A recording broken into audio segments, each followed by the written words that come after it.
You know, I thought about what you said about how much time we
All right, the commissioners have been delayed, so we're gonna go ahead and start with the health department. We got pledge allegiance or anything, or are we still? No, we're still on the same still meeting. in it? Recess is over. May.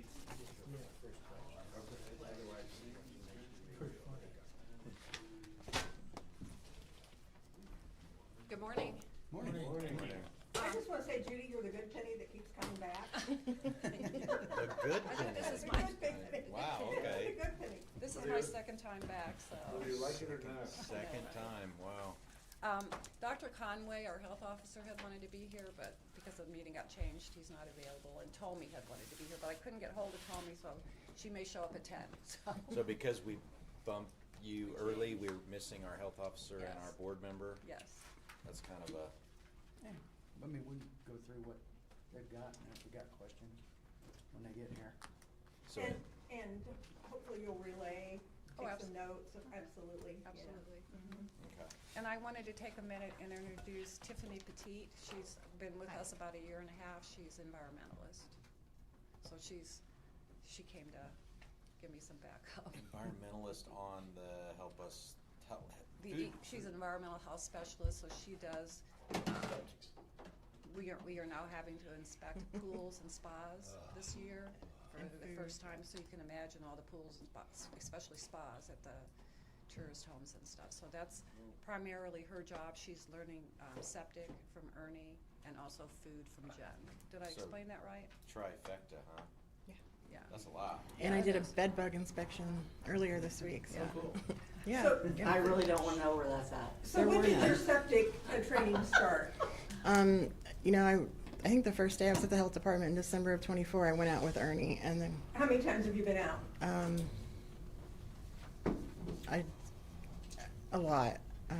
Okay, because I've had a contractor reach out to me Mhm. who's concerned that if something, happens, somebody retires or whatever, that we're going to be down to no one doing septic systems. It is important, and that was part of bringing on the feeder positions, was to train and cross-train, and it's in their job descriptions already, that food people also do septic, that Ernie knows how to do food, those types of things, that these people be cross-trained. And I'm just gonna say this, and this is gonna sound harsh, we give it, we take it. And we expect you to fulfill your obligations. So you can relay that back to Dr. Conway and the board. Make sure that if something happens, these contractors aren't waiting, because they have reached out to me, because I still see them, and they know I'm on council, that, they're worried, so. And I assure you that is happening, the cross-training. Okay. Yeah. Good. I do have all my certifications, I just don't have like the hands-on training that, Okay, well, we need that hands-on Okay. training, because that's important. Okay, thank you. Duly noted. So, I guess the only thing, and I've talked to Judy Swift about this a little bit, trying to get my head wrapped around some of the, like in the employee number 12006 and the 1159 budget. What page, Assistant sanitary, I'm sorry? what is it? 12006. Yeah, What budget is it? assistant The sanitary 1159 budget. what page are we For looking 17, Page one. look in the book, on the book beside the See, page. I'm not, 2027, I don't see 12006. This book. Is there a title to the position again? Right here. Yeah. Assistant sanitarian, $17,191. There, Can I step in here and ask a question? Absolutely. I'll just throw this out and you tell me if this is correct. Okay, We have an environmental health specialist that is retiring. I've not gotten anything in writing about that at all, That's so the I rumor can't. mill. Rumor mill. Right, and we don't go by the rumor mill I with that. understand that. Okay. This is just Be careful what kind of personnel issues my we get into. perspective. All right, I'll work on choosing my words wisely. We have an employee that is leaving tentatively Okay. at the end of the year. Mhm. And this line item that you're speaking to is not the same individual, then coming back next summer and then working part-time is what the rumor mill is. Okay. Okay?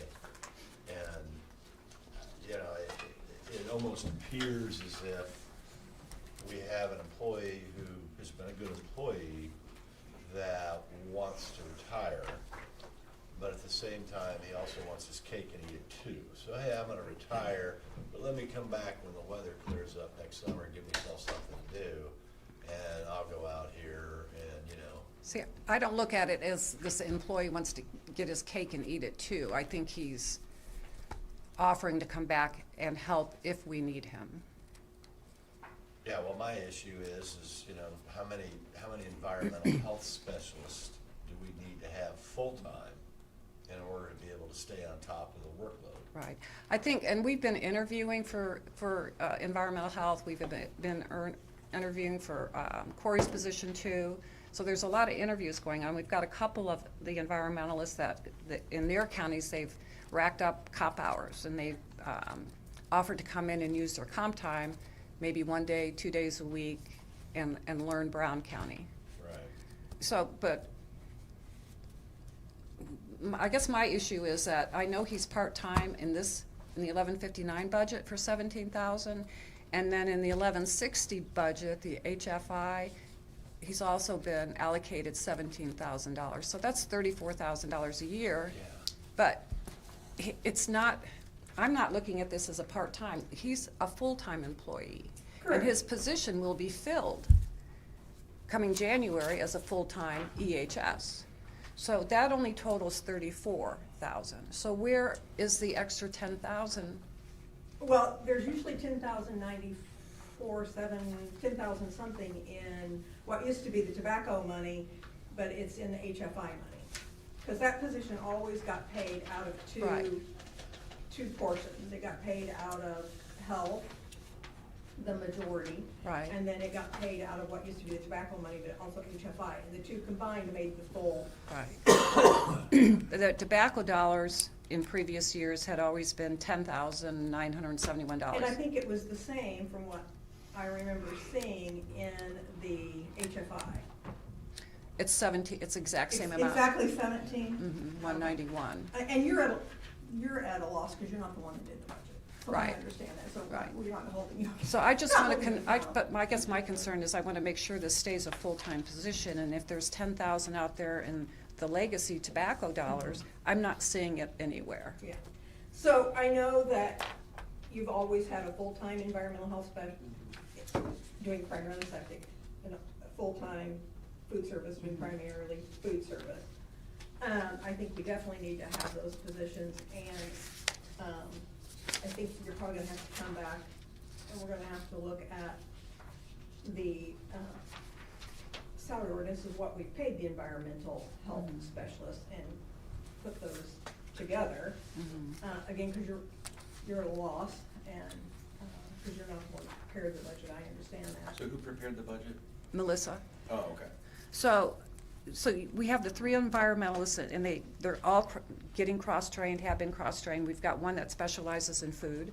We have one that specializes in septics, and now we have one that specializes in pools. And Tiffany can tell you, and the fees on that, do you know about how much money we Okay, collect? and I do know that I do, I'm sorry, I didn't mean to interrupt you. That's okay. So I know that the plan was, and this can be done apparently, I mean, I haven't checked on it, but, that because the pool fees have brought in over $66,000, That's about they right, want isn't it? to not charge the county health fund that money. They want to take it from the pool fees. We actually talked about this a meeting or so ago, that this was going to be coming up. So we need to look at her salary coming out of those pool fees. Absolutely. And they have to do and I'm probably gonna say this, a line item, a payroll item properly through the State Board of Accounts to have those fees paying for her salary, so it's not coming out of the county taxpayer, which I think is an awesome thing. So that frees up money, for the county taxpayer as well, so that's my understanding. So, clarifying question, so the 66 That's their fees they brought in. annual, Just from pools and spas. is that for the That's- 12-month period? Yes. Yeah. Okay, does that cover full salary and benefits for the person responsible Actually, for I'm it? showing Ernie to get 45, 8, 30, 45. I'm sorry, what was that, for the 40? salary ordinance. You talking about pools and 45, 8, spas, 30, Julie? 45. No, she's talking about her. Okay, so She's for, looking at it. for pools and spas, does the 60, and so all that comes from the pool, spa, Yes, areas. License. tourist home, Yeah. Yeah. hotel inspection? Yes. Yes, on their collection form, they separate, they have to separate that out. Okay, so that specifically, that kind of tourism fee structure, is it fully supporting the position? Yes. So they're paying for the full, that's good, okay. Right, it's even doing the payroll, including with equipment and supplies that are needed, training, membership fees, mailing, educational materials. So yeah, it covers Okay. much more than just the salary. Okay. Okay, And that's so- something that's gonna have to get worked out with you guys as the line items, right, that we need to create for this position. It is, and she will still be cross-trained in septic. She will still have the same pay grade, Mhm. that whole thing, because those pay grades are all set by those, because, I mean, other people have done, in the past, we've done pools and those kinds of things, it just wasn't done for a while, and now it's being done again. We need to do that, that's for sure, is to get those moved over, however properly that's done. Yeah. I don't know how that's done. That's just showing that there was 34,000 out of one fund and then 10,000 out of another. So. For Ernie, right, yeah, there's for Ernie. 10,000, So like I don't know where the 970. 10,000 is, I don't see it here. Right, and you're showing the 34 coming out of the 1159 and the It doesn't 1160. show it on this. I have to Okay, look. okay. But if she has 17 and 17 in there, obviously, you take the 10,000 out, you got the 34, Yeah. and the rest of it is. So are we So she's assuming, missing, and the budget's $10,000, exactly, is what, But if she's got 17 in one, because it's always been 10,974, if there's already 17 in there, you're not missing the 10, it's just oversight. but we're not seeing, no. we're not Add seeing, the two 17s together, his salary is 45,000. Yeah, but isn't there money already in health for that? no. This is, the health fund is showing, the 1159 is only showing 17,000. Then in 1160 it's showing 17,000. Okay, so who's 41,850 on here, 120? That is and it says it's an environmental specialist, I think it's the assistant. That, okay, That would but be then we have, 41,853. but then on 12-12103, we have 46,531. I don't have Well, anything that we'll matches see the what numbers, Mhm. that's what we're discussing. So that would be, So- The food So inspector. you're still lacking Pardon money me? for the 41,853. Should we be looking at your Form 1s? That's, have- that's the only documents I ever Okay, see or so work you off have of. environmental health specialist, which should be your long-term person. And which Or one, the which second- one is that you're looking at? The top one, 12103. Well, I'm on a different, what's the line number?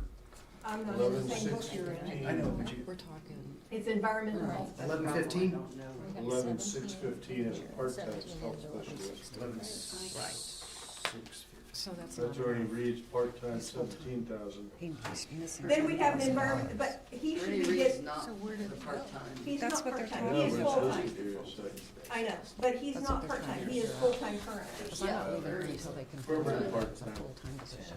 I don't have. Right. I have an Right. assistant. I don't have Then a there we go. That Okay, but currently, he should be made, if this is correct, 46,531. Then, I don't know where. then Okay, food now, hold on, service- who is that?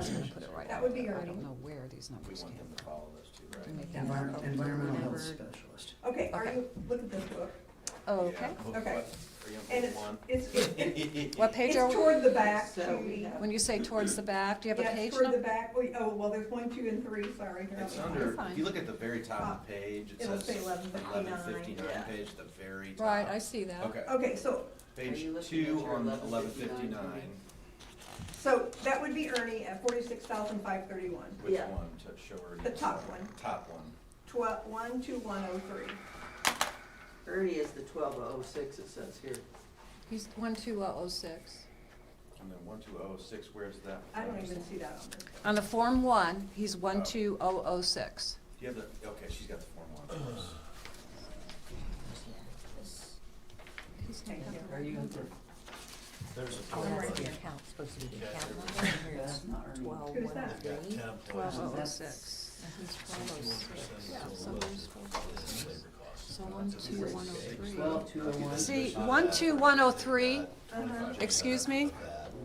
12103, Okay, which is at the very top Yeah. of page 2, yes, that's the food inspector. that's Jennifer? Yeah, and yeah. So I'd like we're to looking keep- for hold on, I want- 12006. I wanna keep names out of this, I just like to put the title. Well, right now, we need the names. So if you go, We're not talking bad things or good things. Scott, We're working on- Scott, But for If a you lot of go- us, we don't know names.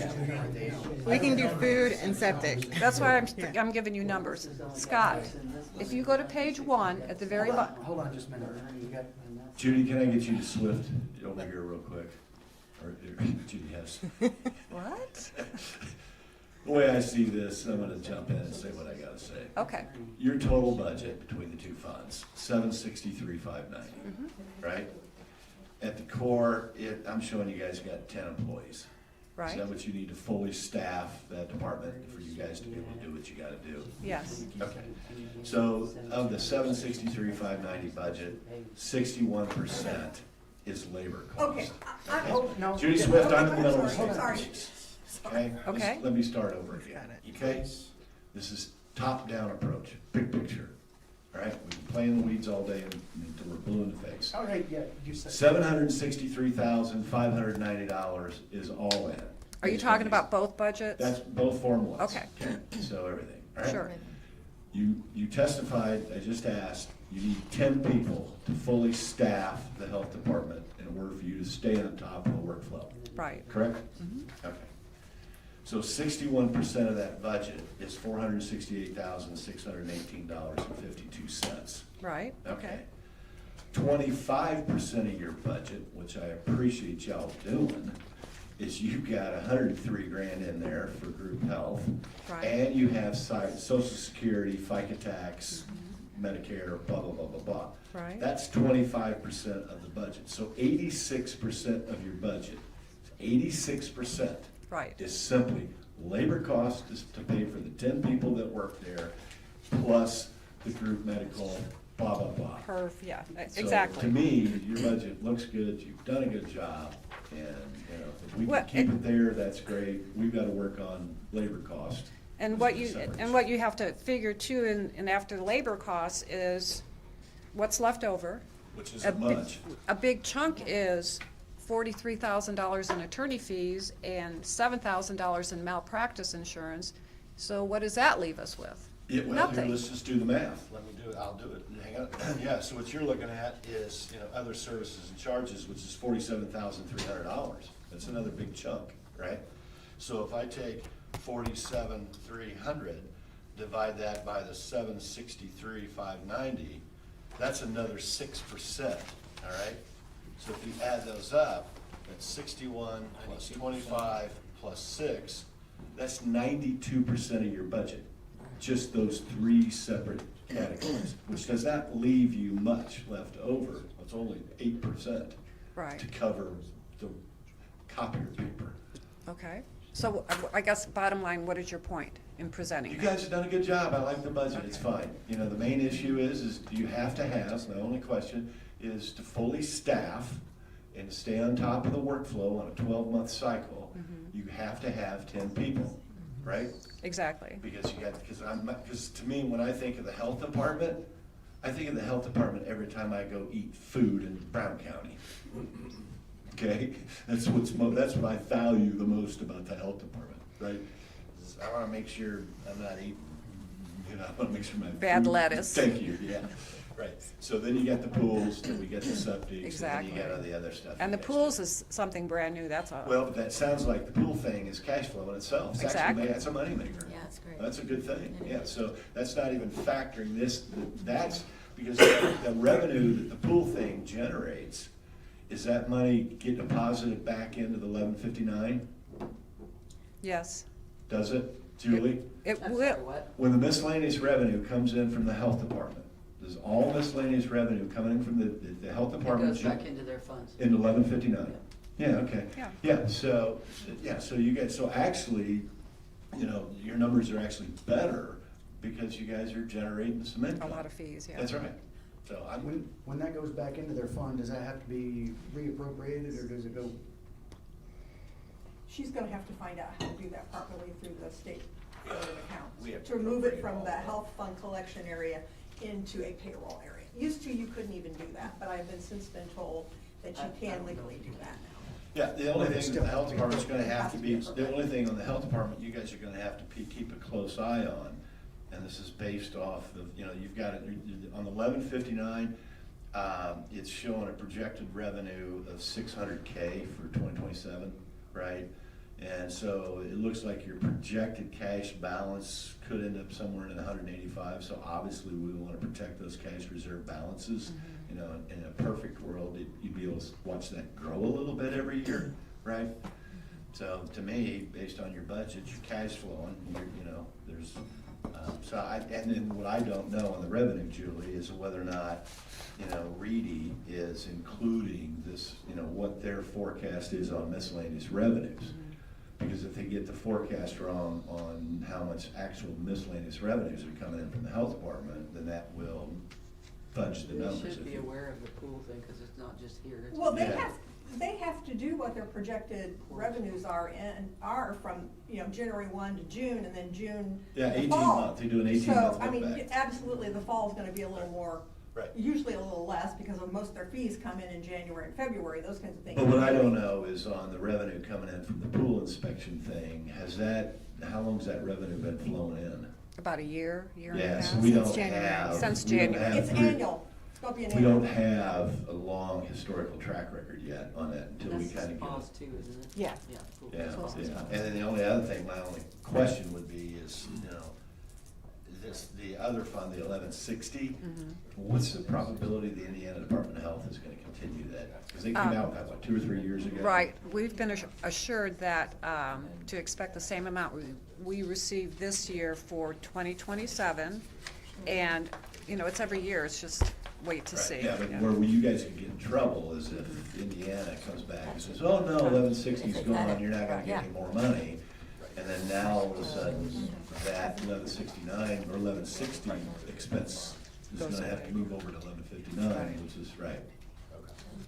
Okay, So I do want, okay, so it was my understanding that after the first of the year, whether it's true or not, someone was gonna go part-time. So I'm gonna assume here, and I don't like to assume, that's where that 17,000 came in. Okay, all I'm gonna say about that is you have to work out that internally, obviously. If somebody is going to be part-time or not part-time. With that said, we have to be kept in the loop. okay, so if you look at page 1, at the very top, there's your $17,000, right? You're on the 1159? No, I'm on this white booklet here. Well, I mean, Who's on which that? fund are you on? The 1159 fund. He's at the very bottom. Here he is. Okay, he's at the very bottom of page 1 at 17,000. So let's just say that the 1159 budget and that 17,000 is a part-time EHS. Okay. But in the overall 1159 budget, then we've lost a full-time EHS. Well, these were feeder positions, all right?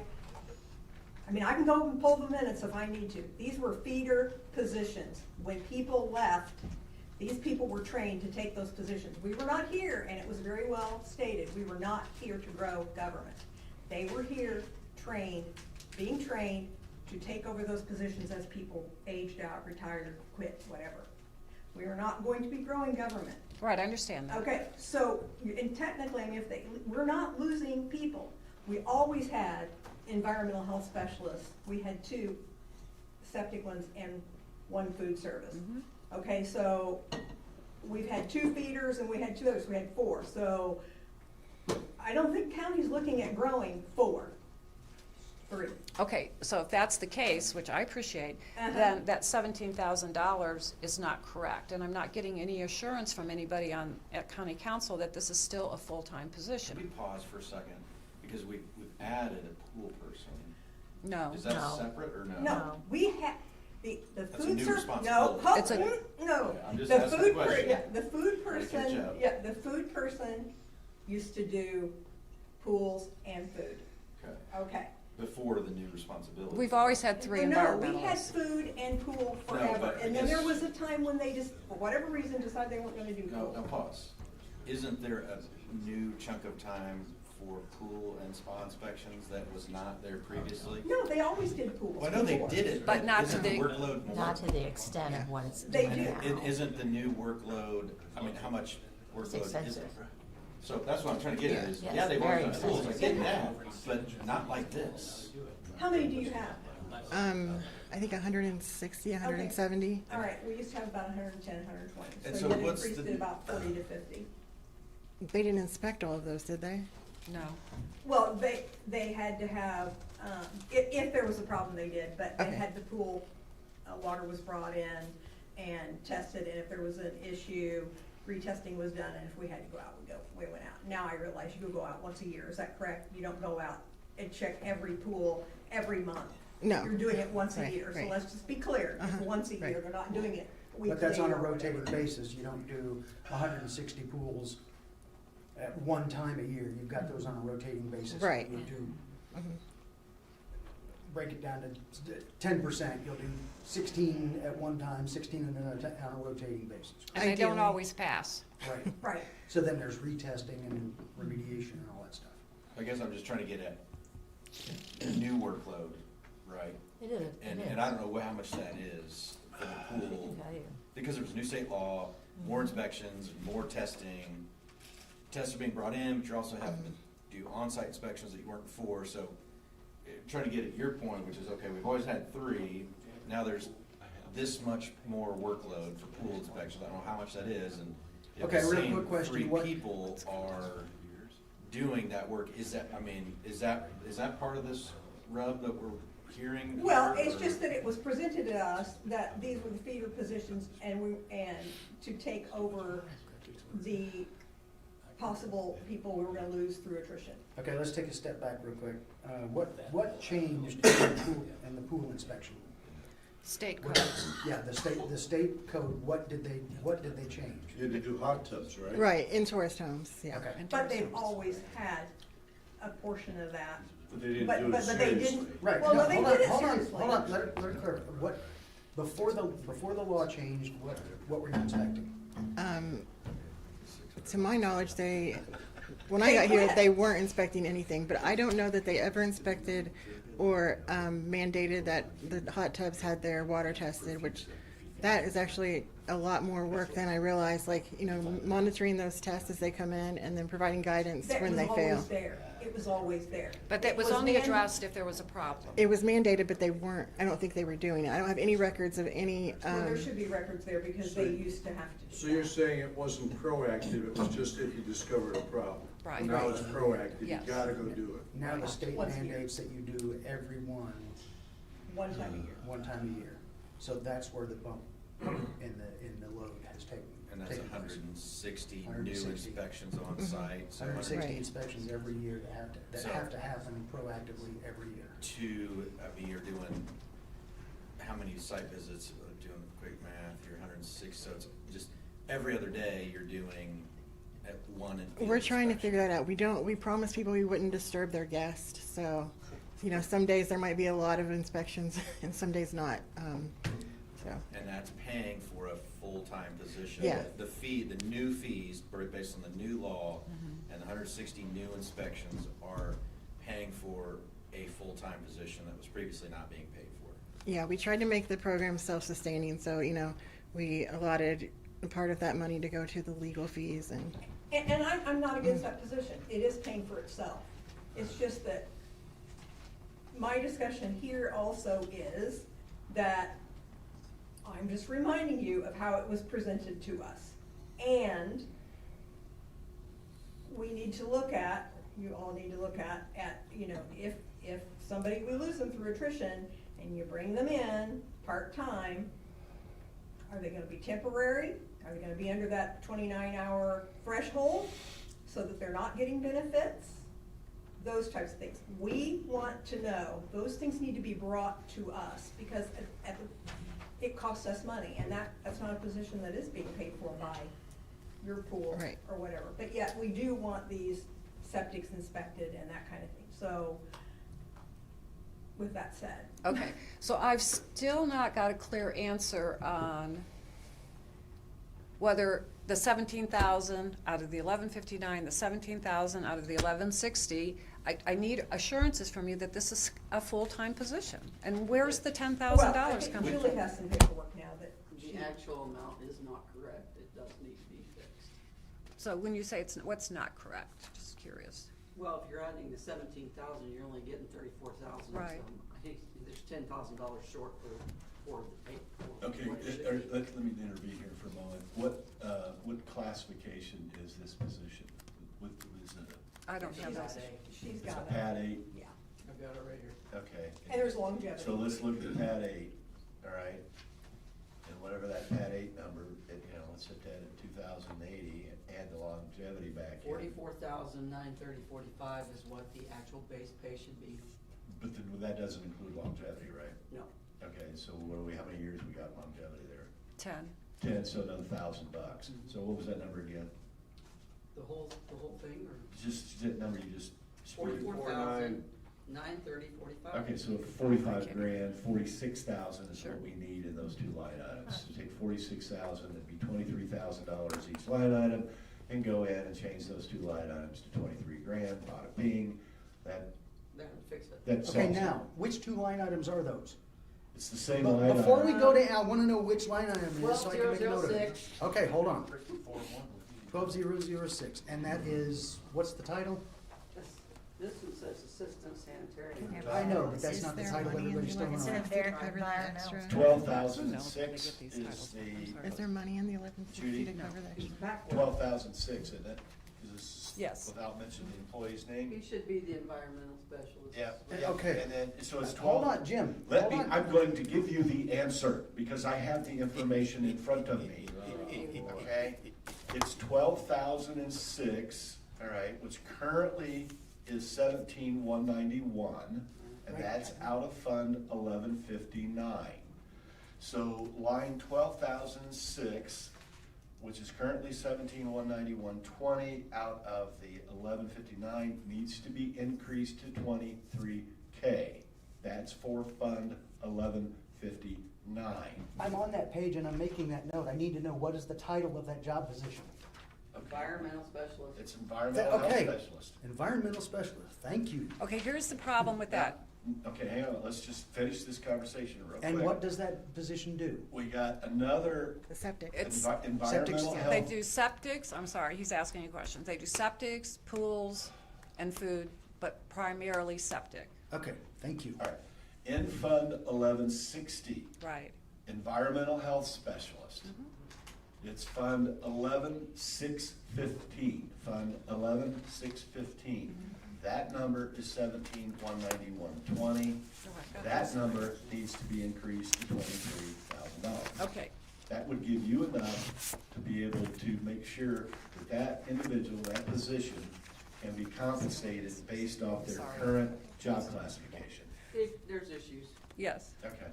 because in the 1160, they show it under the 11,615 number, and it should actually remain under the same number.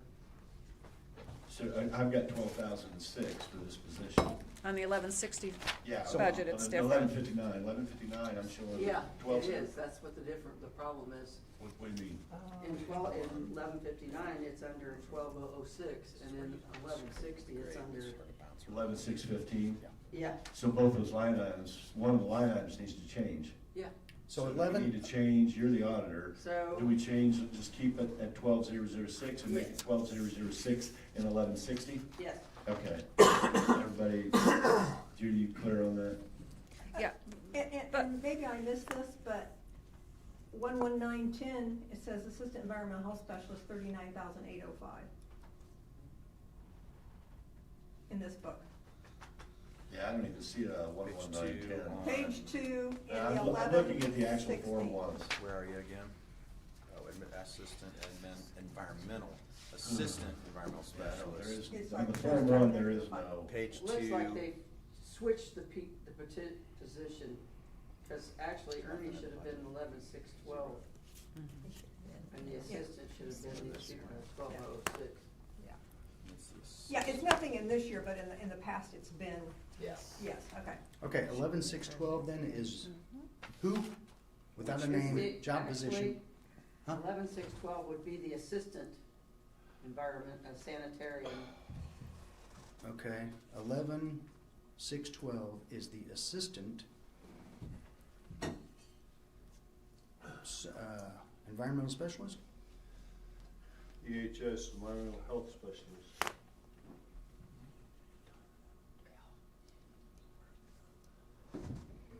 And 1160, Judy, is that not your HFI? right. So you'll have to go in and get some permissions, right? Right, so Jim, as far as you saying, okay, let's take up the money out of the 1160 fund, it's not that simple. I mean, we have to get permission from the state to do that. They could come back and say no. I know, I was just trying from Right. a council position, address the issue, solve the problem, and then that, you guys gotta do what you gotta do. And if they come back and say no, Then Can I we'll get have to would they- readdress it. Why, wait a minute, hang on a minute, hang on a minute, let's just debate, let's think this through. And you're talking about the Indiana Department of Health. right, I didn't think the Indiana Department of Health established compensation for county employees. I thought that was the council's They fiscal don't. responsibility. They Well, don't, if- but- Then how could they come back and tell the Brown County Health Department that you can't pay this person this? Because that's in essence what you're saying. They have rules and regulations on Yeah. expenditures, Jen. Judy, if we're gonna have a conversation, let's think it through and make sure it's fact-based. It is fact-based. She just got through testifying that the Indiana Department of Health cannot establish compensation for, does the Indiana Department of Health, go look at statutes, I'm go not sure pick how up to the answer phone and that. call them. Can they override the county council? Because from a statutory standpoint, the county council has the exclusive discretionary authority on all compensation for Brown County, Indiana. And the compensation for this county has been established by an ordinance by the factor evaluation system and based off job classifications. So we just did the job classification, we based it off the 26 salary ordinance. You need 46 grand, and what you're saying now is that we made an agreement, I'm assuming we made an agreement that we're gonna bump those two line items in those two different funds up to 23 grand, right? To get to the 46K, so you got enough money to cover this employee who's gonna be full-time. And now what I hear from you is you're telling me that you gotta get approval from the Indiana Department of Health. And the only thing I'm questioning is Indiana Department of Health doesn't have the statutory authority to be able to override the county council on compensation for employees. Because if that was true, then NDOT would be doing it and everybody else was doing it. Now, if they wanna pay for it, fine. You guys pay for it, let the Indiana Department of Health to give us all the money and we can take it off our budget. all right, I had a comment or a suggestion. I think we're just trying to find a way to easily fund the position. full-time. And at full-time, whatever it is, and so we need 10K added to your budget, and perhaps, if last thing we want to do is require some kind of state application, request for change, and all this stuff. It's Right. not, it's just a burden on, Everybody. that's maybe unnecessary, and that's my question. Instead of doing the 5 out of there, can we just do the full 10 over here, and then shift 5 into that for an already authorized expense? Scott, where are you getting the 5 The from? HFI, well, he's doing 5 in each fund to make 10. Oh, okay. 5 was out of the HFI fund. You're saying that triggers a state application. Let's try to avoid that, is what I'm hearing. It may or may not be approved, probably will. They're not setting our salary, but they have to approve the expense out of that Right. fund. That's how it works.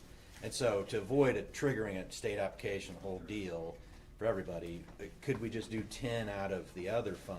Of the 1159 fund? Yeah, but shift 5 out of that, Scott? reduce 5 out of that, and put it into the HFI fund, add it to the HFI for an already approved expense, or do you have, would that trigger, you can't fit it into an existing approved category? Judy, are you following me here? I'm just gonna state this, they have to sign contracts as we did, not we, but the county did. And if they do not follow, Yeah. you're right, they Yeah. don't set our salaries. Right. But we have to ask permission. They have to ask permission. Does this fit in with your rules and regulations? Can we do this, et cetera? They're probably going to say yes. We do not want to risk them losing this money and it all coming back to us, Jim, because we're asking them to do something that they should do and ask. It's part of the whole, HFI money, it's federals and states' monies, and there are rules and regulations. If they need to ask, let them ask. They're probably gonna say yes. But let's follow the rules and not risk them losing all their money because they're not doing the proper procedure, period. My I recommendation. don't have a problem with the health department being in compliance with the Indiana Department of Health, okay? What we had discussed, and Scott, it's not $5,000, it's $5,809 per fund. Okay, that's the increase. So whether you all wanna take $5,809 out of 1160 and $5,809 out of the 1159 fund, you know, you tell me what you wanna do. I would suggest Okay, that we leave the 1160 fund alone, perfect. 17,000, whatever. Then we need to increase the 1159 fund Yes. by $11,618. And that's how it should have been submitted to you in the first place. Perfect, so does that solve the problem? Yes. Perfect, So so I think- Julie, And that works. we have to increase, let me restate this for the record and our Okay. YouTube audience, Okay. okay? Because remember, we're on TV. I don't know when we do a commercial And I'm break, but working. yeah. That's beautiful. My great-granddaughter's favorite What we're agreeing to is to, in order to make sure that this position, this full-time position, the compensation is consistent with the 2026 salary ordinance factory evaluation system, and including longevity, we need to increase that line item, which is, 12,006. We will increase that line item, 12,006, in the 1159 fund by $11,618. Jim, that is a really good idea. Man, great idea. That's fantastic. Actually, it was my idea. Yeah, No, just kidding. yeah. So is that, are we done with this It keeps it conversation? clean and simple, Perfect. absolutely. All right, thank We you. are happy. All So, right. but you will get back to us on this part-time thing, let us know that's before you hire or whatever happens. Oh, And keep absolutely. us in, because again, we need to know what you guys are doing Absolutely. before you hire somebody and put them in there and say you're getting benefits, or you're not getting benefits, because those kinds of things are eating us up. Oh, sure, yeah. Okay, thank you. Okay, so what we're doing on line 12006 and 1159, where it currently sits at 17,191, 28,809. we are adding 11,618 Yes. Yes, for a total of 28,809. yes. Yep. And we are leaving 1160, line 12006, which, and it stays at, it currently has nothing. What? Well, add it 17,191 and then take it off the 11,600. It shouldn't be at the 11,600. And that was my next question. There's a line So make 11,615. Yeah, take that off there. That is zeroed. Yeah. And that's out of the 1160. That's the 1160. What's gonna be Just- taken out? Yeah, let's make sure we get this. 11,615 and 1160. basically, it sounds like 17 change went from the 1160 to the 1159. Is that what, Yeah. in It's our the budget? The book? first page of 1160, Okay. 2/3 of the way down, there's 11,615, line 11,615. Right. That has Couple of them were messed up. 17,191. In the 27 request column, 17,000. See that for environmental specialist? Right, and that will stay the same. That's not changing. Well, that one, I think Julie's suggesting we shift that full amount over to the This is the wrong 1159. number, cause it's her number. The other number. So that's where a lot of the He's- confusion. Yes, he's at is this 1160? Yes. All right, this is where he's at, 2006. Somebody messed up the thing, so he's here. So the 17,191 needs to be here. I see what you're saying, okay. Now, is that a And then it needs reason? to remove it from this one because that's not, this is It's the. not that person. Yeah. Okay, that makes sense, Okay. yeah, thank you. Okay, And then the is other that- one on 1159, the 1206, Right, it'll be the 28. 28. Okay, Julie, is that a recent change? Because if we look at the 24 and 25 I adopted have budget. no idea who did that. Honestly, I If you didn't go back change here, it. that was 4,000. I'm and then aware. I know, but I'm saying, is this, how did we now get, was this a past, That's a question you would have to ask Melissa. okay. So HFI. So this is 12, Yeah. 2006. Is going to be correct. Ernie's. Yes. Okay, hold on. This one, 11,615, Is the assistant. assistant. Where are you going, Jim? What? Sit back. Nah, man, you guys are good, you guys are good. Assistant to Yeah, Ernie. we'll be better off if no. That's true. And that has been 10,974 over the last 3 years. Yeah, I've noticed. Is that staying Well, the 10,700? issue here is because it was 30-some thousand on the last one, Mhm. so they added 10 to this one, so that would give you his whole pay. Okay. They're entertaining, because there's. This is there's the this. 1160, That's the right? 1160, Yeah, yes. So so that they was would, a they would use the supplemental 10 and go back to the other 1159. and take off. And if you would look at 1159, He seems very it, reasonable. where is it? See, they had, yeah, and 30, so if you added these things, that adds to To his this? pay, yeah. He knows how. But this is now being zeroed out. I think we're Are they gonna try to keep that in 1160? You think, I think there might. No, not being zeroed out. I don't know. That's what I said. You said This yes, one zero is that. being zeroed out. You're taking it down to take it. But what about, it's been 10,000 for the past 3 years. It's only been 10,000 because she screwed up the numbers. It's been 3 years. Is that, are we using, Right. This is where it's coming now, showing now.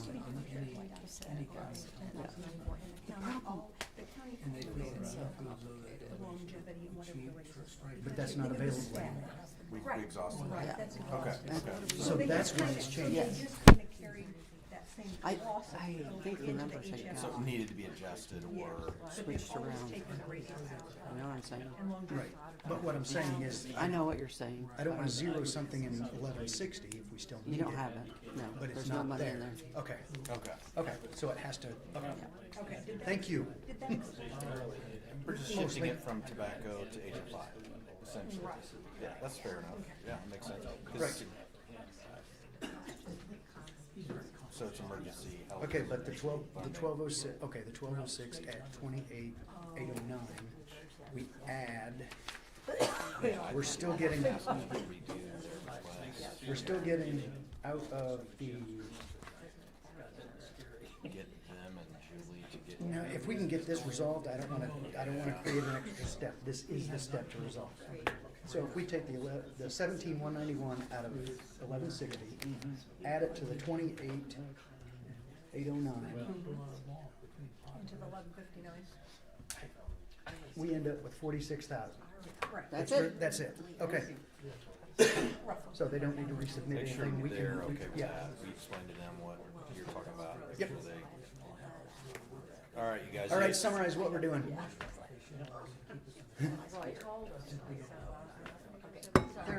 Okay, summarize what we're doing. All right, Okay. let's follow along here, because you guys, this is your budget, so make Yeah. sure we get this right. There was a suggestion to send it back to you and have you resubmit it. I don't wanna do that, I wanna resolve it now, so. Thank you. 1159, your 2006 line. So 1159 fund in the budget book. They need to be sure you're getting this right, because you're not gonna have a position if we don't. And we can make you copies of that if you need to take it back. So, Yeah, This, yes, that's what I'm We'll going take out the of right pages there. out, make copies and put it back in there. so for you. 1159 Can I write on this? fund. Yeah, Yeah, go ahead, Yeah, go ahead, we'll make yeah. copies. yeah, It's your yeah, budget. it's your We department, just so gotta make you're sure not we get gonna it miss right. anybody else This out. whole so. thing? no. Double No. check our work here. Okay, so are we talking, that's Okay, we're 1159 in or 1159, Page page 1. Sure. 1. Can I do the talking so we don't confuse Yeah, everybody? I'll just help you. Did you need to see? No, okay. Okay, we are at I understand what's going on. 2006, which is in there as assistant sanitarian, the bottom line. Okay, 12006, okay, it's Yep. 17,000, Yes, okay. it is not 17,000 anymore. We added the 11,618 to it for a total of 28,809. 28,809. And that's not assistant sanitarian position. Right, that's Okay, yeah. environmental specialist. Right. That's what I was trying Those to, names that's what I have was been- trying to clarify earlier, so that is Tony, not, those names have been weird for years. Okay, It just, well, I'm trying to clear them up, yeah, so they're not that's weird. good. yes, that would be helpful. Great. And up above on line 1612, that says sanitarian environmental. Sure. That is the assistant environmental specialist, is that correct? Yes, Okay.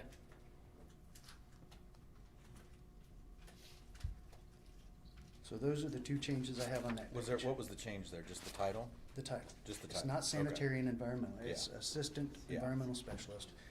To line 12006, which is the environmental specialist, Yeah, yeah. yes. covering Yes, you did septics, some- yep, pools. So do the rest of Septics and their- pools primarily. Now, go to page 2. Up at the top, line 2103, environmental health specialist, is that a correct title? Yes, Okay. Line 22, oh, wait a minute. Okay, line 12103, all the way up at the top, which does not have the header on it. Yeah. okay, I see. That's that. environmental health specialist, Correct, correct title? yes. Okay, and what subcategory is that? Which, are they food, pools, or 1203. That is primarily food. food? Okay, thank you. That's food. Now, line 2108, also environmental health specialist. That's food, pools, septic, Okay. bed bug, yeah.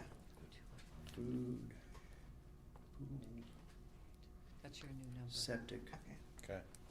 and. Vector, yeah. and Vector. Vector, yeah, thank you. That sums it all up. I knew there was a cleaner word for that.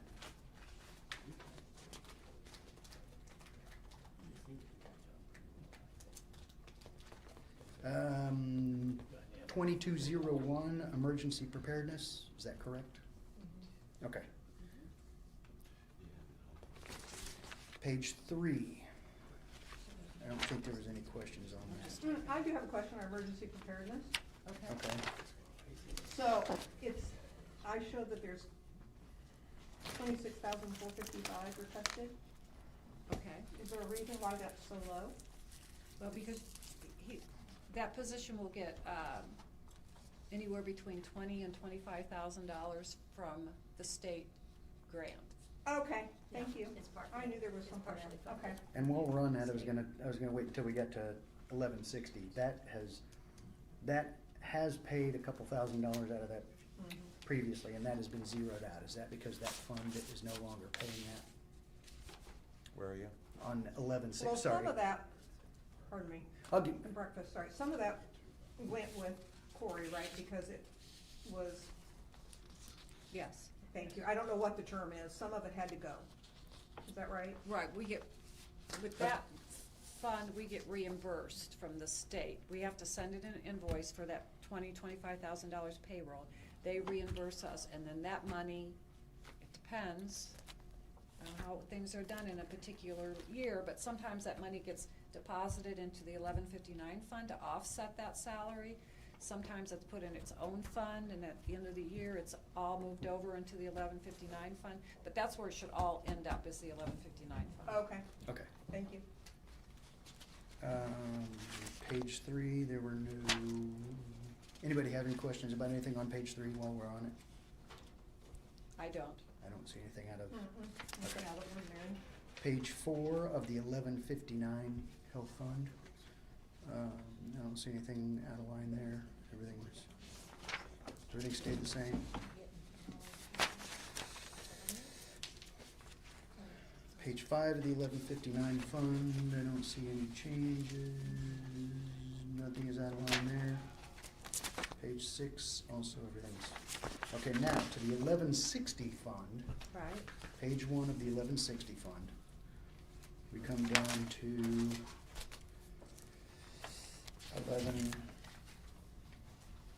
16, line 1612. That is still the assistant environmental specialist, the same as it was in the 1159 fund. 1612. 1612, page Yes, 4. that is, that was Tiffany's position, only it was Aaron's. Okay. Yeah, we did. So that would be assistant. Assistant environmental specialist. Mhm. Okay. Oh, I do have a question. We blew through some. Are we going to hire the vacant public health? We'll come back to that after. Oh, okay. I'll All come right. back to that after we Okay. get all this. Now, the 11615 Mhm. environmental specialist, I had noted here that that was assistant. Was that incorrect? That should be changed to 12006, is that right? Yes. Julie, right? Yeah. Okay. Okay, So so it's no that was longer not a- the okay, that was, okay. It's just gone. So what are That we- was the it's note I meant to add to the line up 12006, above. So that is zeroed out and does not exist anymore, correct? Correct. 11615 It goes to 1159. is not, I get it. It goes to is 11. not applicable. It goes to 12006. In the 1159 fund. Yes. Right.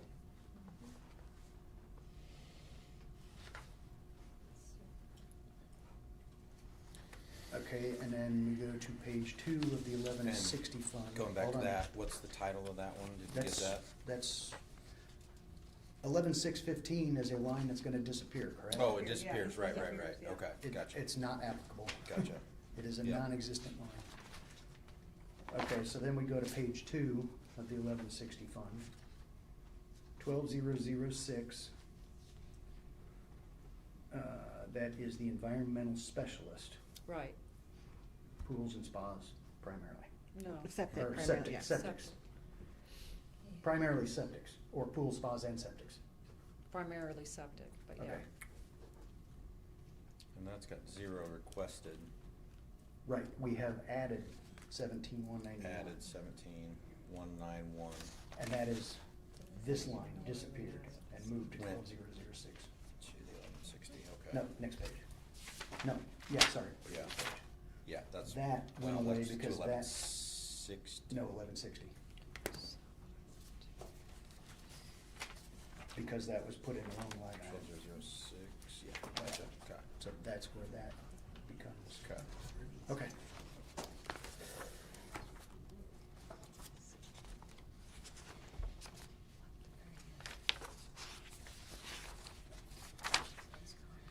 Does that take care of all the confusion for everybody? Well, do you guys wanna add those up and make sure we got it right? I've been kinda adding, and we've got it, you've got it. Yeah, Okay. I've seen everything change in my head, which is, nobody wants to see that. 60. Okay, now Judy, to your question about adding, Oh, I'm not adding, I'm just asking. no, what, you're asking about adding? Are you going to fill that vacant public health nurse position? Public health nurse. The nurse, yes. Okay, that was just all I wanted. Which line item is that? We're just kinda going them at one at a time. That is funded out of the 1160 fund, 10, 100%, right? Page 1 on 1160. Right, is that right? No, I thought it Public was, health nurse, Is she in the on- 1159 fund? There was a line in 1159 for Yeah, public health nurse. public health nurse. Well, they have public health nurses in there, but this is a vacant position. But that's when I, That's the very first one is public health. on page 1 of the 1159, there's a public health nurse. Right. That and is they- not the position you're talking No, about? I'm talking in 1160. Okay. And that so is how much is an the 1159 for? 10520. 1811? And they're going to fill that. Wait, which one was that? Right here on page, 105. No, the- page 1, the line number. 1160. Part-time at 35,000. Public health a year. nurse. 10,520, the very top. Oh. Yeah, But it's only just- half of the they're- salary. Well, It's a school, It it's a had changed to part-time part-time, position. yeah. Okay. Changed it to The part-time. school liaison. So 100% of that her salary comes out of the 1160 fund. Yeah. It's not in the 1159 budget at Yeah. all, And 100% of that salary is 35,000, part-time, and it's part-time, and you said it's a School school. liaison. School liaison. for nursing. they bridge that gap between the health department and the school. Right. Instead of having a full-time nurse, Oh, so they're half-time at the school, half-time at the county, or No. what do we? no, they're just half-time.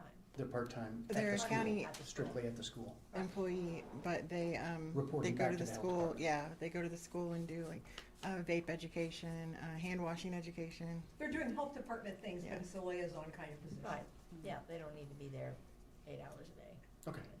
And so the cut to half-time, what are they not doing that they They were weren't, doing? That came that's with the always HFI. been a That's not- half-time yeah. position, right? No. Well, it's Yeah. budgeted last year for 69,000. Oh, that's I think right. at one point, and I wasn't here, there was discussion full-time, but then if With HFI cuts, it They went down to decided- part-time, yeah. yeah. Yeah, Okay. since Because '24. I know you used to get a lot, and then it got Yeah. cut. Well, Yeah, 'cause since we're getting less '24, it money. was 66,000, Right. '25, it was 70, so it's But been, each if I got mine cut. But And it got so- cut, it got cut from, that From was, the that state. that represents full-time.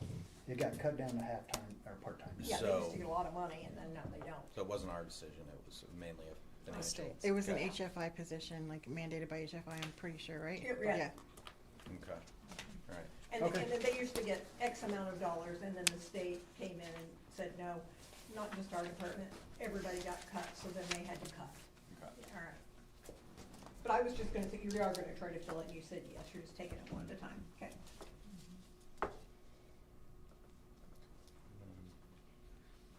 In 1160, on page 4, 1159. Oh, they blocked them over, because they, okay, because Yeah. that's it, where that,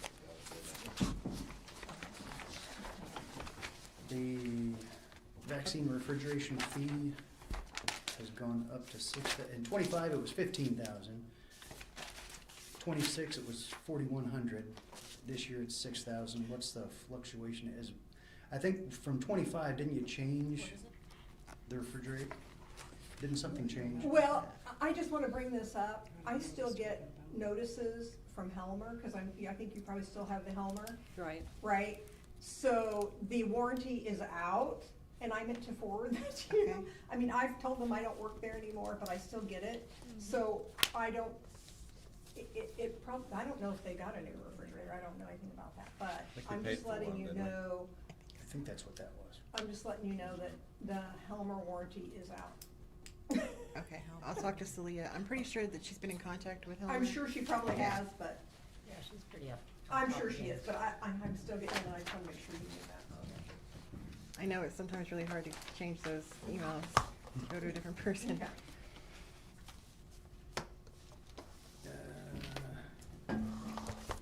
Printing and advertising went up from 1,200 to 3,500. Is that just an increase in Are you looking at the 1159 budget? 1160? Okay, and what was the question, I'm sorry? On page 4. Printing and advertising Yeah. increase. Is that Oh, are we looking 27 at this budget or one? Does that 26? include maybe the increased cost Was of that the, postage when we send out mailers? That was one of the That's what I questions. think. But I thought there was another postage, maybe. Yeah.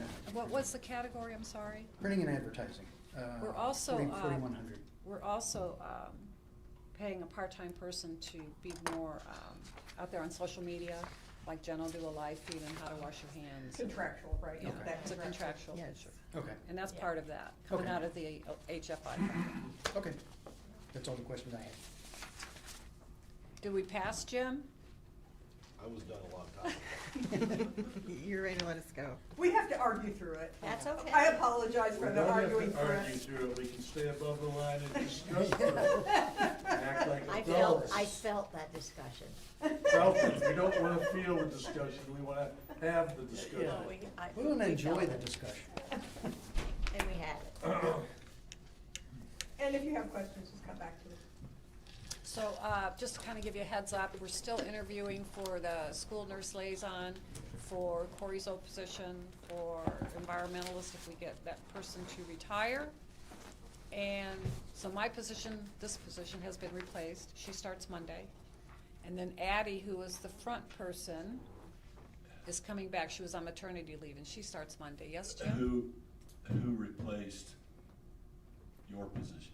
Because you are standing in for Melissa. Right. And then this position on Monday begins with Taylor Alton. So Taylor's stepping in. She's coming back. All right. Now, keep in mind, I don't know anything about the health department other than when I go buy lunch or dinner, okay, in Brown County. I'm very grateful for the health department, okay? My understanding is that we have the board, and really this comment, Tony, as the president of the health board, is pointed towards you and your board members. That the board is responsible for hiring the doctor. Yes. From a statutory standpoint, the doctor is the manager over the entire health department. Yes. Okay. To me, and what's this position that you're in right now? What's the title of that position you're in? Office administrator / manager. Okay, so the administrator, that's under, because it goes to the health, the board, the physician, and then the administrator. Correct. Okay. Would it be possible for the doctor to change the, you know, in other words, give the administrator exclusive, irrevocable authority over the health department? So to where the doctor, because here's the thing, my understanding, and again, I don't know what I don't know, so. Right. My understanding is that, I'm assuming that it's pretty difficult today, in today's world, to find a physician that would be willing to take that position, number one. Number two, I think the current person in that position, the doctor, serves on 2 counties, Yes. is what I've been told. So that, and then I'm assuming the individual's got a private practice or Yes. has a full-time employer. Right. So that means that individual has 3 different areas of responsibility, which would limit their amount of time that they're gonna be able to be involved in kind of the day-to-day, week-to-week, month-to-month operations of the health department, which places the administrative person kind of in a conundrum. And I guess what I'm solving for is that administrative person needs to have the full power and authority so that the remaining employees can't go around and try to circumvent their authority, if you would. You know what I'm getting I at? understand what you're saying. Yeah, and I don't know if that can be resolved, but I think that's an issue that probably should be looked at, and we probably should try to resolve that if we could. Would that be You know- changing code, though, if we did There's that? so much, Jim, involved in code that it would have to be looked at very thoroughly. We got a lot of worms to pick up off the ground from that. So that, yeah, I just, you know, that's a concern, area of concern, and obviously as a council member, I have nothing to do with it, okay, so that's my only, Sure. yeah. Duly noted. Thank you. Thank you guys, thank you so much. Oh, you're welcome. Thank you. Thank you very much, Yes, thank you. and good job. Good luck, And- guys. and Thank you. it- Good job, Yeah, Judy. you did a great job, Judy, and she- to pick up the Yeah. pieces. I just wanted to make sure that one area was clarified, and Yeah, you did a well, great we job needed with it that. clarified, Yeah. so. And No, sorry that we was- had to cuss and discuss it the way we did. I'm used to it.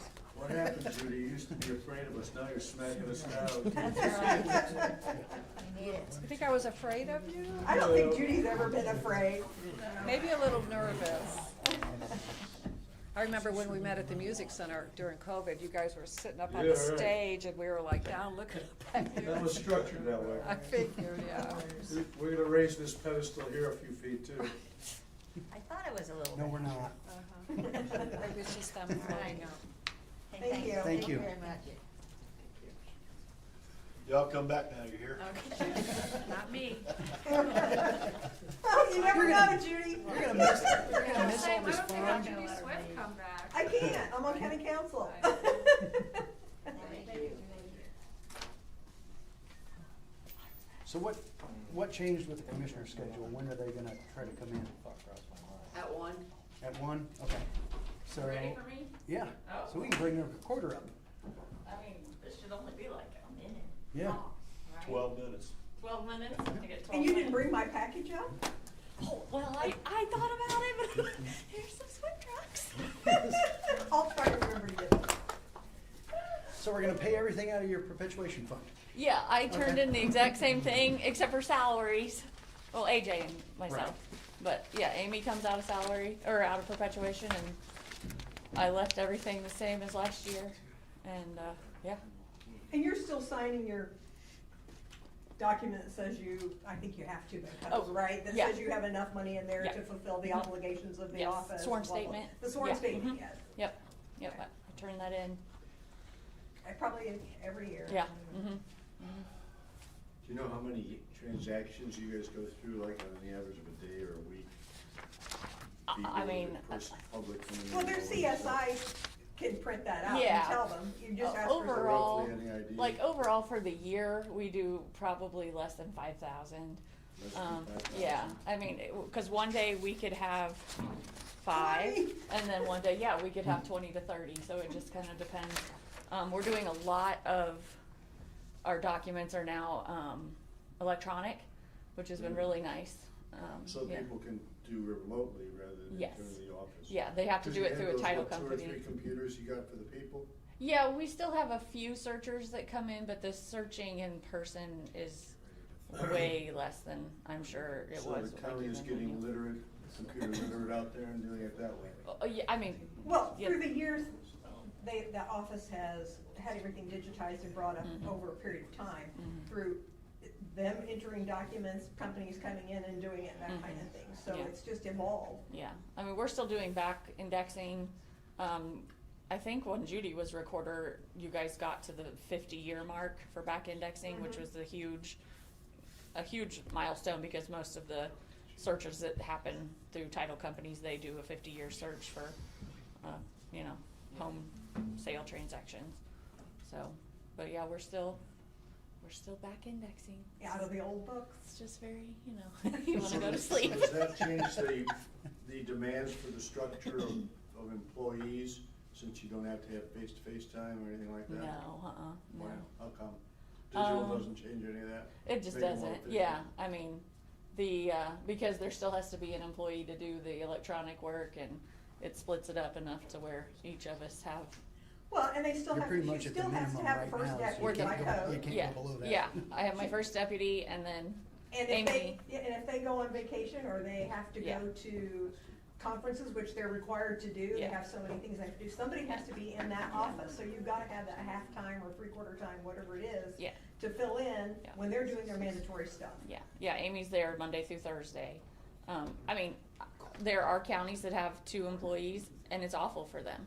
I mean, even just since I've been recorder for 6 years, some of the recorders' offices that even though they were paying their other person out of their perpetuation, the council or they would, whoever, they said, you don't get this position anymore, and they take it away, and it's awful for them because then they have to, like some of the offices will actually close if they, if there's no one there. Because you've got mandatory training you Yeah, have to take. if the recorder is at a training and if the other person is sick or had something, happen, they just shut the office down because there is no, And then that shuts not only your office, it shuts down That's the everybody, assessor, it yeah. shuts down the transfers Yep. and the other offices. Couldn't we use a floater? no.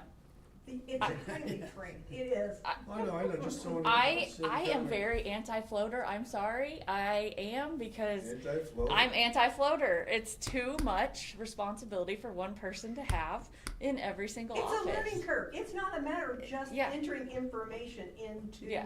the It's computer. not. It's digesting and figuring Yeah. out all kinds of things. I mean, the treasurer module, the assessors, the auditor's office, one person, I mean, if I was gonna be a floater and I had to learn all of that stuff, oh, you'd be paying me a lot to do that because it's not. Yeah, I was pro not worth floater it. when I first came on council. I was like, well, there's somebody who can just go around and do the clerical work. And then It's you realize what specialized. happens Yeah. in the office. Yeah, it's not just clerical work. It's, Yeah, that floater's it's gonna have to be probably a specialized. $75,000 position Yeah. because they have to know everything about the recorder's On office, top of being everything about the bonded, treasurer's office. you know, yeah. Yeah. Because, I mean, like as treasurer, the thought of, okay, yes, if somebody had to come in while we were at a conference or something to just do the basic, Answer I the don't phone. want Just that to answer the responsibility. phone. That's Yeah. it. I don't want that responsibility on myself of someone coming in there that doesn't necessarily know everything they should know. And if something gets messed up, if money goes missing, if money gets put in the wrong place somehow, you know, there's just All too they can many do is liabilities. Answer the phone and say, Yeah, I'm sorry, there's no exactly. one here today. That would be all Because it I is would want a floater to do. highly specialized on what you learn. So, The recorder's office is a very important office, to It Jim's is. point about property rights. I mean, that's, and I know you're- we're the you're office that you recording think, everything. oh, they don't do anything, you know, but It's like, not true. we, we are a very important office for all of the transactions that go on in each of the, you know, we all work together. Yep. You hold the proof of our property. Yes.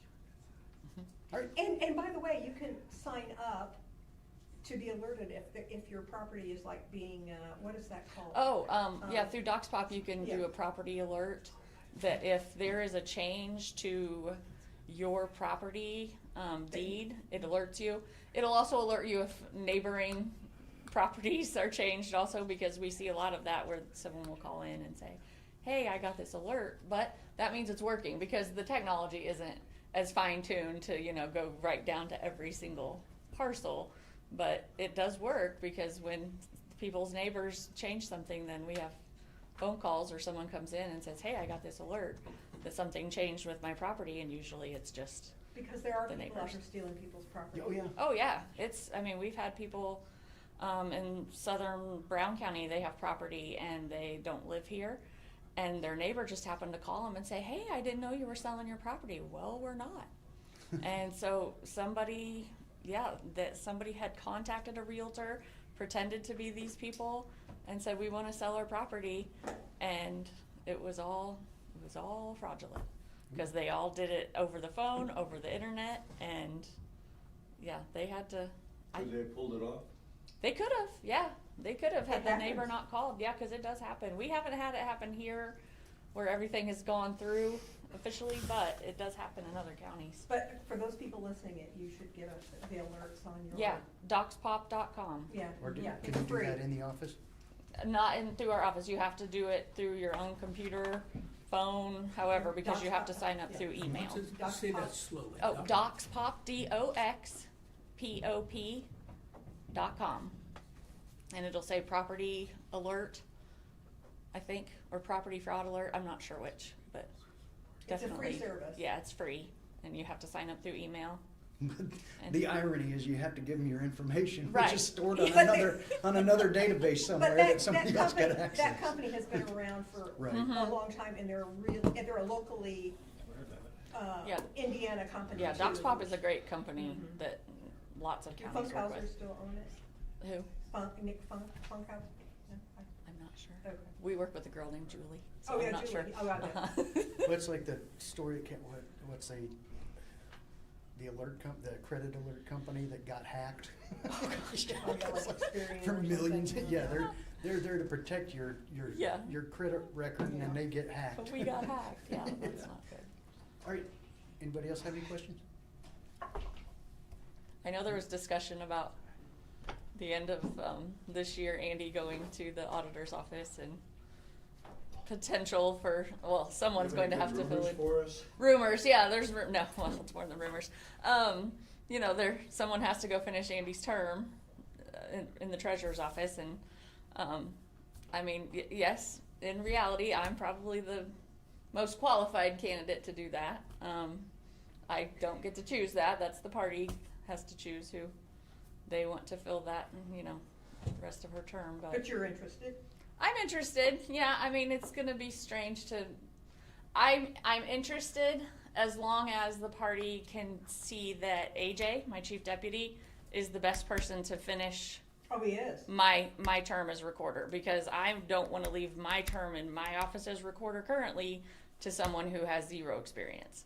Right. It would be ridiculous to put anyone else in the recorder's office than AJ. I mean, AJ should be recorder. AJ is brilliant. He knows that office inside and out. He knew it before you even came It was there. the best thing Judy ever did when she hired AJ as her chief deputy. So as a precinct committee, what I just heard you say is that on a scale from 0 to 10, how interested are you in being caucused in January for the treasurer's office? I'm interested. Yeah, 10. Now, I mean, you're a 10? yeah, Okay. I'm a 10. But you're a 10, but you're conditional. I'm conditional. To AJ. Yes. Being caucused in to take over the recorder's Yes. office. Yeah. Who's the best? Okay. And who's how the many best years have you candidate been for it? with Brown County government? I started here in, I think, 2002. Oh, wow. Yeah. Stephanie Yeager was treasurer at the time. And So you got you've been here 24 years. So Okay, with you're a that- senior. You're a senior member. I'm a senior Yeah, member. well, thank you for your Yeah. service. Yeah, with that, I don't want to explore that conversation anymore during. It's, during yeah, no, the yeah, house, no. so. It's, yeah, this is my only grown-up job I've ever had. So, All right. yep. All right. And Thank you've you done very a good much. job. Thank you. You're welcome. Thank you. My only grown-up job, that's right. Uh-huh. Don't have babysitting. Hey, Babysitting sometimes. text me, send me a reminder. Oh, okay. Thank you. Emergency management. Come on down. How are you guys? Good, how are you? Awesome. We're calmer now. Calmer? Well, Yeah, good. we're awake and calmer. I like calm. Usually I have to de-escalate. Great. So I'm new to this, but you just guide me along here. We'll be just fine. So you're now the director, and Julie, you've looked at his salary and the longevity and all those things are built into that, okay? Yep. And we're seeing 37,277 in EMA administrator, if that's an ask? Yeah, I think it was in last budget. It was an ask last time when we said Yeah, no. so it's the same ask for sure. That's full-time? It would be full-time. I'm not sure that I would be able to find anybody for $37,000, but at least I could get somebody helping Has with it the been ran paperwork. through the WIS system? I have no idea. This is I have no idea if it's been through. Okay, probably not. probably not. So it would have to go through that whole thing with the job description, et cetera. I thought it would have been done through the commissioners. And I don't see any benefits included in your budget request.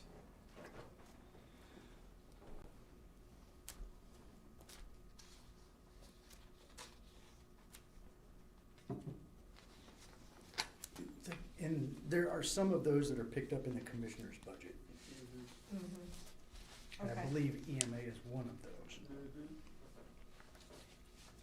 Because the commissioner's budget picks up perf and all the FICA stuff for a couple different departments. Has it been added to the commissioner's budget? It's been, that doesn't need to be added, it's there, it's been there for. I mean, the new position benefits. If we decide that, Yeah. but they gotta go through that whole process before, Yeah. and it has to go through the FES and that whole thing, I mean. Commissioners are still looking at who really has the authority over those job descriptions, but,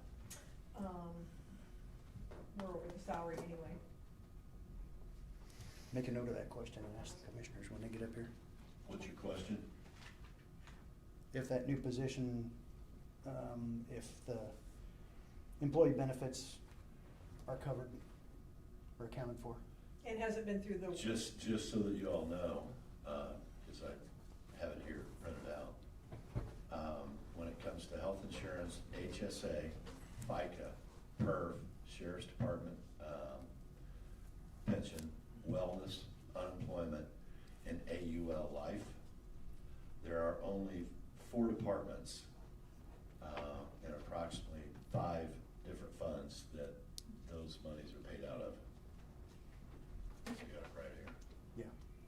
comes out of breakdown. commissioner's budget, correct? Yeah, there's $1.9 million that comes out of for health insurance, just to go through the expenses again. But you got $1,917,000 for health insurance, of which 1.625 is coming out of four funds out of the commissioner's budget. HSA is all coming out of the general fund, out of the commissioner's budget. FICA tax is, they've got calculated 526,299.40. Not sure how they arrived at that number, but those monies, the bulk of it is coming out of the general fund for, out of the commissioner's budget. The pension, which is your PERF, bulk of that, 454, is coming out of the general fund, out of the commissioner's budget. All of wellness is coming out of the general fund, out of the commissioner's budget. Unemployment's coming out of that, and then obviously the AUL Life. So the big contributing members with regards to, health insurance really is the health department, highway department. So they're helping out with some of that. No, But council approved the budget. most of for it's that funded money, out of and then they commissioners and froze the it, general fund. And we didn't have a job description made. Okay, so there has not been a job description for. Okay, I have some questions about your budget. Sure. So you have equipment repair maintenance, it went from $600 to $9,500. Can you give an explanation for that? Went from 6,000 to 9,500. What'd I say? You said six. I mean, Sorry, but just, I'm not just awake. clarify Yeah, for so the it recording. Went from $6,000 to $9,500. One of them is the Cordry Sweetwater tornado siren that we have to do a little deep dive in, see if it's, why it's sticking. I don't know what the cost is going to be for that. A couple also are the two generators over there at the EMS base that need new carburetors, batteries, coils on them. Other radio equipment costs that are going up is due to the fire tower in the park project. Okay, is that, okay. Radio and There it battery is. replacements.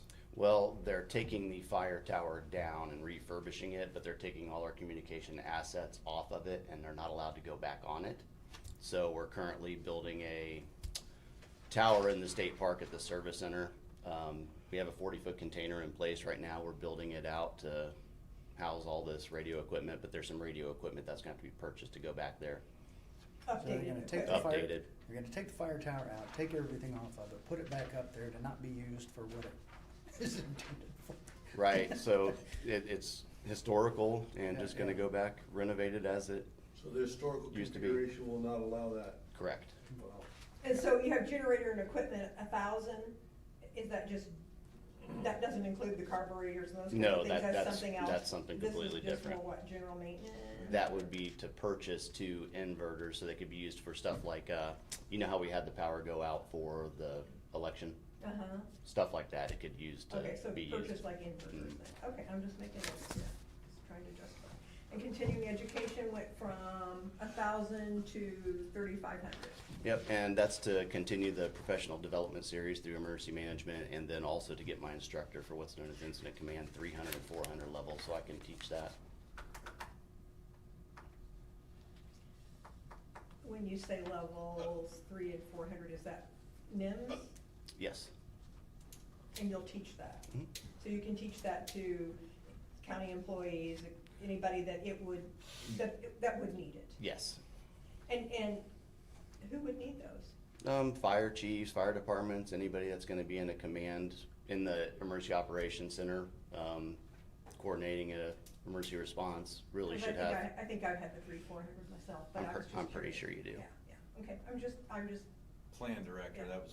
I was plan director in the 2008 flood and floodplain administrator. I didn't have that NIMS training, and I really wish I had at that point. So people like, when you're dealing with the floodplain administrator, the building commissioner, they Yep. would be good to have that They would be. as well. Absolutely. yeah, I think even if it's allowable to reach out to those people that would have to deal with those kinds of things, I think it would be important so that they know the command structure, I agree. Yeah. Completely agree. Can I step in here and ask a quick question? Sure you Yep. can. Just curious, when I'm laying in bed and the storm storm's going over while I'm watching YouTube, Mhm. and my phone goes berserko. Yeah. Which, is that this, like, this got down here, I'm curious, because I don't know.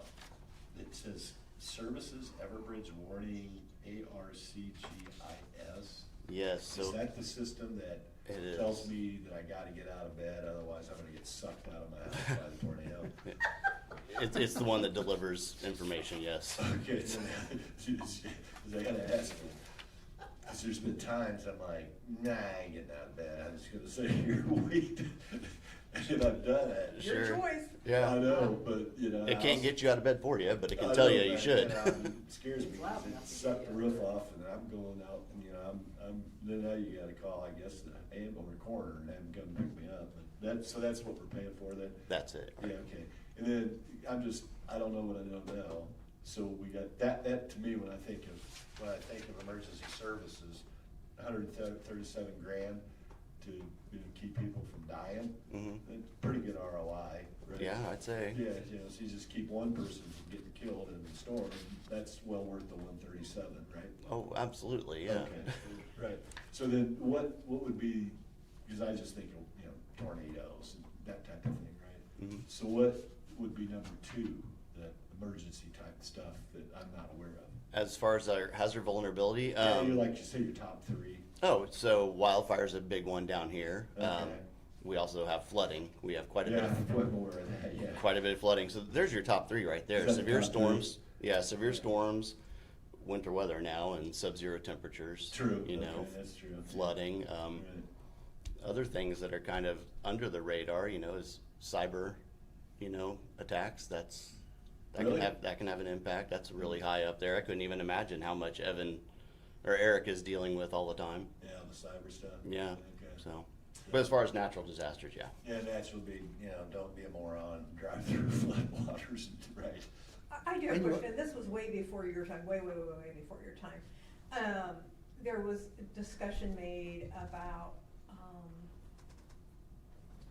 as people came into Brown County, and that there was a system available, and again, this was way before your time. Okay. That would, be able to notify people, even though they're not on Everbridge or whatever it is that we use, but they're traveling into Brown County, we've got a tornado coming, it would capture those incoming phones and be able to alert them. I don't think that ever happened. Was that just kind of a pie in the sky kind of thing? Again, I know there are some of those things that you can't answer, but is there such a thing out there that does that? Yeah, so it's called IPAWS, or Integrated Public Alert and Warning System. As long as you have a carrier, it's a general message that you push up to the state watch desk, and they push it out, and it can have your geo fence around a certain area. When we had to evacuate those 30 homes in January from the pipeline rupture down in this, we used IPAWS to hit that. To do that, okay. To hit that population there, because not everybody's on Everbridge. Right. Right, so this is going to anybody that has a carrier. Okay, Yeah, so Awesome. yeah, it works, it's very effective. Awesome. And it's integrated with Everbridge too, so you're gonna get both, so Okay. we can get Mr. Kemp out of bed. okay, all right, okay, thank you, you answered my question, all right. And those are more than just county specific. It actually breaks down to north and regional areas of the county, doesn't it? It sure does, yeah, it So can. like the tornado that went through, Horseman's Camp, that's, I think in the north side, I might have got the alert for that, but that's kind of, it targets it kind of looks for Where there's service the available. region of the county that's being, Yeah, they call it geofencing, and you can just hey, here's the GPS coordinates. Anybody in that area, hit their I phone. can tell you, we were Yeah. sitting in rafters and that thing went, everybody in there's phone went off. It was kind of frightening. Yeah, well, just this June 17th, we had 5 tornado warnings in that one night. That's I was in the path of 2 of those. Siren went off 5 times that night. It sure did, yeah. That's when we identified that there might be a little bit of a struggle there with it. I don't know if it was the amount of times that it was going off or it was getting weaker, but it tested fine last Friday. I was in the path of 2 of those up north that stopped before they got to my house. Yeah, we got incredibly lucky. Yeah. We did. Which goes to my next question that I've asked for a couple of years now. grants for weather sirens, tornado sirens. Helmsburg, the residents of Helmsburg and everybody in the Helmsburg Valley are very interested in a weather alert siren. We've got the one up on the overlook. Depending on atmospheric conditions and terrain, not everybody can hear that. Some people can hear it, some people can't. So there's been discussion for a couple of years now of getting a tornado siren down in that area, southern part of the county. I had talked to, I can't remember where I started talking, but asking about grants available for that. And the first answer I got was we don't have enough tornadic activity to qualify for grants. Well, since that time, we've had 5 tornadoes go through various portions of the county. Are we now eligible for possible grants for expanded tornado sirens? I haven't seen any grants come available for it, but we can definitely make the argument for sure when they do pop out. You know, I'm constantly keeping That's an eye. one thing I would definitely like to keep an eye out for and make that kind of a priority for, because I know I've been questioned by several people. It's like, we can't hear this tornado sirens. And Right. I mean, even with the alerts on the phone, but if somebody's outside, they left their phone in the house and, you know, they're not gonna hear it. So, you know, the sirens are very, very important for a lot of people. So Yeah, it's top of the list. When we see that funding come out, if and when, we'll be jumping on it. Okay. Yeah, that was, my thought was, what's the viability of the sirens, or variability, I guess, maybe, sirens versus the phone thing that people have. I mean, I didn't know which was more effective in getting more people, because again, obviously, I don't always can't- I don't always take my phone Yeah. outside. If I'm playing in the dirt, I don't want my phone dropping in the mud, so I just take it in the house. Yeah, we don't, and we can't hear the siren where we're at, but I'm not sure I would even hear it at night in the house anyway, so. Well, it depends on atmospheric conditions too, because there's sometimes I've been standing on my back porch in Fruitdale, you know, don't hear the siren at all, and then there's sometimes it's just, the atmosphere is just perfect, and I can hear the siren going off on the overlook. Sure. That sounds like it's next door. Well, back to budgets. Yeah. He will need to have a job description created. There is one. You mean for his assistant? Yes. Oh, okay, I was gonna say. Yeah, not for him, he's got Got one, one. but for the assistant that he's requesting, he will have to have that all done, go through all of it. Yeah, if we steps. decide that's what we're gonna do. I checked with the commissioner's office and they had not Yeah, had. because we froze it, Yes, you yes, we froze did. it. Okay. Have you, one question. Sure. Have you found any use for drones in the last 2 years? Yes. Have you? Just used one from Fruitdale Fire on, Search and rescue? well, no, just identifying the path, doing the damage assessment for National Weather Service. I want to say that was June 18th, so it was the next day. We had that tornado that actually went through Hilltop Christian Camp. Yeah. Yeah. So they used it just to map it? Yeah, we did it to kind of get an overview of the damage so we can actually see if it was an EF0 or an EF1 and kind of go from there. But we can certainly use it for search and rescue too. We're actually developing some pretty cool platforms for that as well. Doesn't the sheriff's department have for Sheriff's got search and one, rescue? Tom's got one, couple. Search and Yeah. rescue, I mean, I couldn't answer whether or not they have a pilot over there. They do have a drone, yeah. I think And we have they- plenty of they- pilots I think around. the pilot left. I mean, don't you're a know. pilot too yourself, right? Yeah. Yeah, so I mean, Yeah, I'm just curious, and Tom is too. And he's got infrared, which he could use for SAR stuff, yeah. absolutely, which pretty much you have to have the canopy going, right. so. I remember doing those sorts of things 6 or 7 years ago when we had that individual loss down on Valley. Right. Yep. Yeah, we did a test on that, and unless the guy's got a bright green shirt on, you ain't gonna see, he's laying flat, you aren't gonna see much That's right. when he's moving around, even with the canopy off. I have a question for the council. In Corey's budget, you have this EMA administrator in your budget, and we have not approved the salary ordinance yet. Last year, there was a position in another department's budget that they didn't have the position in there on their Form 1, and what ended up doing is we snuck that position in on the salary ordinance without bringing anybody's names up. Now, is the council going to approve in the emergency management, this administrator position for Corey? Well, we have to decide that, and there isn't a job description, as she said already, so we can't really approve something, I don't think. So are we gonna because take there's that out of Corey's budget? Because we don't need to let Corey walk out of here with the unknown, and No. if we're gonna make a decision. it Well, then needs I to think be- we need to take it out until obviously, we're not gonna assign a $37,277 salary to it without it going through the FES system, evaluation process, all of that. So that might be a come back and ask kind of situation. So yes, good question. We probably need to remove it at this point until all the ducks are aligned. And furthermore, I don't want it snuck in on the salary ordinance. And also, if it's a part-time, we want you coming before us, because again, we're not wanting to add people to benefits and all those things. We're wanting to know what's gonna happen before we hire people. Sure.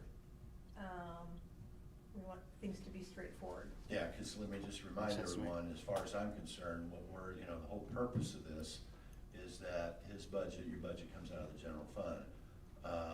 And this is without the lit supplemental. We're $574,326 in red ink based off the 2027 projected revenues.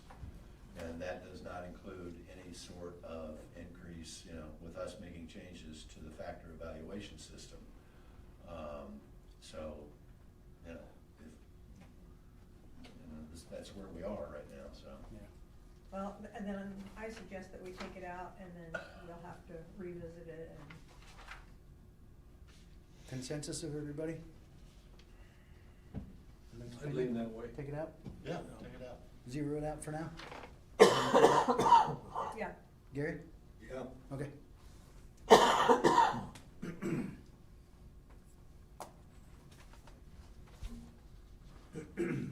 Okay, I think we're good.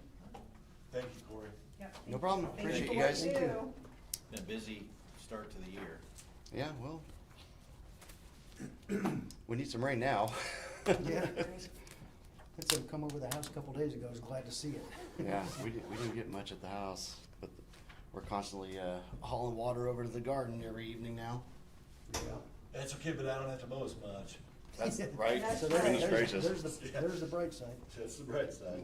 Thank you, everybody. Thank Thank you. you.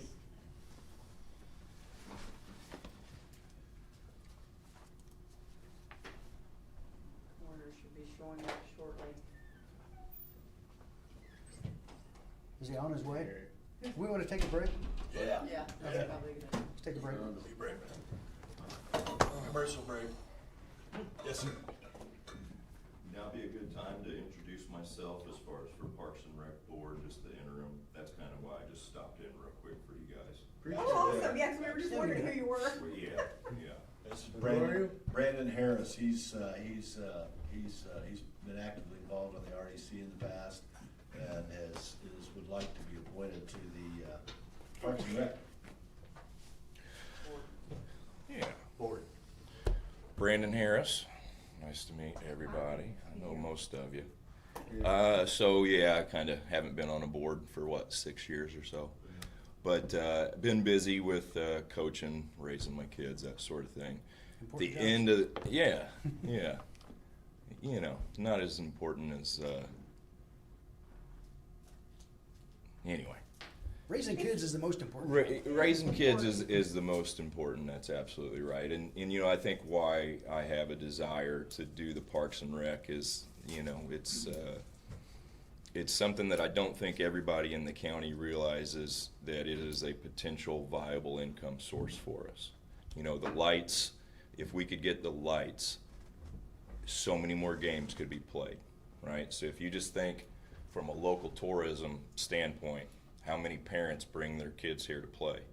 But our parks aren't set up to play late games. So we miss a lot of tourism potential just in that alone. Because if we shut these games down early, they're going back home to eat, right? What do we do when we travel to games? At the end of the game, we stay in that town and eat. Everybody does. The kids are hungry. So that was one quick point I just wanted to make, that when I was watching yesterday, the CVB was saying, well, how could we, justify our costs for tourism for this? I absolutely think that tourism from that, if you look at that as a local level, would be a easy, cheap option to keep a lot, I'm talking thousands of people in our town for just a few more hours. You think every single day, right? So anyway, just something to kind of justify that sort of thing.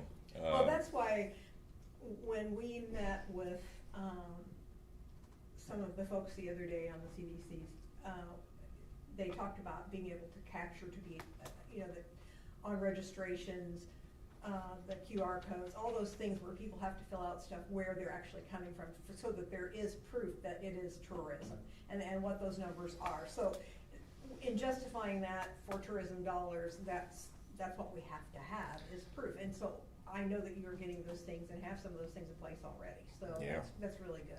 Yeah, and I think that's just an easy one. You don't know how many people are necessarily coming from Columbus, but when you know every time we're playing these towns all the time in rotation, right? If we have a nice park, right, somewhere for these people to park their cars at, places to stay, our park is behind on what it needs to provide, not just for our local kids, but just in general for the county. Number two, what I found out in the first meeting, I don't think many of us would guess this. Do you guys know that our pavilions are booked out almost a year ahead of time? That's awesome. Well, they're inexpensive. They're zero. We do not charge for pavilions. We do not have any sort of a reservation system other than they have to call into Parks and Rec, and God bless her, she has to try and pencil and pin it in there for this right now.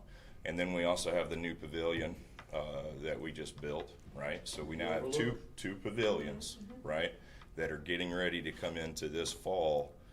That again, potential viable income source. You go to any other park, you're renting these things out. Yeah, maybe low end $20, but some of these $100 a pop. If you're going to be there for say half a day or a full day, you're going to have 10 people, or you're going to have 40 people, right? So anyway, another just immediate thing that I saw right off the bat was like, that is a great problem to have for us. So another thing is, those pavilions could be upgraded really cheap. The floors are all busted up, right? Some really simple things, low end that would again increase tourism, guaranteed. I've already heard that the Overlook Pavilions have 10 requests for weddings. Already, yes. And you could charge $500 or more probably for that. Yeah, the current issue that we kind of brought that up in the board is how do we reserve that, and how do we come up with rules for that?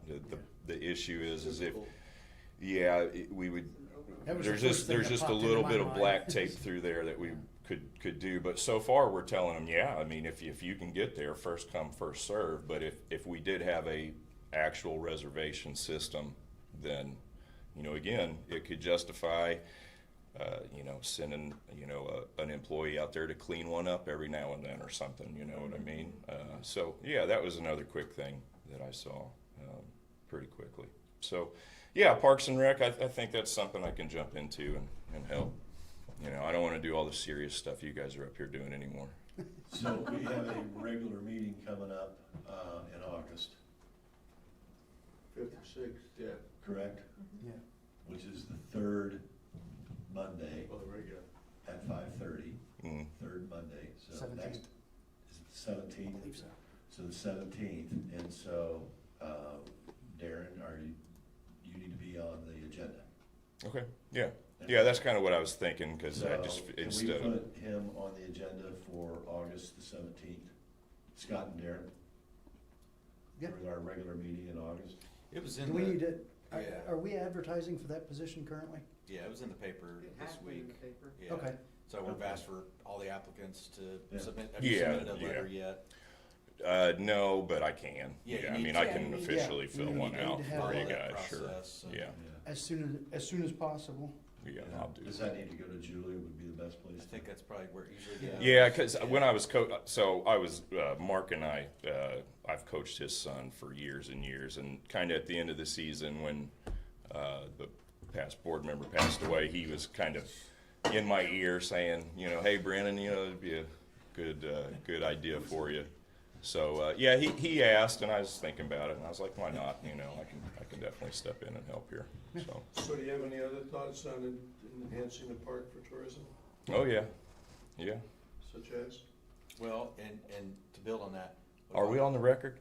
Yeah, we are. You know, Okay, That's what we very really well. wanna- we wanna be careful. We're open to with conversation. stimulus. all about Yeah, yeah. improving for tourism, but what about locals? Yeah, no, definitely from the local standpoint, you see the, from a parent standpoint, right? You see the little park area that we built is booming, right? It is. It's It booming. is. Yeah. Where do we park at? How do they get there, right? You know, there's nowhere for them to get to, and here we are talking about another big expansion. We just had, I guess, the engineers come in and they're not, I don't think they're taking into consideration that if they make that bigger and you do that, then where are the people gonna go, right? So to me, it's like, we're gonna improve something here, but we've got 3 other things over here that I think should really be done. Because right now, what's happening with that is successful, right? But we're gonna expand it, and from what I've heard is for the, a local entrepreneur to use it for training and that sort of thing. Well, I don't think government should make a deal with someone local to build a infrastructure for their business, and then if that business goes away for whatever reason, then we now have this huge complex. They're wanting to build a training facility for mountain bikes is the next project. Park from the boat track, in the park? Yeah, a whole new separate area that is going to be infringing on where the garden area is, and so. Hadn't heard that. Yeah, so that's the current thing that I think is trying to get pushed through on that standpoint. But yeah, for me, you know, you look at the pickleball thing. If we don't have lights, the pickleball thing's null and void. We're not going to be able to put the pickleball courts next to each other. We've already realized that unless we change the kind of the dynamics of the park, the pickleball courts are going to be in 2 separate areas. Right, so then you're going to have different setup, parking, and that sort of thing.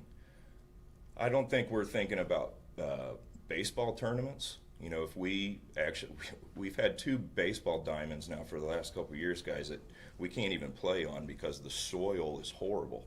I mean, you can't put the kids out there and play, right? So you can't really host tournaments and that sort of thing. But we could, all the way up to, you know, adult baseball, right? We could have tournaments like that. So, you know, are we going to fully utilize the park? You know what I mean? It's like, got a lot of space there, but I don't think we're fully utilizing it, so. When you say soil patch, it's flood related? From what I heard, it was before my time. They went and put new soil down. They put the wrong soil down. They didn't put baseball dirt down, and so it's just clay and dirt, mud, and so you really can't take care of it, even if we drag it and clean it. Just 1 second. Somebody would like to buy you all pizza for lunch. Are you all up for that? Somebody? Yeah. Who? Sure. Well, if they wanted you to know, they'd tell you. Well, we can't accept gifts from anonymous people. Why? Anonymous is better, we can't pay it back. Are they the next budget request person, or? I'm just saying, somebody wants to buy lunch. That's a nice offer. I don't Are think we you- should do that. Up Why? for that. Anonymous, we don't know who I need to, who are. I mean, it could be Thank me. you. Thank you. It could be you. That would be very nice of you, but we don't know that it is you, so. Like, I've done it before. Yeah, I know you have, but How thank about you. you buy it? No. You're welcome. Yeah, we have to be careful accepting gifts. Yeah, if we don't know who it is especially, but yeah, I think we should probably not do anonymous. That's a nice offer though, for whoever it is, yeah, yeah. We want to take a vote on it? Yeah, let's take a vote on it. It would be pretty cheap. I'll make a motion, we take a vote on it. Okay. What are we voting on? Pizza. Well, Judy voted no. You vote no. Yeah, I'm out. We can't take a vote, we're not in a meeting. Yeah. I mean, I don't know. I guess not. even if we did know I who guess it not. was, I can't eat it anyway, probably, so. I So guess anyway, not. Gary, you know, I think a really simple extra one is if we built 2 more pavilions, they'd be booked out in a heartbeat. 2 more pavilion at the park, yeah. Yeah. Really? I mean, would you, I would have never guessed, I've lived here for a long time, would you have guessed that they're booked out a year? I think they do it at the Brown County State Park, but I didn't think about that. We're, and you think how much money they're making, and we're missing money right here.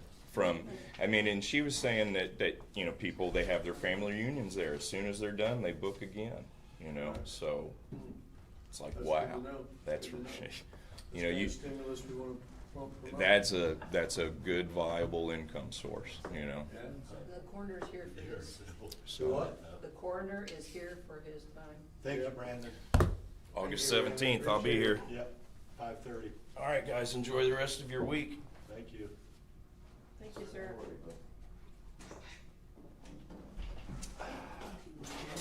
Couple of you get back. Yeah, of course. We'll wait for a couple Yeah, it's of a them to little, get I back. keep it on the bike too.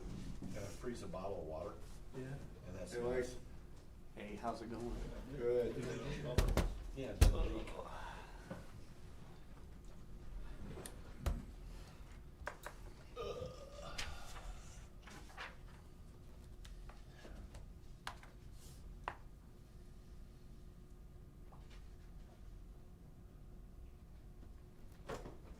So this is our break period, right?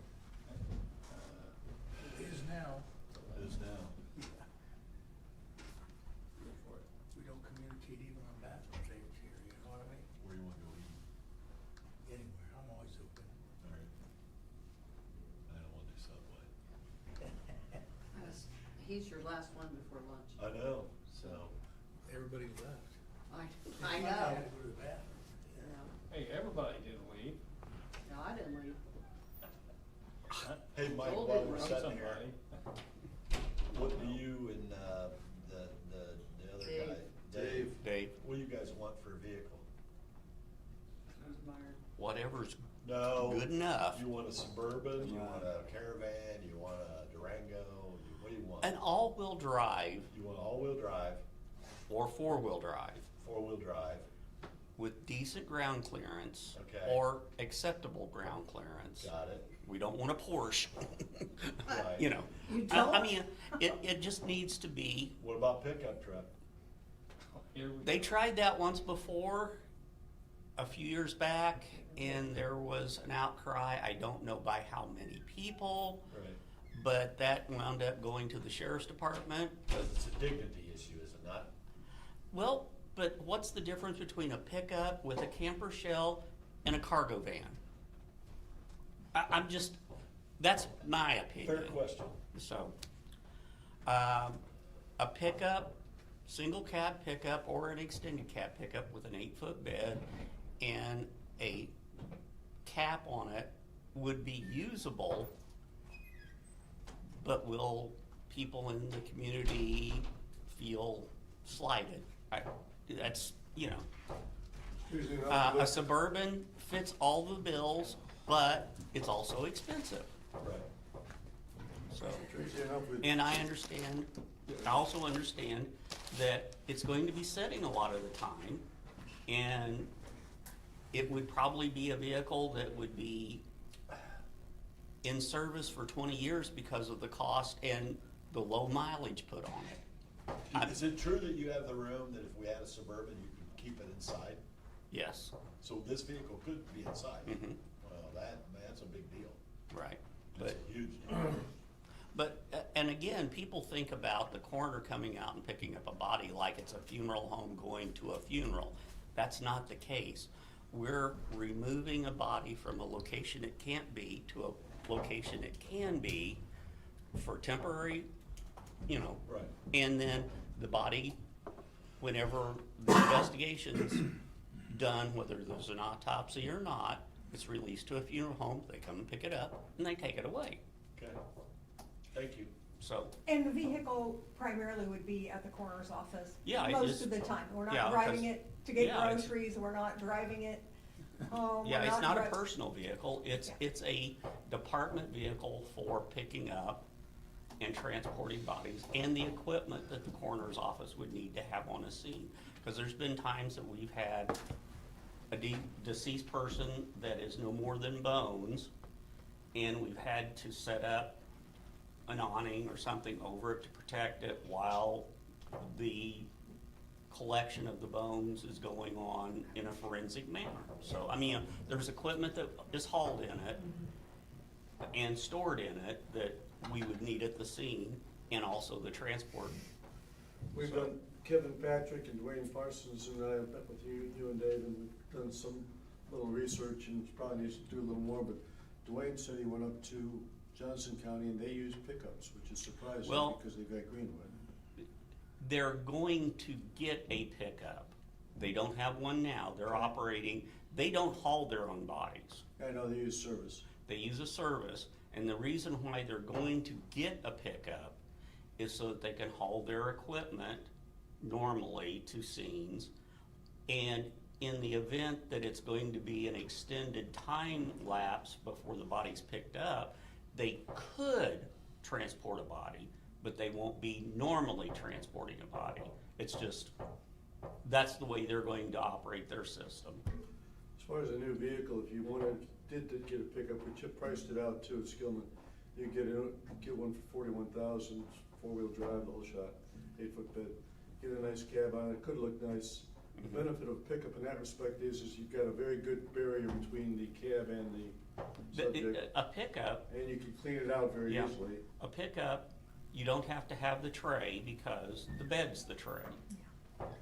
And then there's no retrofitting with a tray or having something that had a situation where there was carpet, like say in a Right. Suburban where there's carpet that Carpet needs or to be crevices that protected can- so that if there was a leak, it wouldn't be into the carpet or whatever, or into any of the crevices. Having been involved in dead bodies a lot in my life, 39 years worth, I think you need a proper vehicle. What do you actually think is a proper vehicle? Because we have people making decisions here that have no idea. It's like Jim's always saying, if you don't know what you don't know, you don't know that you don't know. And I know you're not gonna try and soak the county. So what kind of vehicle, if you could get the vehicle you wanted, what would you actually want? What do you feel is needed? A pickup would check off a lot of boxes. A 4-wheel drive pickup would check off a lot of boxes. The only other thing is if you get a really tall pickup, we would need to find out whether the cot normally would be able to raise to the level to get into the back of the pickup. Because like the health department's diesel pickup, that's really tall, and I don't think that would even be an option because it's too tall for the cot to get to where it needs to. But they do have in ambulances the auto lift system, which it slides out, picks up, but then you're talking a whole nother big cost. But are you by because they're yourself expensive. usually when you do this? I mean, that's a factor. So Well, if that's a factor, then obviously.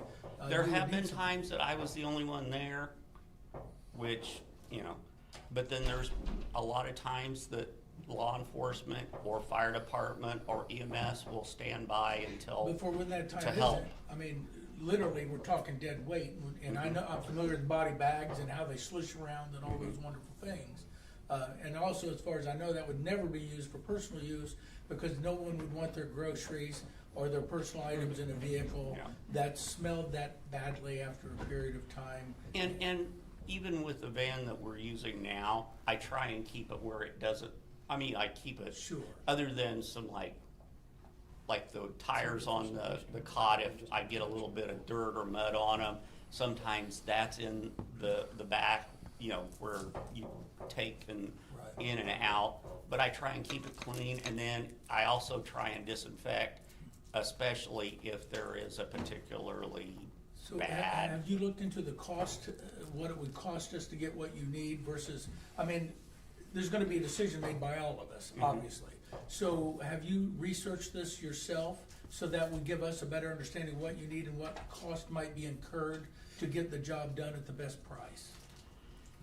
Well, of course, vehicles fluctuate in price. Right, I understand all And if you can get it on the state bid, normally that's between $5,000 to $7,000 under a normal person's price. Okay. But I'm not sure what's available 100% on state bid. What the state has said, we will buy this at this cost. And they always allow other governmental agencies to go in on the state bid prices. So that would be a little bit more to research to see what we could actually Can you do that get. within a reasonable amount of time? Because we've been kicking this around a lot. And we need to make a decision to get this done. Well, The last point, we set a $50,000 budget. We did. So that's what it's gotta fit into. If you wanted a new vehicle, you could probably outfit a new pickup truck for that and be in spec. And you got good dividing between the driver and the occupant. It's up to you though, whatever you think works better. like I said, a pickup would check off a lot of boxes.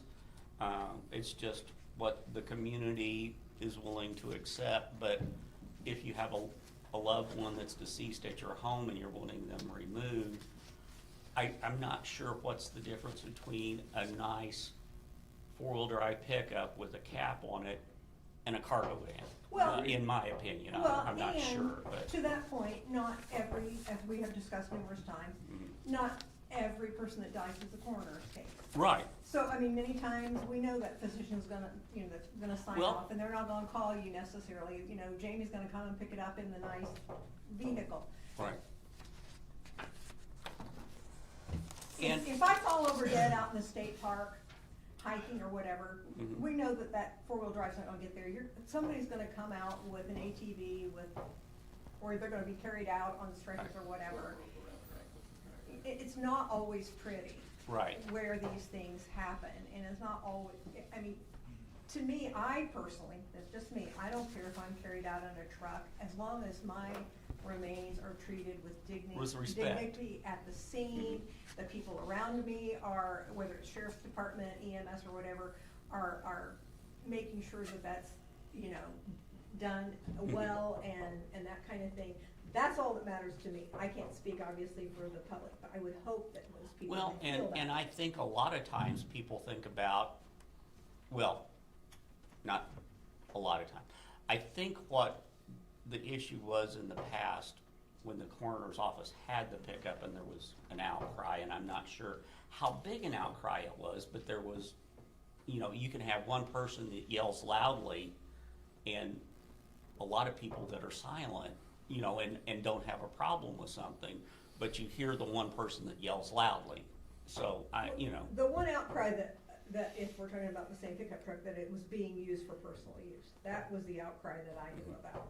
Well, and there was also some people that were complaining, I don't want my loved one picked up in a pickup, so, So and I'm not sure if that was one person, 5 people,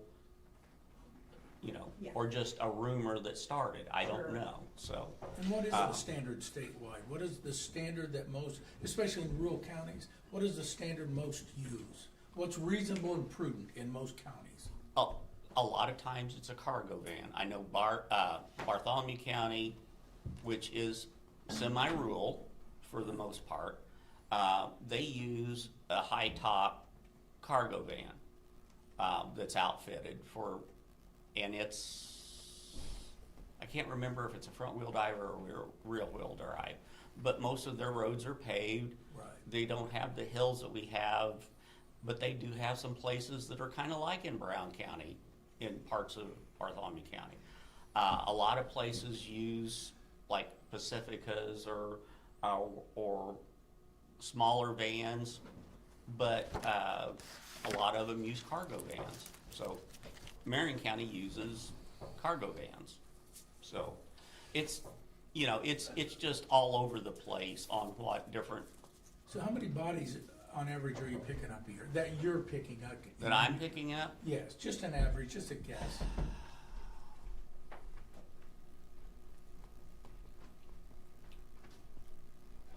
I would say 40 to 50. 40 to 50. And And some how of many of those those are are you courtesy alone with? pickups where it's not actually a coroner's case. Yes, and I understand how Yeah. that works. Yeah. So, some of them, once I move the body, it changes to where a doctor's willing to sign, I mean, you know, it's just Right, and I all understand over all the of place that. on, yeah. But where you actually have to go out there, not all of the variances, I'm not concerned about. I'm concerned about what you have to do.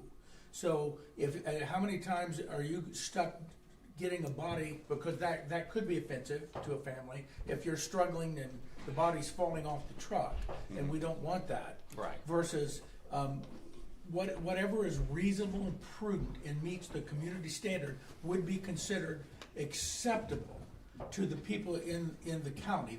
That's what's reasonable. And I think that's the need we have to meet. And for me, I'm not suggesting a $100,000 van, and if they can find something adequate, it's adequate.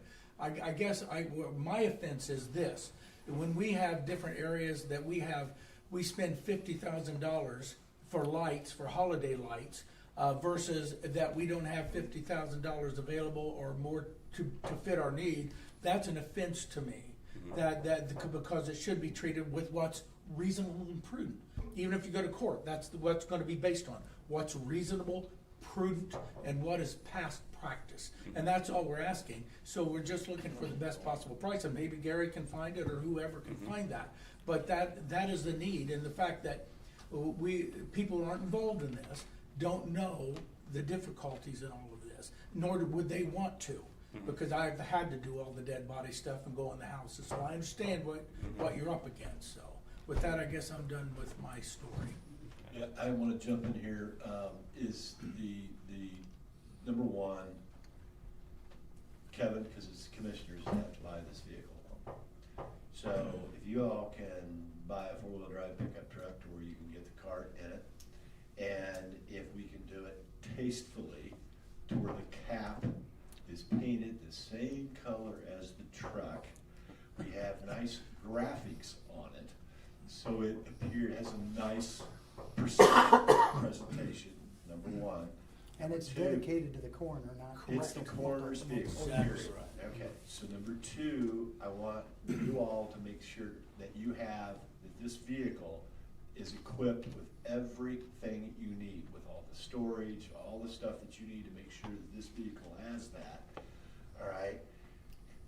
And lastly, because you just testified that the vehicle stays inside, which is a big deal, so now, we could conceptually, if it's maintained properly, we wouldn't be able to have to buy another one for, 15 years, let's say. Right, so you average that cost out over a 15-year period.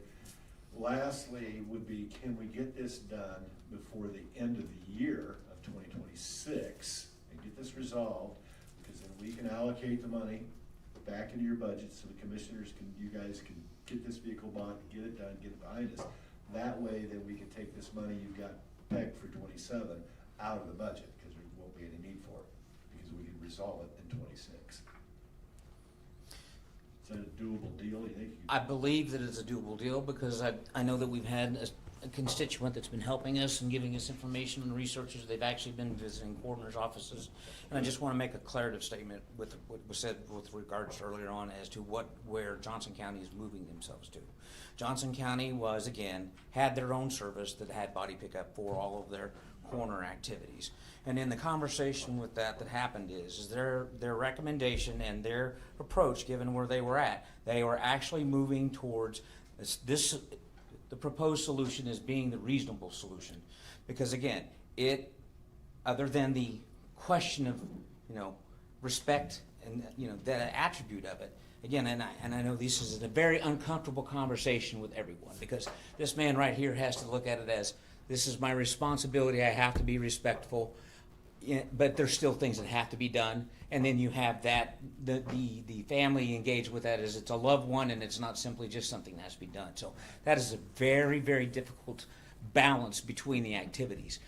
Given the environment and geography of this county, it is my opinion that proceeding with a pickup being either an extended cab or a single cab, properly equipped, from purchase new. Now, the comment that was made from the Johnson County coroner discussion was that it was roughly anywhere from a new pickup buy, $40,000 to $50,000, depending upon that aspect of it. And then obviously you have the equipping fee, which There's some aspects of it, as light bars and those things that we do for the sheriff's cars, And- with the exception of. And as this. far as light bars and things like that, we don't need a light bar or anything.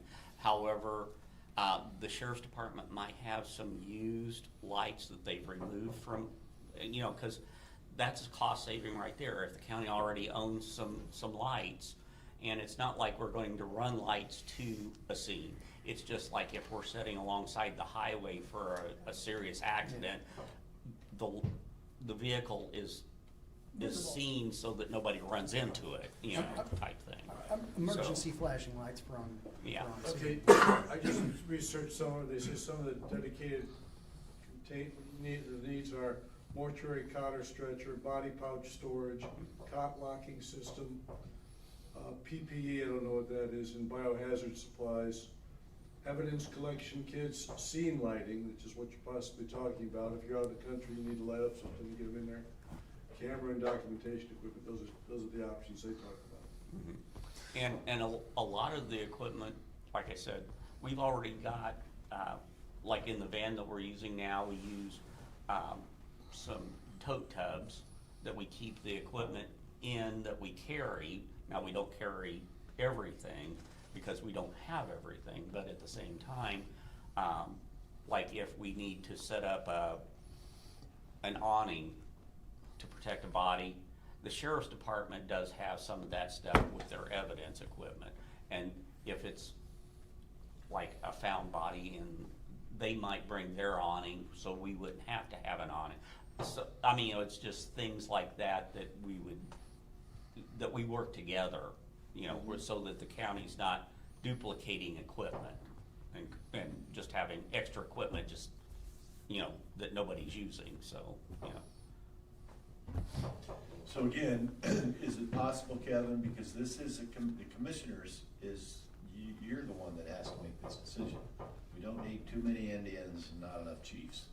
It's my recommendation that we proceed forward with procuring a new pickup truck equipped which then we have the question about what the equipping costs need to be. Right, but let's do it right.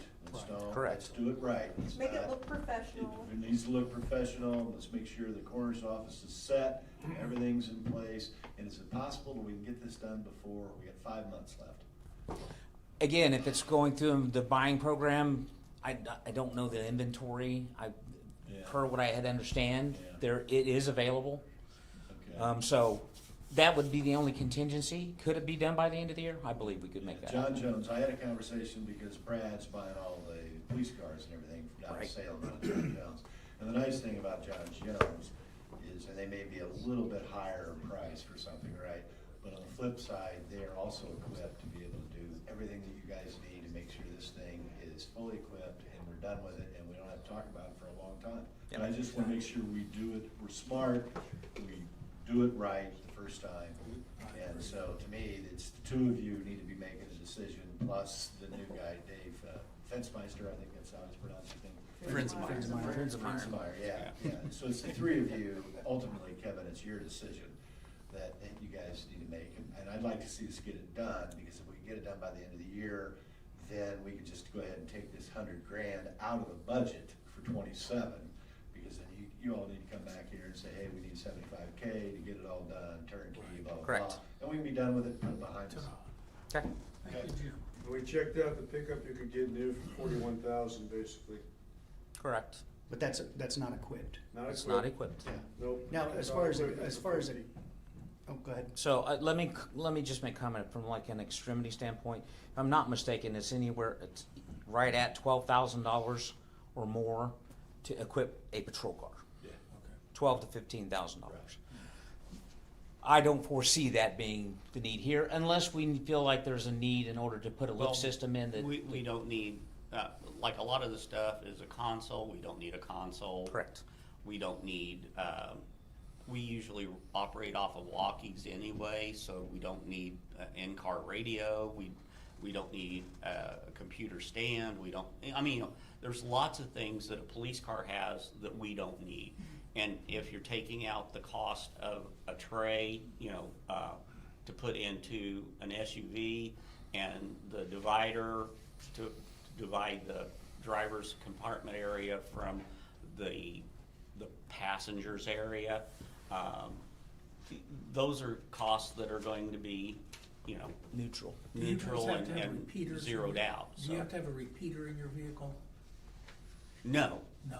No. I didn't know. Okay. So just in general, you could go 45K, another 20K, 65 grand, get it all done, turnkey, rock and I roll. believe that would be an extreme max. I would rather be higher, I'd rather have it not need it than need it and not Yeah, have because, it. because there's no, I mean, Rough whatever. math, rough math. Yeah, right. So who's gonna flesh this out?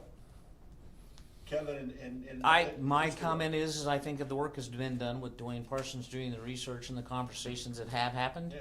Good. It's just a matter of he's been waiting for us to go through and say, give me a number, and I will go through and we'll get it equipped professionally, done to the point so that we can get it and happen, and it believes it can Now, happen. do we need to put that on the agenda for our next meeting? No, what we need to do right now is, what I No, wanna I do gotta is, resolve I it wanna today. take the 100 grand out of the budget for 2027. I would like to see the council, agree 65K, that's the top number, right? Should hopefully give you more than enough cash to be able to get this thing resolved. And then once you guys get, because Kevin, I'm assuming if we would have to act fairly fast unless we go ahead and advertise it, do an additional appropriation for the coroner's budget, stick this, the money in the budget for 2026. So that way you've got the money to go get the work done and we can get this behind us. We've been jacking around with it way too long. Completely agree. Okay. So I That's would my say that if proposal we to can. council. So let's take 100 grand, take that 100 grand out of the 2027 budget of the coroner's budget. And then let's be prepared to allocate up to $65,000 for this four-wheel drive, whatever it is you guys decide you want. Okay. A couple of things Mike? that I would like to see that I think would solve some of the stigma problems of a few people with a pickup truck is we can get like has been discussed, get a good professional looking cap on it, metal, not just, We some already have product. basically, we've identified from the research that's been done as to what that needs to be look like, and there've been recommendations. really made. nice Hold on, fiberglass Jim, cap, can I, fiberglass cap no, with I would like to see windows I would like to see a metal cap, No. something that, let me finish this.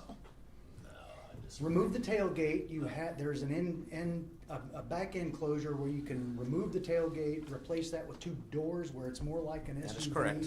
more like a van, And that less is the of a Johnson, pickup and that is truck. what Johnson County is looking at trying to do with their configuration. And you see on hold the- on. Oh, I'm sorry. And it's dedicated strictly to the coroner's office.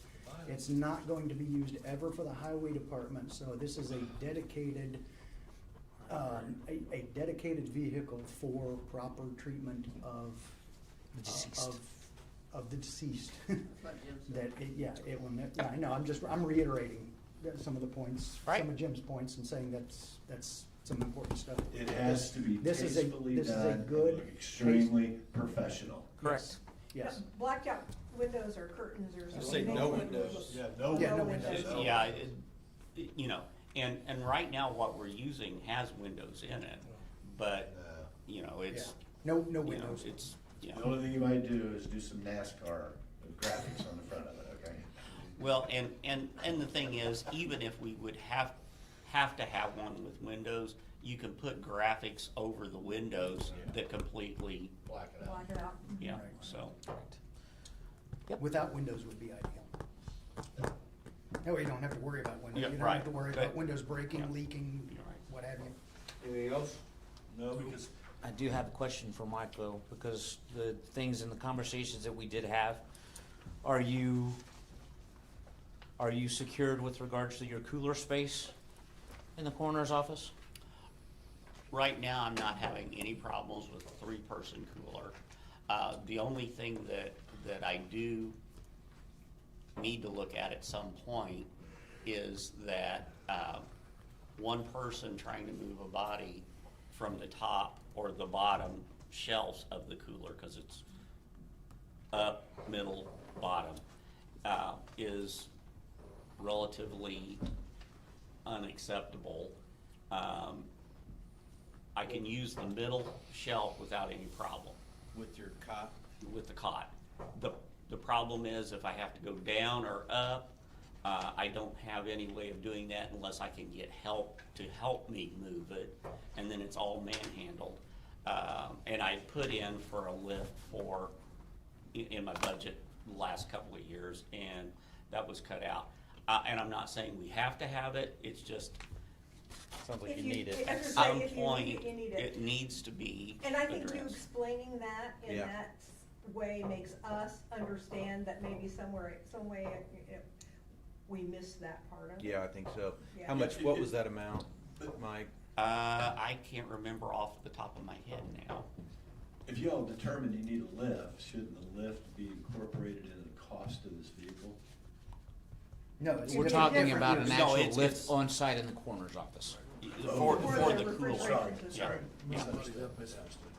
Well, when you do come back, you're already doing an additional appropriation. I mean, that sounds like a need, not a want. So is that under machinery and equipment of I think so. 2,500? Yeah. So it's in your So it's- 27. Yeah, I mean, we could front load that to the same additional appropriation this year.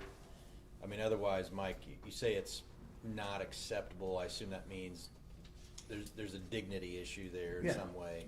So let's front load that this year, maybe take it out of your 27 budget, like the truck, front load it into an additional appropriation with that same announcement, same advertisement, same meeting, and do it, just get that done. and you think that you can get that lift for that amount of money? That's what I had back when I first asked for it. I don't know whether they went up. Can you research I will before do you come that, back to yes. us? Okay, while we're all here, I'm gonna go through all these lines, because that was the intent of these hearings. On the sheet, you have 27 budget request, 26,000 for the elected, or for the elected official. I don't know where we got 23,072 on here. What? Up on the screen. Oh. Are we going with the 26,000? Is, we have to make sure that it's appropriate with Right. the But, FES. but as a line holder, right now, are we going with 26,000?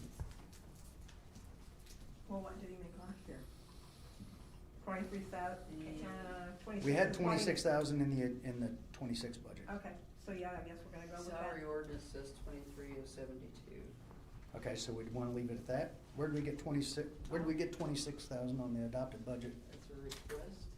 In 26? Okay. We wanna leave it according to the salary ordinance or change it to the We need to 26? get the salary ordinance. Yeah, Okay. we've got to stay true to the FES system. Okay, 23,072. Okay, next line, chief deputy. There's 12,000 on 26, 13,000 budget request for 27. What do we have in the salary ordinance?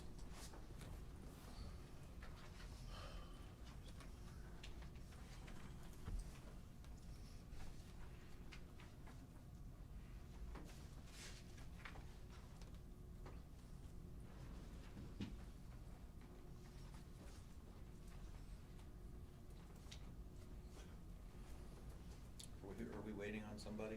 Yeah. Who's looking, Julie? Julie. I'm sorry, what am I supposed to Oh, I do? think we're looking at I'm the sorry. salary ordinance for the chief Oh, that's what I'm deputy. looking for, yes. Okay. Okay, Mike had 2,900 in longevity. That's why it was more money. Oh, okay. So we'll just leave it at 23,072. Now the chief deputy, what did we have in the salary ordinance for chief deputy? Chief deputy, we have 12, We had 12, it's up to 13, right? yeah.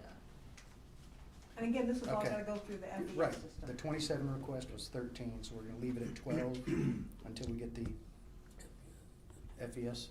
Mhm. Okay, deputy coroner, we had, according to 2000, or the 26 budget was 2,000. Chief deputy is 12,000, the deputy coroner's 2,500. In the salary ordinance? Okay. Postage, 50, that's staying the same.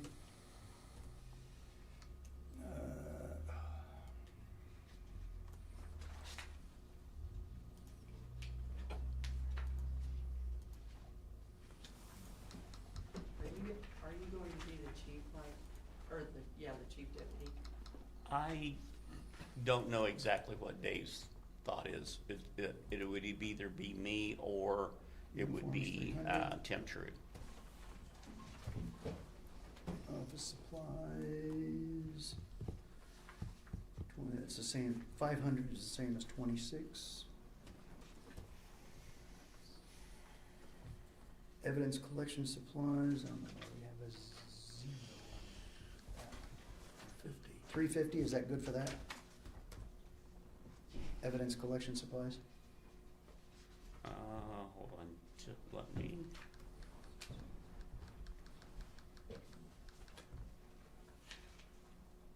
That's your current ask. I'm trying to scroll and it's.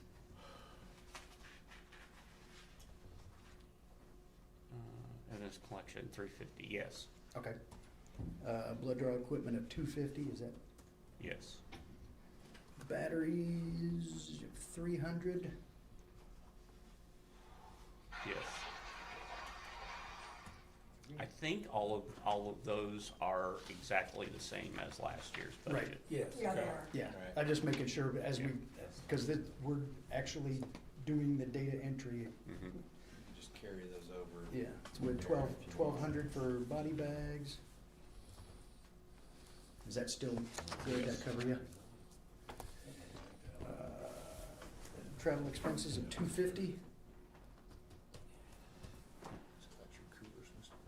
Auto insurance of 650.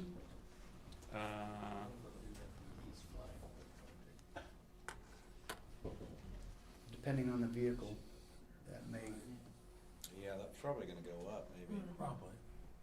650 a year. Depends on how many miles. Yeah, Depends on miles though, Yeah. but replacing that vehicle. You know, is just the leave it at question. 650 and adjust it as we need it. Kevin, I mean, you're the insurance guy actually Yeah. on this. What do you think? 650 for a brand new truck, $50,000 truck? That may be okay. I don't think that's gonna be, again, No, we've already, especially with we've the already got equipment. reductions in everything that we've done, so Yeah. I don't think it'll kill us. No, it's not gonna kill it. We're just trying to make it accurate. Auto maintenance of 750. I don't even know that we need that. If we got a new truck, it's got everything's Oil under changes. warranty. You got oil changes and Tires, brakes. tire rotations. 750. You want to keep it at that? Yeah. I would. Better Leave it? have it. Yep. And You if have they to don't be use ca- it, it's gonna go back anyway. Yeah. Again, you gotta be careful with that because we're not, the services that are gonna be happening here are not gonna be services because of use, it's gonna be services because of non-use, Exactly. Yeah. right? Yeah. So they're not gonna be as frequent, so therefore, I mean, it's highly likely this vehicle will only ever go through a 1-year service. Right. Yeah, maybe 2 oil changes, maybe in a year. Yeah. Tire Pretty rotation. minimal. Fuel, Tire rotation. fuel of 500. Well, and, Might be why he's in. and the other thing that you gotta think about that is if for some reason a rock hits the windshield, you gotta replace the windshield. Right. So, I mean, it's not something that you can plan for, So then we can remove it from this budget? I'd say But you can have a If- contingency. yeah, Leave it right. simple. And, Five- or you're on the scene and you wind up poking a hole in a tire and have to have a new tire, Yeah. Right. so. Pretty I simple. just learned that the auto insurance is coming out of the commissioner's. That was budget, one of my questions, and so it we should even need to actually put it come in. off of his budget. Okay. Yeah, that's so that's a 650 savings, cause that comes off of us. Yeah, that was one of my Thank you. questions Yeah, once we so got it through can come this. out of his budget. Okay, so we can zero that. Thank you. And who does our autopsies? I see that on here. That Oh, is. Can we save that for the, Oh, that's where you're at. well, I wanna get through all the data Yeah. entry first. 500 for fuel, is that enough? Where, fuel 5.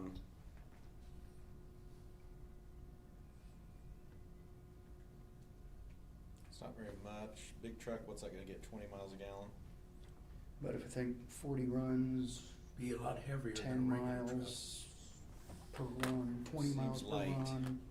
Is that coming out of your budget too, though? The gas for all the county vehicles? Doesn't come out So of it yours? basically, the commissioners do pay it out of their budget. Yeah, let's Sheriff's Just- vehicles and all Just that. zero it? zero it. Well, they all have their own keys Code. and codes and those. They Use do. the- Or do you wanna keep for tracking, or do we wanna keep it in here? I'd say, I mean, if it's, I know that we have in our budget over $230,000 for gasoline. I'd take it out. But at least. And as if he- little as as little as this truck is gonna run, I mean, it's not gonna be, But if he has his own code through the highway department, it's easier to track that way on how much he's actually spending. Right. do we wanna keep it that way? But you would keep your Keep it code in here? regardless if it's in your budget or not. Let me, Well, they should keep that. I don't know how it's set up to, if we're tracking it in, I know that we have $237,000, or 200, again, over that. Right. My comment would be is, you're going to end up using the highway facilities just like anyone else, so there would be a code in that, 0. And whether or not he has the fuel line, he still has his own code for tracking. Correct. Yeah. Teresa's signaling me it's 0, and it is 0. It goes to us. Okay. Fuel? Fuel, so Okay. that can come out of that. Okay. Oop. That's what I was thinking too. Yeah. Okay. Autopsy fees, you Okay. had 26,400. And on the autopsy fees, I haven't been told that there's going to be any increase. Currently, each autopsy costs $2,200. But with everything else, I am That's roughly not going 10 to or be 11 of them. surprised if it does go up. Is that IU or Columbus Regional? It's Sergio Forensic Services out of Fishers. Okay. They're a traveling pathology. Bartholomew County, Johnson County, Morgan County, us.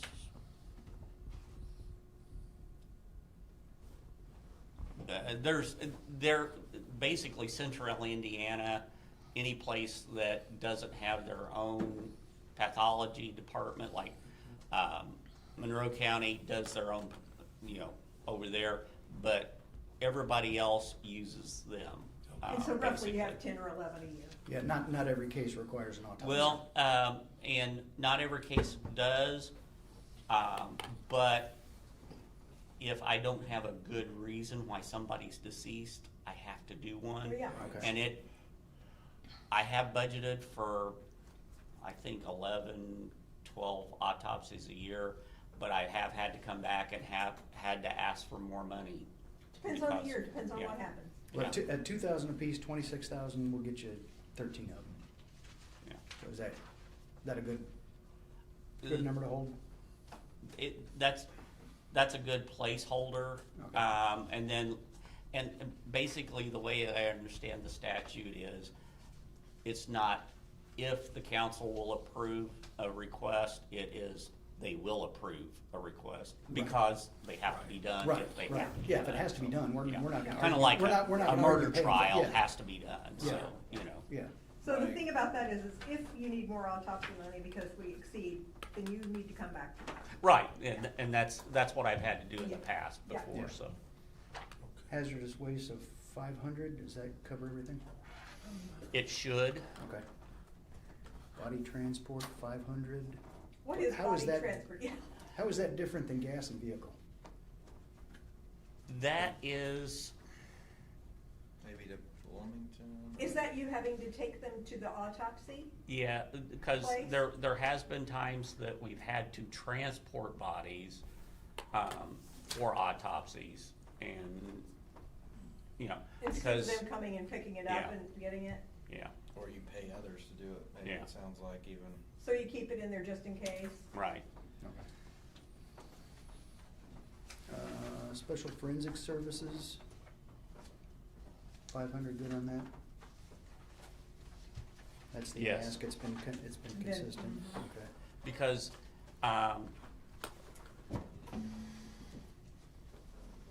when I do a toxicology, if I'm looking for certain drugs, the state will pay for it. If I'm looking for something else, I have to pay for it. So if I'm looking for carbon monoxide, I have to pay for it, so. If you have to call out an anthropologist, who pays for that? And that happens. The University of Indianapolis has That's a, who we use. but I- yeah, a lot of people use Latham out of the University of Indianapolis. They say it is free, Okay. but it's not. If they come out to do something, it's free, but you're expected to pay, if they have to stay overnight, you gotta pay for the room and board. If they are there during the day and come back the next day, you gotta pay, there's just, you'll get a bill from Adds them up. for incidentals.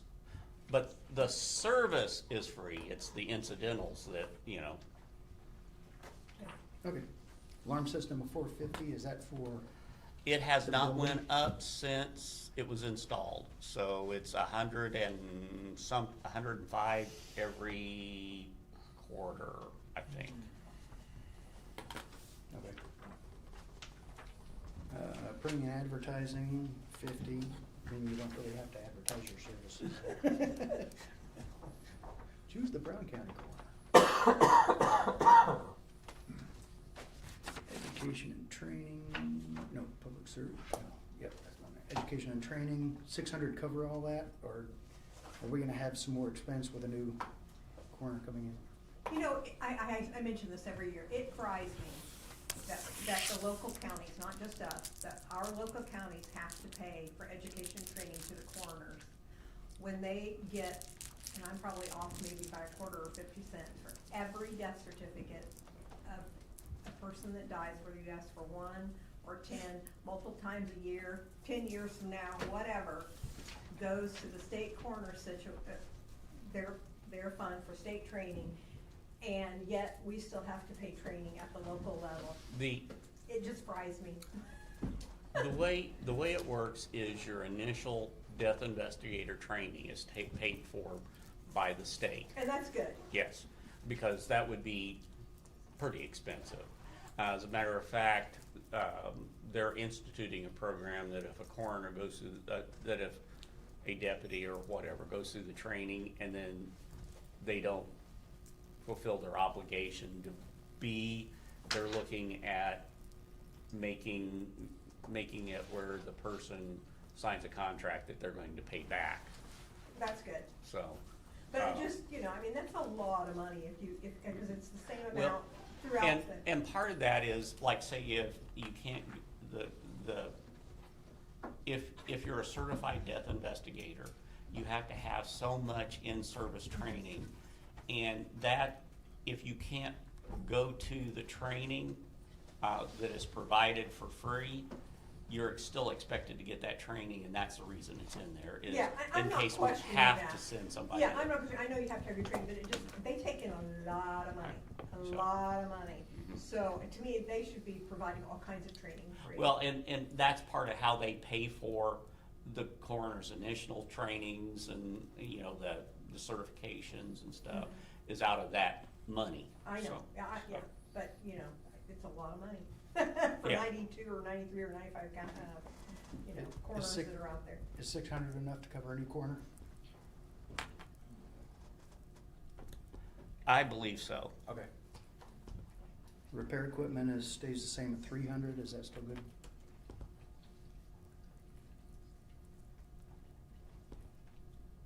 What was the question? I'm sorry. Repair equipment, 300. 300. That's what it was last year.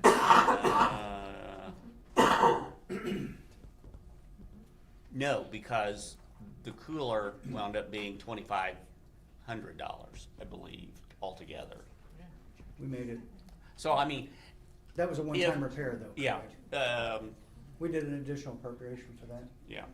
But, I mean, 300 just for like incidental. Yeah, daily. Repair stuff, it probably would be okay. I don't think but if there's If a we had major something expense. major, an additional yeah. appropriation probably Yeah. be better, that way Yeah. we can kind of track it. Yeah. Okay, dues and subscriptions, 250? Nope, 450. 450.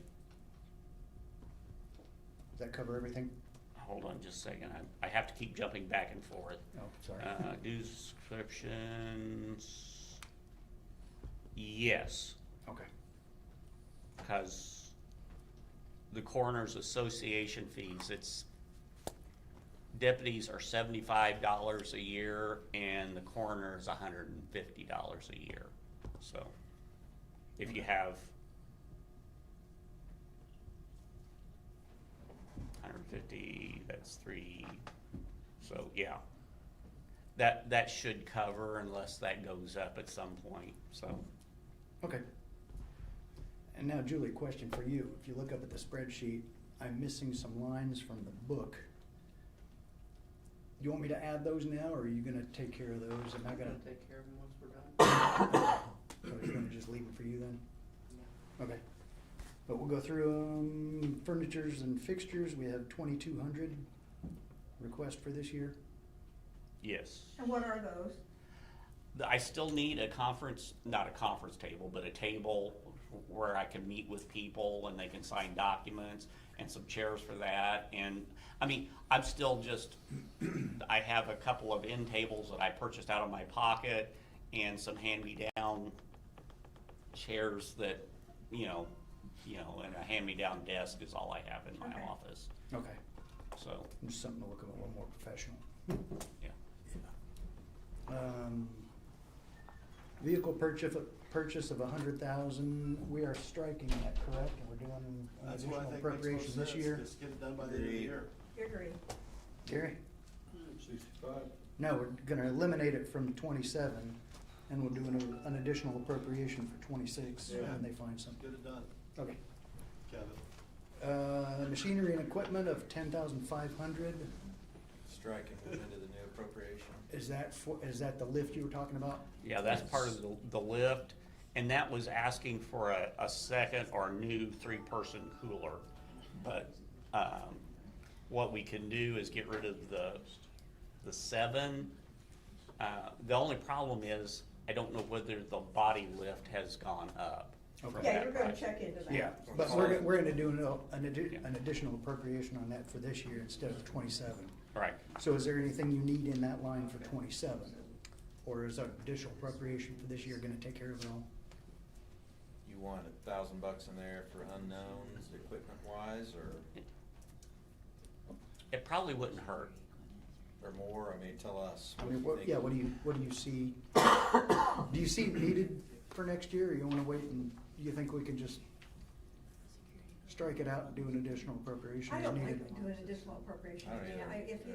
because it just kind of whacks Give things them a out. reasonable, what's a reasonable budget for any equipment needs you may have for the year, even unanticipated? You may have something break that you need, If That's you what's don't covered spend under it, repairs. if you Yeah. don't spend it unless you need it. This would be Yeah, purchase of additional equipment. Do you something think? breaks and you can't fix it or whatever. Well, that's under repairs. This is Well, you purchase of can't new fix stuff. it. If you can't fix it, that's what you could Yeah. use it for. All right, 1,500. Well, 1,500, A 2,000? placeholder of 1,500 would, Yeah, Okay. it's called Okay. 15, you can always come back, transfer between lines. All right, and buildings, we have $1,050.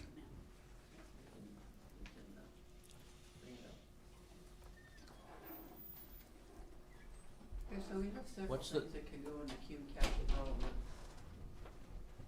One would be the, alarm system, that can go into the CCD fund. That's recurring though, correct? Mhm.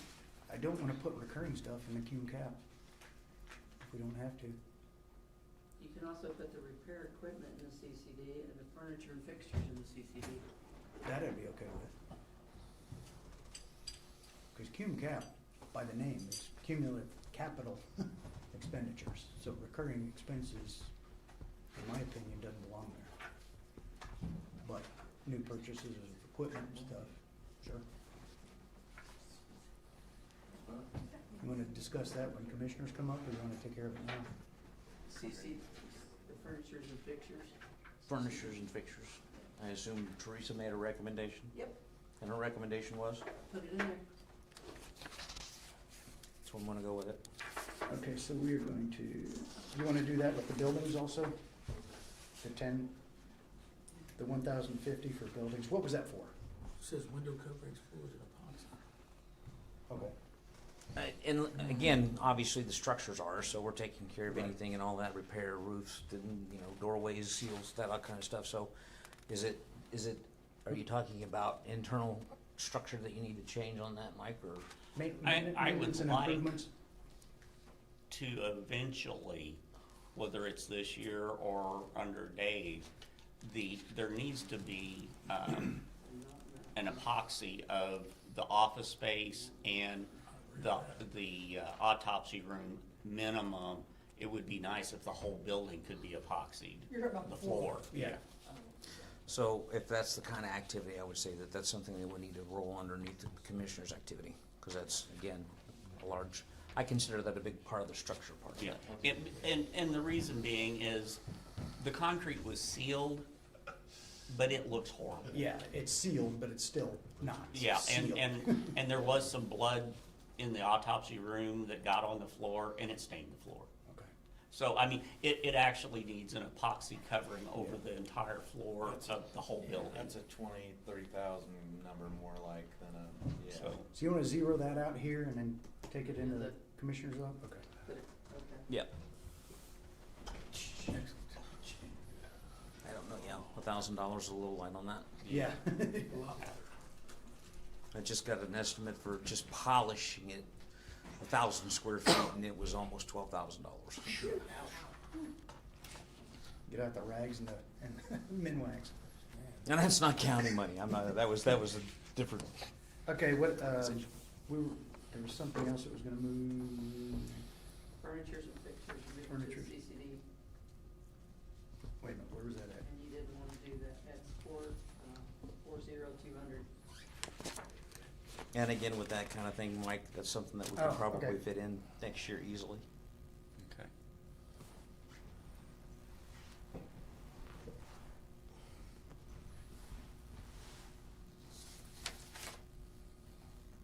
And the other two, we're just gonna leave where they're at. And was there there wasn't anything, what'd you say? So the other two, you're just gonna leave where they're at, and not go to the CCD with them. Okay. Okay, so so furnitures and fixtures, we don't need to add that line back on here. Buildings, we don't need to add that line back on here. Vehicle purchase, we don't need to add that line back on here. So the only line that's missing from what's on the screen is machinery and equipment for 1,500. Do you wanna move that to? I would rather have that kind of fall under him because Because that's then job you're tracking specific. what actually, yeah. Right. Okay, So he'll get with you on this furniture fixture stuff, or the things that we're moving anyway. Epoxy and. Epoxy, all those, you two will work together Right. on that. My understanding is you took the fuel out, put it under the commissioner's budget, it's already there. As far as the building improvements and those kinds of things, I agree, we can probably, they'll roll that out. We'll work that through. And then obviously the alarm aspect of it is something that we can pull up, but it doesn't sound like you wanna put it under a Q cap, you wanted to keep it It's a In a- recurring expense. a reoccurring spend under just normal building activities. Yeah. Okay. All right, thank you. thank you very much. Well, it's done. Code Yep. 2, Tiny little lunchtime. code 2. No, it's code one. Code two was batteries. Yeah. Code Oh, one. okay. Yeah. What was lunch? Code one. Code But every 1, oh, county- code every 1. county's Still left different. out of Okay. code.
right, we're back on. Get this show on the road. All right, we have commissioners, and we're gonna start with the CUMCAP Development Fund. We appreciate you guys coming 1138. before us. So I just wanna take a couple minutes, okay? So our goal is again, put the great deal of work went into what's being presented here today. And again, we believe that we'll demonstrate where we've taken and made huge strides with regards to changing and improving areas, and where we've been successful. And likely there's areas where we haven't been successful. But the goal is to sit this and say, here's the way we look at this, here's what we think that's gonna work best for us. I'm open to anyone here saying, well, maybe this is something that I have a question about, or something that, well, maybe if you look at it this way. That is the point of this. I mean, we just had several engagements where now, we've taken on some additional costs. Teresa almost smacked me in the back of the head when I walked into the commissioner's office and said, oh, you're taking on the building over at the coroner's office to this. I'm like, that's our responsibility, right? We want to have those things land where they're supposed to land. I didn't say that. Yeah, I know. I'm just mad for effect. So, I take regular beatings, so, just don't beat me too bad. All right? So, you're open to working with us? Yes, of course. Well, I think we We're not. did a demonstration on the savings, because I've heard some grumblings about that. So we wanted to show you where we know we've saved. You've added some things back at this point, so these numbers, they're gonna all change. The most impressive part of CUMCAP at this time is our IT department. So I would like to turn it over to Eric first, to start at the beginning, because I'll let you have that star in your hat. You did a lot of work, Eric. Hello. Hi. I know you guys know who I am, but for the TV viewing public, my name's Eric Evans. This Monday I celebrated my first year anniversary of being your IT director here at Brown County. Yay, thank you. Thank you very much for everything you've done. Seems like it's been longer than that, It doesn't it? does seem like it has been longer than that. This is my first budget hearing in front of you guys, but this is my 12th overall time defending a budget in front of a county council such as yourselves. So I'm not gonna say I'm old hat at it, but I've been around the block a couple times with it. I want to just take a couple minutes to give kind of a state of the union of the IT department, since some of the other department heads have been doing that. They brought me on as someone who's been fairly experienced at doing this, to lead the department in a direction and not just be a break and fix guy. That's the advantage that I bring to the table here. And I'm not saying that to be self-aggrandizing. I'm not saying that necessarily to air my bona fides. But one of the things that's relevant about that is, in my time at Monroe County, where I was the chief technology officer, about on year 3 or year 4, we went through a change that's similar to a change that I see us going through here in Brown County. And basically, they decided that the current financial management package that they were using was no longer working. And so they decided to switch over to allow financial management, which is the same financial management package we use here at Brown County. So I have been through the process of switching a fairly large county over to LAO. Why does that make me valuable here? It's because, Julie obviously was instrumental in the procurement of that software and getting it configured so it would do the basic stuff that they needed to do. But as I listened to the email threads and the conversations between the council and the commissioners, it's clear that, despite the arguments that you guys have amongst the two boards, you guys are laser focused at, creating the controls that are gonna be institutionalized here for a good long time. Once those controls are created, once the workflow is working, there's gonna be a long time before that changes. And I just kinda wanted to talk a little bit about what that process looked like at a different county. Cause I wasn't here when we first did the switch over to Lao. In Monroe County, what they did, they spent several months really examining how their chart of accounts was set up, which departments had access to which funds, which accounts, which locations. These were all things that were built out by the Lao company. Julie and her staff, like I said, have populated the basic stuff, but as we move forward and look at the other functionality that we're paying for and not using yet, you know, it is my strong recommendation that we start looking at fleshing out some of the other functionality of the program. Again, at Monroe County, it was a months-long process where the commissioners met with all the different department heads. They met with a representative from Lao. We went through, and then I, as the IT director, went through and set all the permissions. You know, it's not that we don't want department heads seeing all of the funds and all the accounts. It's just very overwhelming to see all those. Yeah. One of the problems that we had there that we are absolutely already having here is buy-in. You know, when we get to the next phase of our life with this software system, for it to be more useful than it currently is, we have to get buy-in from the departments and from the elected officials. And we do not have that now. I am getting pushback when, you know, I've gone around to different departments, I've started showing them how to use the software, how to run easy reports. And, you know, we are currently very siloed. Our departments are set up like little kingdoms. And in order for them to buy into this, we have to sell it to them. And I think what that looks like is having a meeting or a couple of meetings, like a department head meeting, where, you know, and I'm sure they laid eyes on this when we were shopping around for it the first time, but several years have gone by. And, you know, every department has their own accounting method. A couple of the departments, I've shown them how to use Lao, and they're enthusiastic about it. It's user-friendly, it does the job they want it to do. A couple departments are like, we're not gonna use that, you know, which is probably, on some level, their prerogative.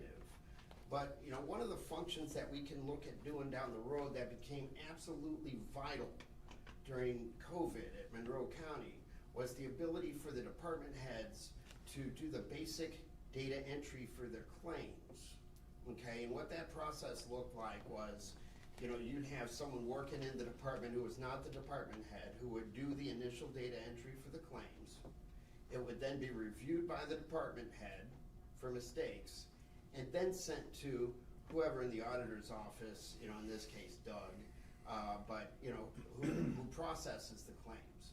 At that point, all that person really has to do is process it into, you know, writing the check and all that stuff. All of the data entry for stuff that could get mixed up is being done in the department level by the person who's procuring the services, procuring the goods, knows what it's going to be used for, knows what line it should be paid for. All that stuff gets situated and goes through several levels of, you know, eyes on it to make sure it's correct.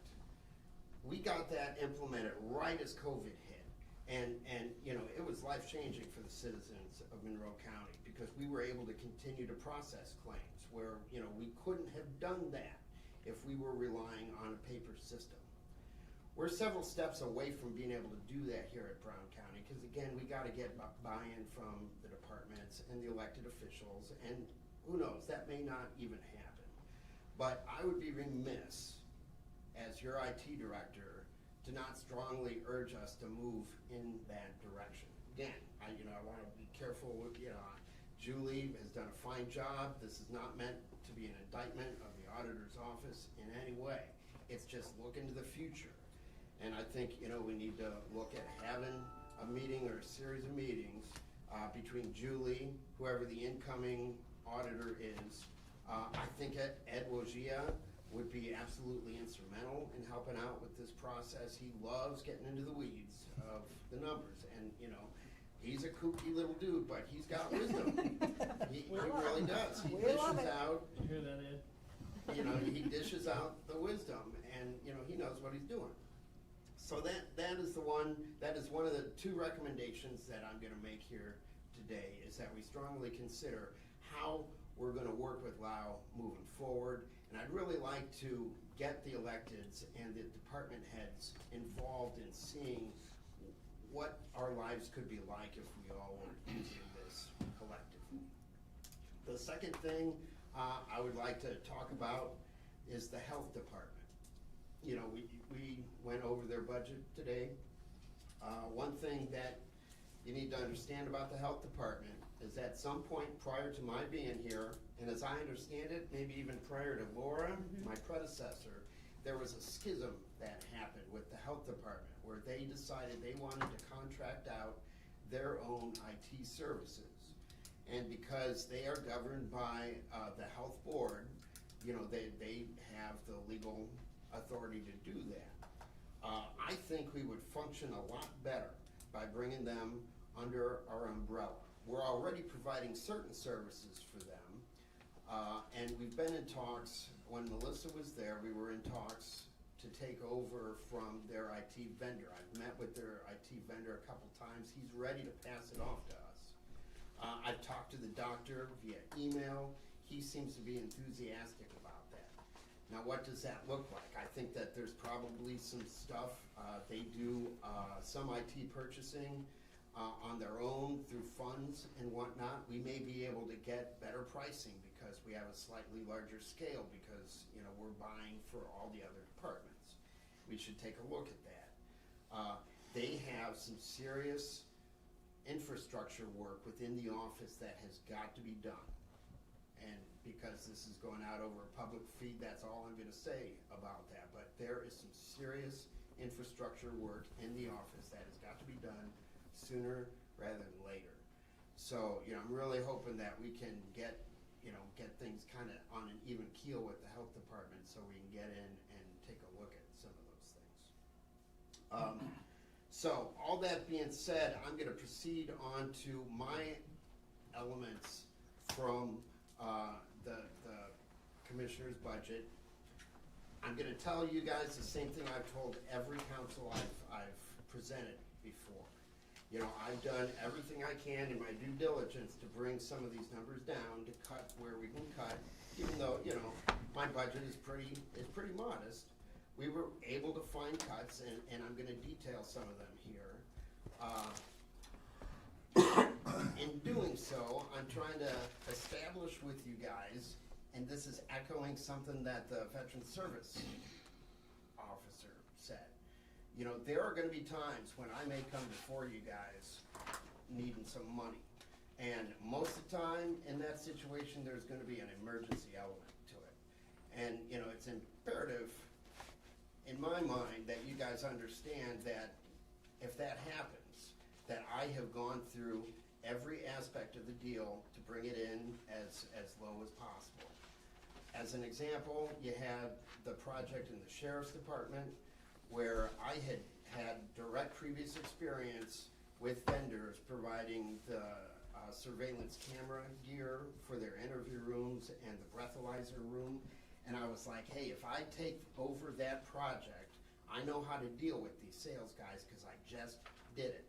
You know, I saved us over $15,000 on that deal. I'm not, you know, trying to sing my own praises, but the point I'm trying to make is, you know, I'm very aggressive about that. And if given the chance, you know, as time goes by, I think I'm going to be able to do more of that type of thing.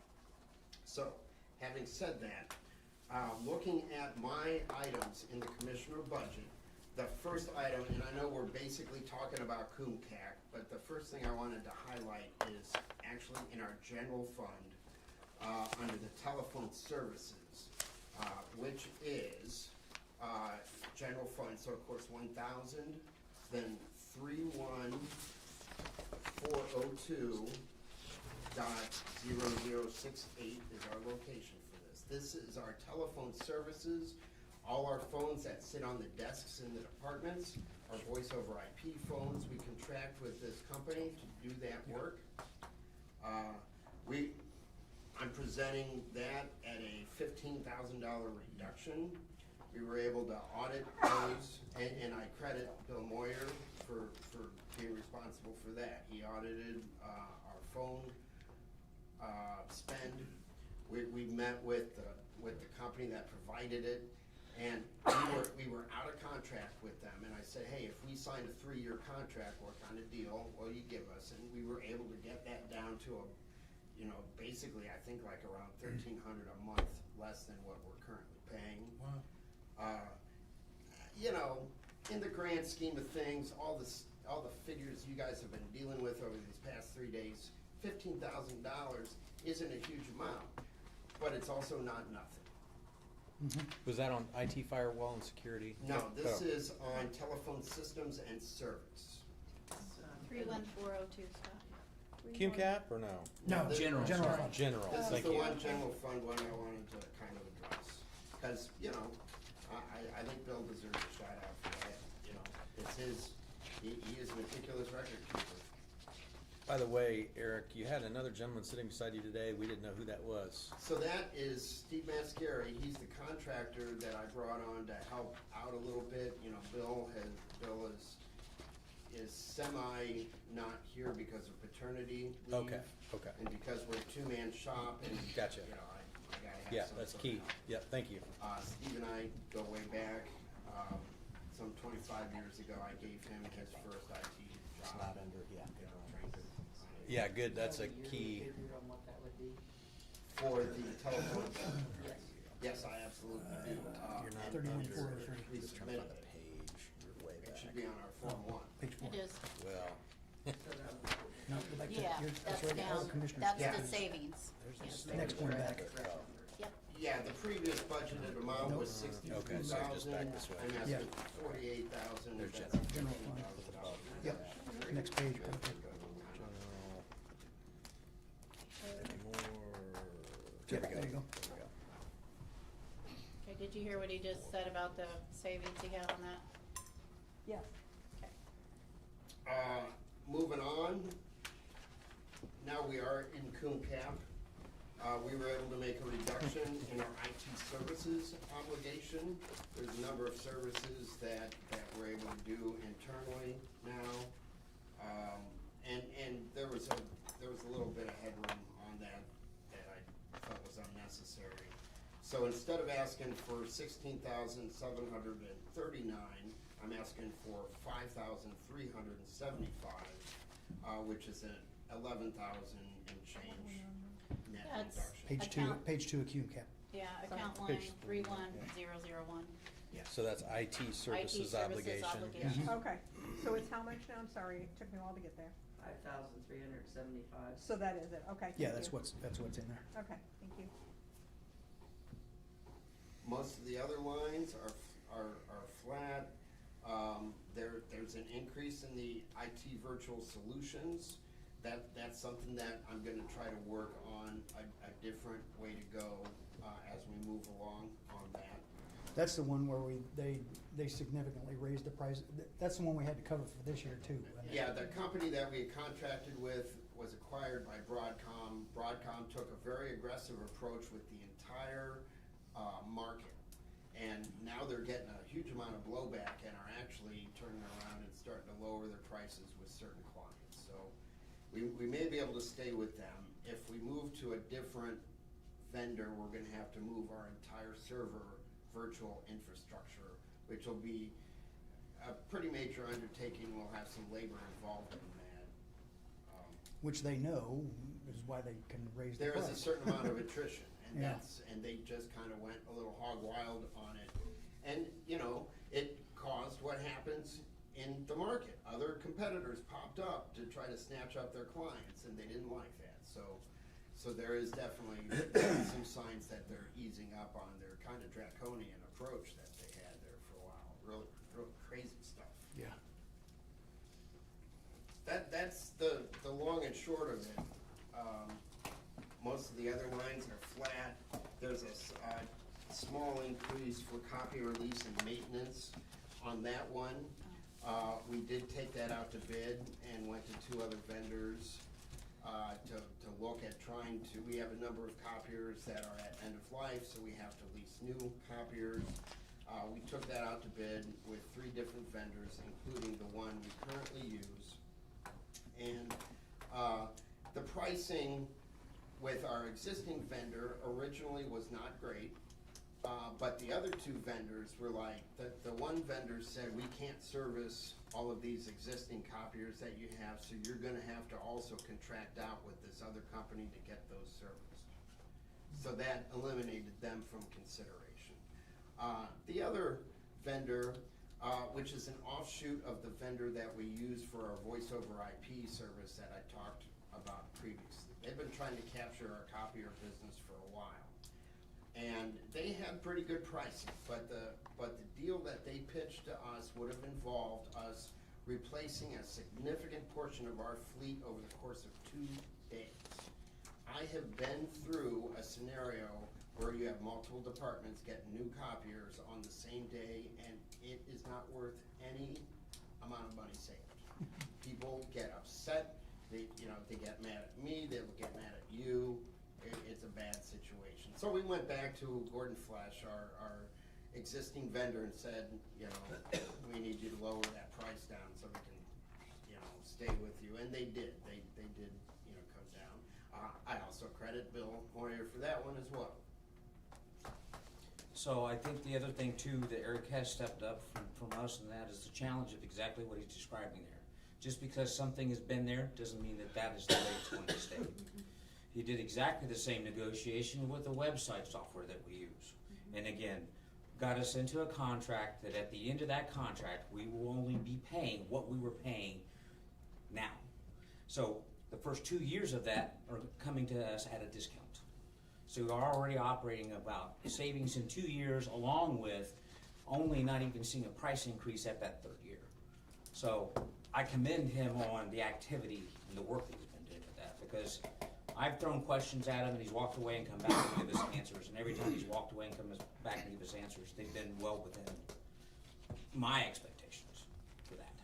I want to just say that I appreciate the work you've done. And a person that always hated change within a department, but sometimes you've got to change with the times. I mean, things become more efficient. We may not like it, and I look for us to have changes coming down the road. And I think that probably as we have attrition and that kind of thing, and we get different eyes on things, fresh eyes always help. I think that will kind of move along, because some of us old people, and I'm one of those old people, it's harder for us as we age to learn as quickly, not that we can't, as quickly. So I think some of the attrition and fresh eyes will hopefully help move us into the directions that we need to go. That is my hope. And we need to just be conscious as department heads and elected officials to try to help one another to be the best that we can be, and try to take on these new changes. Yeah, I agree with Judy. Eric, you're just kind of I love the way you approach things. You're managing change very well, and just your subtle suggestions, and even just the way you're approaching your presentation today is very, very, well done. And we've had conversations about reports specifically for the council that you've been very helpful in as well. We've got 5, maybe 6 reports that I think we should be seeing on a monthly basis, and Eric's got that in the works for us, and even has a way to kind of overcome one of the other gaps, which is our boards and commissions that may want to see these reports, just having those automatically generated for us in a way that uses automation and AI. And you've been very helpful at identifying those solutions, and I know you're working to implement those automated solutions to start spitting out reports to our emails before meetings just automatically. And so just appreciate your willingness to help and work on things that are very helpful to us. Thank you. Agree. Do you want us to So I think what we Recess and prefer is, come back. since we're not that deep into it, Parks and Recs is here, can we allow them to go ahead first and then come back? Sounds Finish it good. up? Yeah. Are you at a point, Eric, where you can Yes, I've given my presentation. Okay. Given my- thank you very much. Thank you. We'll see you in a few. And we can come back and talk about any of those numbers that are there that you have questions on, Mike. Yeah, if I can remember where I put, oh, Parks and Rec, yay. Welcome back, Mark. Thank you. Get in? I got in 9 o'clock this morning. So I'm on about 30 hours of no sleep. Well, this should be fun then. Yeah, yeah. To update you on kind of where we were, we talked to the CVC board, and there, Michelle may have updated you, or maybe not had time yet, but we're gonna reconvene with them at our council meeting on the 17th, Monday evening, 5:30, after they have a chance to talk with you about how your kind of estimates. They just want to better understand that. And they are looking at the capital expenses as well as the operating expenses being included in their innkeeper's tax portion to offload off that budget. It does appear they're leaning towards the capital expenses as an easier way for them to be helpful in that budget. And so they're going to want to meet with you and talk through some of those things. What date was that? The 13th? Yeah. 17th. Well, 17th. Michelle's got it in. For us with CBC. Yeah, CVC's got separate meetings, it sounds like, so. Yeah, 17. Yeah. 17th is the council. Council evening at 5:30, yeah. But yeah, so maybe for today's purposes, just the operational, the top half of your budget, the capitals, unless council has questions, maybe a little less important. And we did see your spreadsheet where you estimated kind of how much each slot was tourism. I don't think we need to go back into that, unless you want to, or Darren, if you think it'd Yeah. be helpful for the public to hear it. Yeah, or- if you have any additional explanation of that, or how we arrived at that you wanna share, or if not, we can wait until we expand on it in the other meetings. I'm sorry, on the percentage breakdowns of each? Yeah, I mean, most of which we just looked at and kind of tried to weigh what we could see as tourism related. So salaries, again, that was one of the things that we kind of just considered what portion of our job we could kind of estimate on being tourism related versus just dealing with community events and our usual sports programming. The capital, most of the capital improvement projects though, looking at those, for instance, the Salt Creek Trail, some of the repairs that need to be done with the trail itself. It's one of those things that one could argue so many different ways on the Salt Creek Trail, for instance, on what percentage of use that gets from visitors versus residents. So, but we kind of estimated 75% of the trail upkeep or the repairs that needed to be done could come out of tourism, or at least be associated with tourism-related expenditures. Now, is that in the, Looking at the Form 1 they sent us that has the blue column with yeah, percentages. got that, but I was just looking at the overall, I didn't put the percentages in there. Yeah. yeah. So that's the total, does that all fall under Salt Creek Trail maintenance? I have, $2,500? well, so I apologize, I was actually looking at Salt Creek Trail maintenance, but there is under capital outlays. Okay, that was the new capital. Salt Creek Trail repairs, Okay. which is what we'd actually looked at potentially even being 100%. 14,000 some change, looks like. And that's again on the capital, and so. Yeah. Yeah.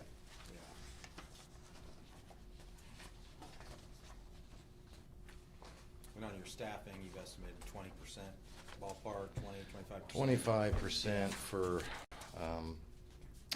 all of us. With our seasonal, like just our mowing maintenance position, we've kind of gone back and forth about, what percentage that could really be associated with tourism. Right now, we just put it down as 100%. Again, it's subjective to whomever's really evaluating that, so.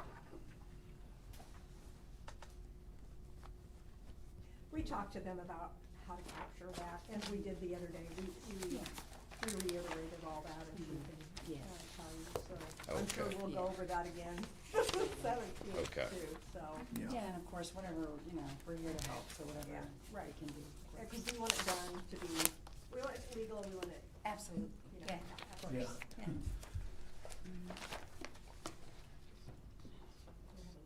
Otherwise, of course, we talked about the salaries, all that's gonna go for the FES. We're gonna work on that at the end of the day today, so. Essentially, if I may, our budget is the same except for the capital, from this year, so.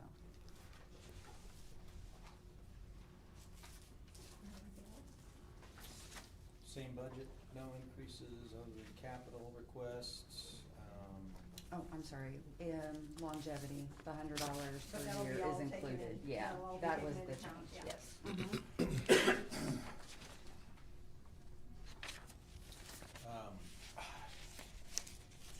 One of the things I've noticed visibly numerous times, just having a lot of involvement on the property with sports and stuff, is just what I perceive as a really large increase in use. Large increase in use over, and I'd say 10 years, maybe even 5 years, maybe even 5, and kind of, and Keith Baker kind of kicked it off with the disc golf project. I don't know, how old is that project? I want to say I think it just turned 10 Yeah, 10 so years. 10 years, over that period of time when Keith kind of really started to drive that, and then the mowing crews came in, and the trails, and then there has been, in my mind, just visually, over that 10 years, just a really large increase. And so my point is, I see that, but somebody like Patrick, who doesn't have a kid in sports, or may not know where Deer Run is, or whatever, may not see that. And so I think what would be interesting is they have, traffic counters and people counters on trails and stuff. I think to start quantifying really what I consider a big success on Deer Run is we've got to somehow start to capture use. And that takes equipment and maybe hopefully just a little bit of your time if we can automate that stuff. But I mean, it's crystal clear. I think anybody who's been there, the parking is all the way up the road. The use, like back to school bash, the events, you had the Chamberfest event there. I mean, it's just night and day compared to 10 years ago. And the care of the property, I mean, it's just super obvious. And it's not just the events. I mean, I go there for the local kids' sports, soccer, baseball. It is crowded. If you don't get there early, parking, you're walking. And every field is full. I just think it's fabulous. Me too. It has grown. I mean, it's just blossomed. Yeah. From its inception, which it should. It should blossom. And it's just really grown, and I appreciate it. Somehow your budget has kind of stayed the same. I don't know how you do that. Magic. Magic, oh yeah. Yeah, but it is, every 100 visitors is like another case of toilet paper, and 1,000 gallons of water, and more trash to pick up, and the grass kind of stays the same. It's more use on the facility, like the wear and tear, but somehow you've maintained, I haven't looked far back in your budget, but I mean, rarely do you ask for, we gave you, I think, a new mower a couple of years ago, but I just appreciate your, and you've always, if we're really just being honest about your budget, you've kind of, from the council, prior councils at least, you've been, fighting for your life every time you come in front of us, it seems, for years. And Because so, it used to be threatened it could go away. Yeah. I remember those days. Yeah. I remember those days too. Yeah. Some of those days too. I was reminding that Well, we are a luxury and not a necessity, so. You're not a constitutional office, yeah. No. Yeah, but if you ask those parents in those programs, whether you're a luxury or a necessity, and you ask the kids in those programs, I think you'd get maybe a different perspective. Oh, yeah, and I think you could just grow it for more programs and camps and those kinds of things for summer and stuff like that. Yeah. If you get the help. Yeah. So, well done, I think is what it's hard for me to say. Well, that, thank you. But, good job, but, Thank you. Well, does anybody else have any other questions for now until?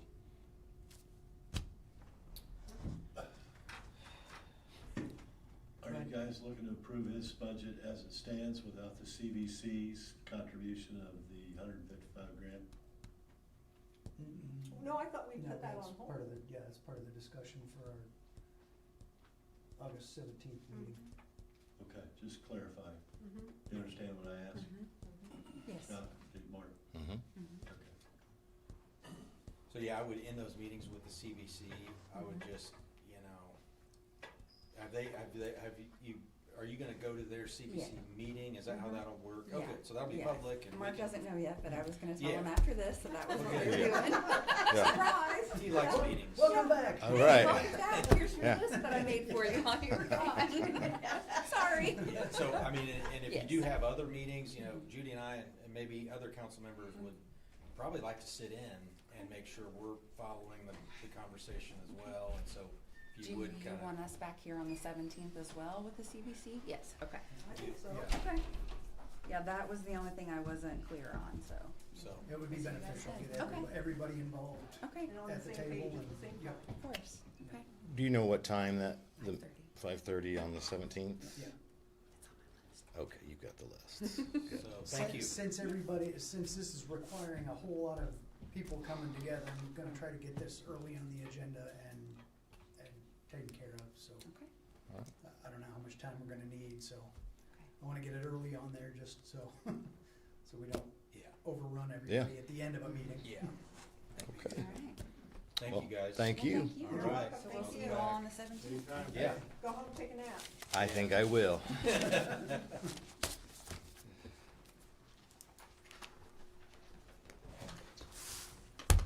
Don't unleash the commissioners on us again.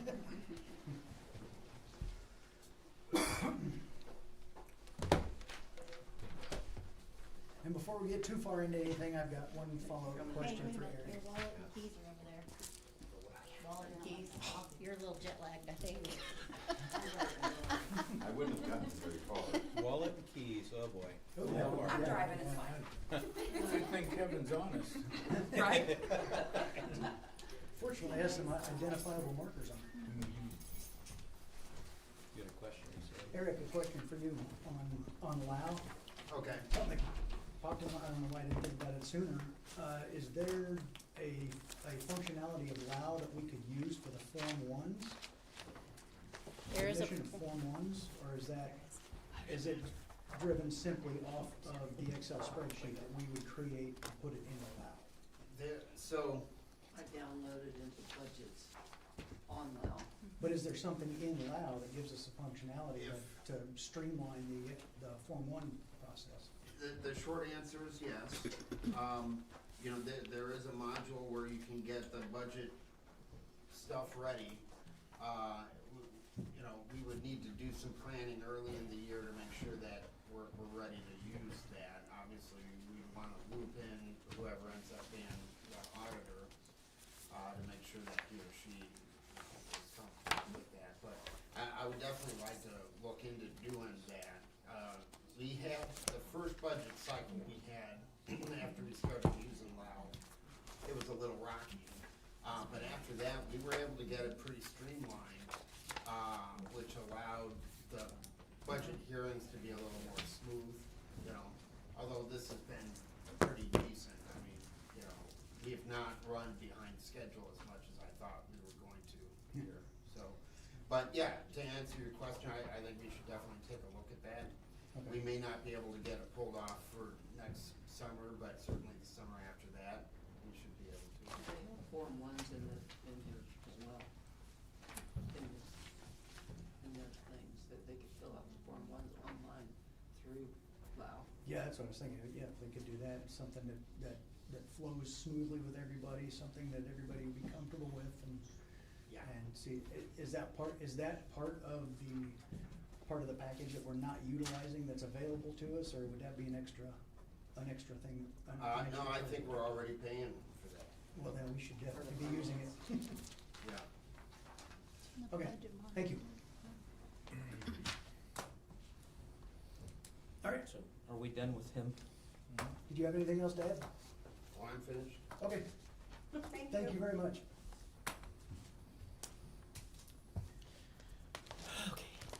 Okay, so salary stay, you guys are working on all that, so that's not an issue. Are you, what documents are you looking at so that we're all looking at the same? Are you I got the Form 1 I submitted. We don't see that right here, but. Okay. Yeah. We have the budget book and I'm. And then you got Julie's and then Reedy's? I got the Form 1. Okay. I got the. I'm gonna be looking primarily at Okay. Julie's Well, budget. book. there's a discrepancy on the Form 1, Julie and I found it. Did you correct it in your book, the 3,000 to 5,000 on that maintenance? And. So here's my question. We have a maintenance stipend and you guys are doing away with stipends. So Yeah. on my Form 1, it was 5,000, it was only 3,000. It's corrected. And I didn't know how, Actually in there. do I need Oh, to it's take it out of here? The first line.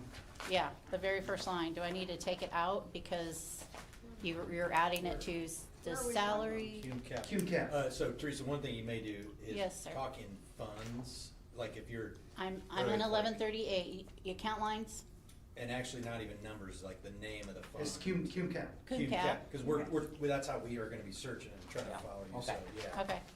Let me ask you a question, we got three sources, we got the It's the Form section on 1, the commissioners, yeah, there it is. we got the Form 1, we've got our book, we got Reedy. Is there discrepancies between that we know of? There are a couple between. I've been our highlighting book them. and Our book and Yeah. Reedy's. Okay, are we gonna rectify those in the future? Do we know why they're there? What's Well, going that's on? why I wanted to start with cum cap because there's a lot of discrepancies and I don't know, Yeah, I took it I back down to don't know what I don't 3,000. know, so. Okay, so we're talking maintenance stipend. Explain Right, that where to it's me. account line, Well, to get 10490. Gary, Like to the your very point, first page. what the I've very been, first I've thing. been concentrating on Julie's book. Yeah. And then I'm gonna take that and compare it to Reedy's book as afterward. Because Reedy's playing off of Julie's book supposedly. And there's No. two different spreadsheets, and one spreadsheet she did for herself, and then the other spreadsheet was in That's Reedy's Reedy's. format that she sent to them. Okay. And then there were some additional calculations I on also their sent them the spreadsheet. Form 1s. But Okay. us sending the spreadsheet kept them from having to go through the Form 1s and manually key in everything. So are the Form 1s in Hours here, you and think? hours. No, they are not reflective of We the Form found 1s. several discrepancies. Okay. Yeah. Okay, so back to my question then. Yes, Okay, ma'am. So, sorry. Maintenance stipend, explain that please. That is back in the day when Rick Fox used to manage the maintenance department. Okay, There was a stipend given to him I for that remember that. management. Yeah, I remember. When he went away, you divided that stipend between the two maintenance employees. And that's my question. So we're doing away with stipends. Is that going back into my 0068? Or do you want me to keep it here and transfer it January 1 to that pay line? I don't know. Should be under the What do new you job think? description. Well, their pay will be under the new FES. I think she's asking what to do with that $3,000 right now. Yeah, because you don't have it, this is the only place I know where it is. If you put it someplace else in my Well, I'll look budget. to see if it's in there. Talking about 10,490 Yep. Yes. Yes, sir. and the $5,000? It's It's 3,000. 3,000 for this year. Okay, because of the Form 1 I've got, I'm going by Form 1s. Yeah, exactly. Yeah, I we just found it. said I'm that, assuming the not right. Form 1s should take precedence over everything else. I agree with you. I just said there was a discrepancy, Yeah, Julie, and I found. And so the council's already passed the ordinance that have terminated stipends void of being statutorily required. Right, we've got that. So all you're talking about doing is just deleting that line item, correct? And where is that money coming from? Because we're not supposed to be lowering salaries. Exactly, and that was gonna be my point. Right. Their salary is not gonna be lowered, this stipend will be incorporated in what they have. Okay. If they're above the line and we move up and it doesn't catch up to them, they're not their salary will not reflect a raise because they're above the line of what we're doing. Okay, so just- I'm removing it then. Okay. Okay. And on your Form 1, you had 5,000, but there's 3,000? It was in there? only supposed to be 3,000, Okay, yes. so this book is correct, but we're Julie's book, yes. zeroing that out. Yes. And then Julie, you have someplace where that's gonna come from? Or are we gonna try to take that back out of Q and Cap? I'd like to it'd be best just to find someplace else to take that from, wouldn't it? Since it's such For a their small salaries? dollar amount, it feels like it could just be when you do your Or salary, just part of WIS the thing, same it fund could, that comes yes, from, instead of pulling an extra 3,000 from here Correct. and having to track it. right. Yeah. So Todd's would be 46,100 with the base pay, his longevity, and the 1,500 stipend. Are those the two salaries that we had a discrepancy on? Yes. That's correct. Okay. So that's where that came from, was probably this 3,000 did not get put into, okay. All right, so is it okay if I engage in on this conversation? Yeah. Yeah. If you choose to take that approach, and without knowing what job classification these two employees are at, and looking at it from a payroll perspective, I'm assuming what you're doing is their hourly rate will actually exceed whatever the hourly rate is that the council determines that those 19 job classifications are to be for 2027. And so I'm assuming that what happens is that then those two employees within the pay system with Kim, their hourly rate will be higher than what those job classifications are for everyone else. Yes, that is correct. That was what we just talked about.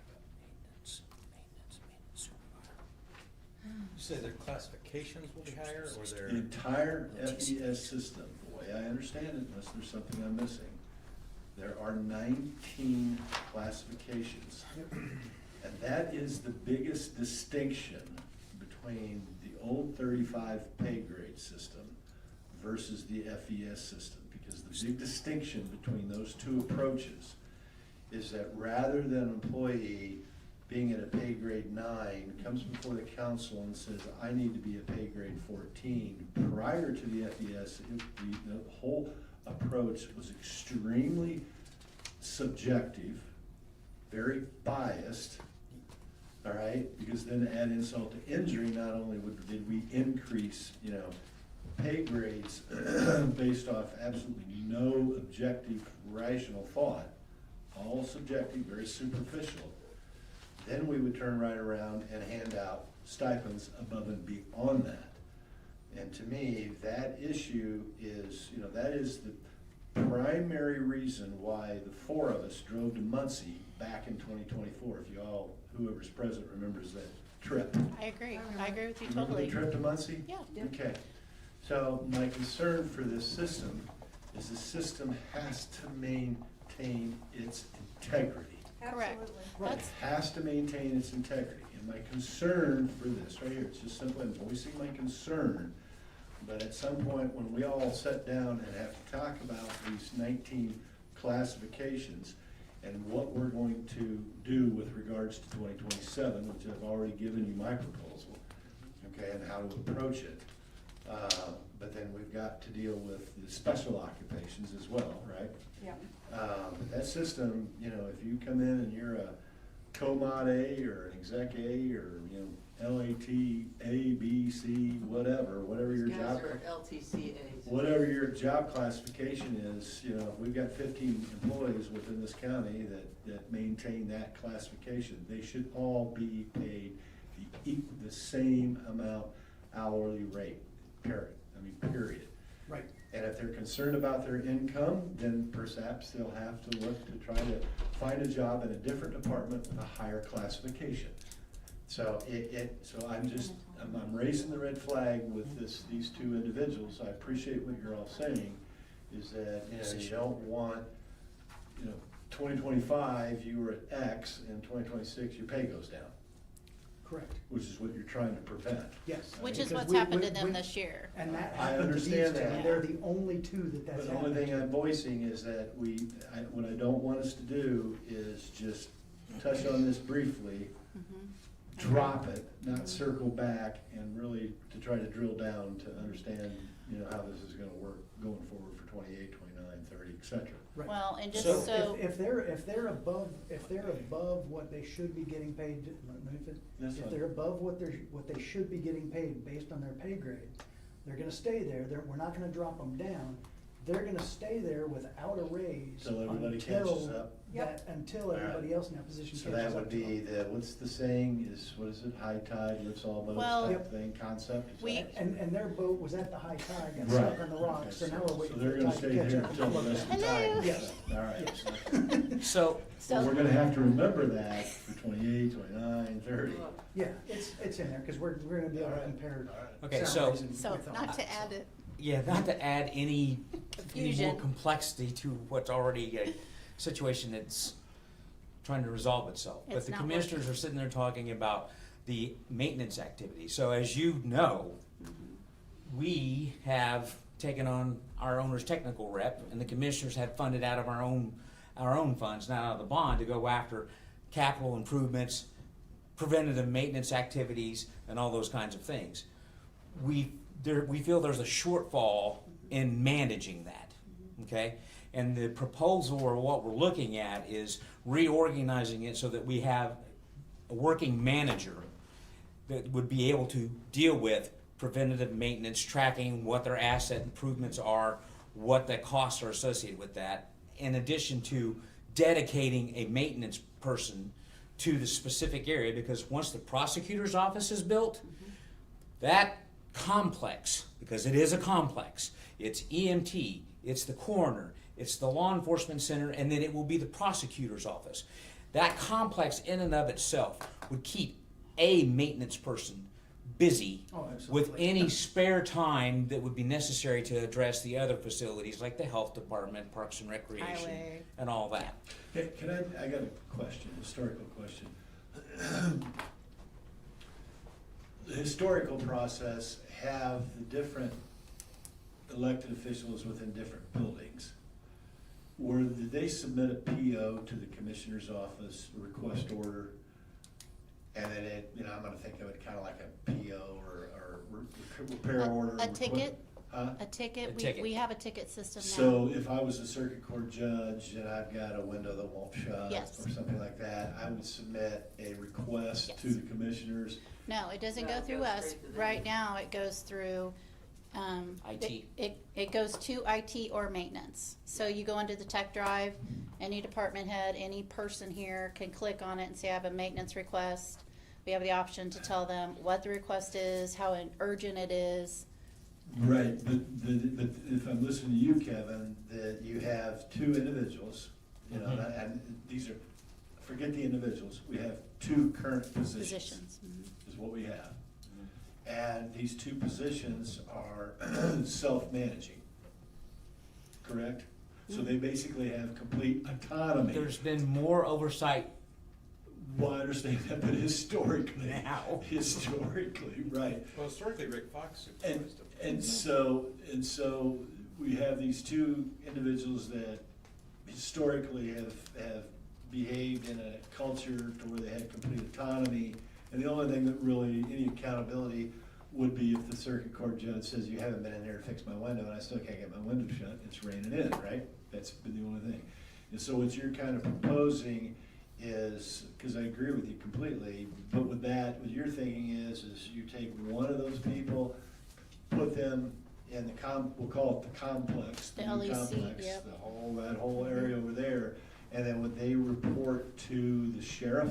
Is that the supervisor that would be over that person? So my ideal situation is yes, we've had conversations with the sheriff about that, saying yes, I'd like to have him being responsible for that. The problem that I have with that is he's going to dedicate himself to make sure that the law enforcement center is going to be the one that receives the attention. When we have 3 other buildings that are going to be there, plus a maintenance shed.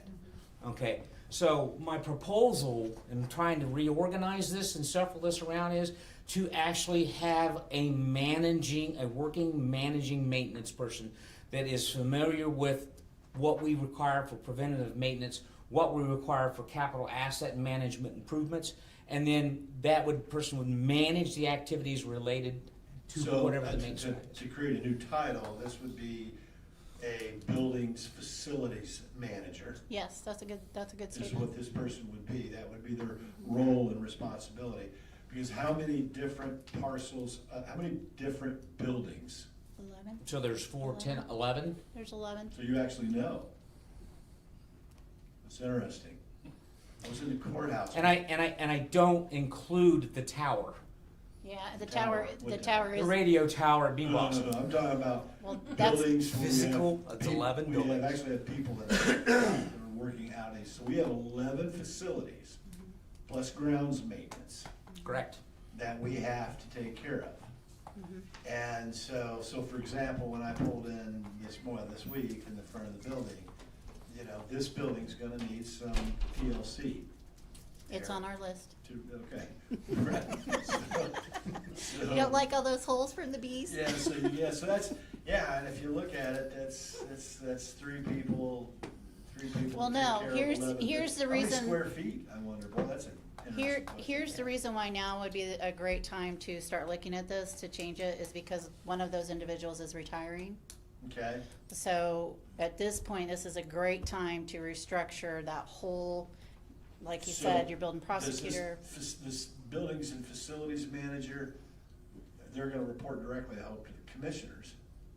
I Yeah, would it's still expect that to be the maintenance, case, yes. yeah. Yeah, I would hope somebody would. And the only reason that I'm saying that we need to take that into consideration is because commissioners are part-time, and you get 3 of them, sometimes you get 2 of them, sometimes you get 1 of them. Right. And we get down this path of, again, if it had not been for Dan Cartwright, this is the plug and the decision, and congratulations on the commissioner's office and the council working through that together and saying, we need to have some with technical. Well, that was expertise. Gary Hewitt, we need to give Gary a trophy for that. So on that part, is we. You'll take it. It'll go real good. Again, and again, I'm gonna get that right. So we, with the council's help, actually were able to offset some of our costs, because again, remember, we came and moved things that were at the law enforcement center over into the bond because we were going to run shortfall in cash. We are not coming to you and asking for any appropriations, because based on what we have done, we should be within what we have appropriated under the other funds to take care of all of the other buildings that we have, with replacing the roof on the VSO, replacing the siding on the CAP office over there, going through and actually dealing with the courthouse as far as the drainage issue, and continuing to address that because we've got problems. Okay, do not, please, when I get ready to say what I'm about ready to say, you do not need to feel like you need to jump on the defensive. Okay?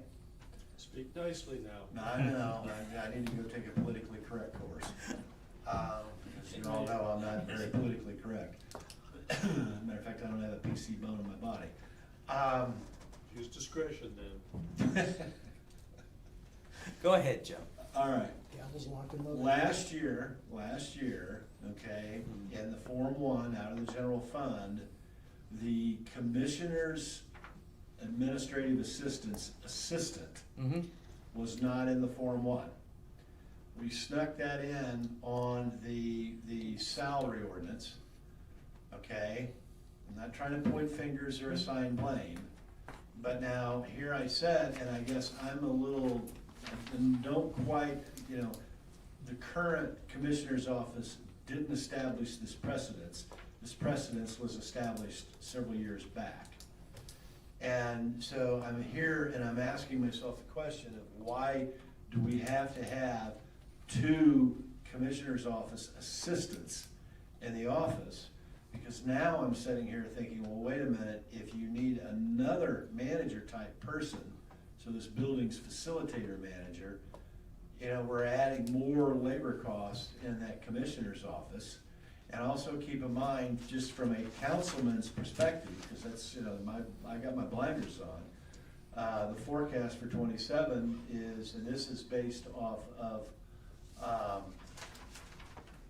the 2026 salary ordinance, We've got a $574,000 deficit just in the general fund alone for 2027. So in other words, the budget, projected budget, budget based off the revenues. Now, the only thing in the revenue number that's not included is gonna be the lit supplemental. Now, if this lit supplemental comes in at 400,000 or 500,000, then we could be about a push. But as it stands right now, if we don't receive the lit supplemental based off Reedy, and we're paying them a lot of money, okay, they're showing 574,000 is our disbursements will exceed our revenues. So for every dollar that we continue to add and more, and you all know that our labor cost is the big expense, and then second to that, our employee benefits. So I'm sitting here and I'm agreeing with you. I understand your approach to have a person, a building's facility manager, 2 people in an area that they manage, and then hopefully the commissioner's office holds that building facilitators manager responsible for taking care and making sure the maintenance and upkeep of these buildings is being addressed. Right, We're so. only talking about 3. Let me We're not answer. talking about 3, we're talking about 2 people in maintenance. A manager and an employee. And a manager. Oh, And okay, it so used you're to not be that adding a way. third. It used to be that way.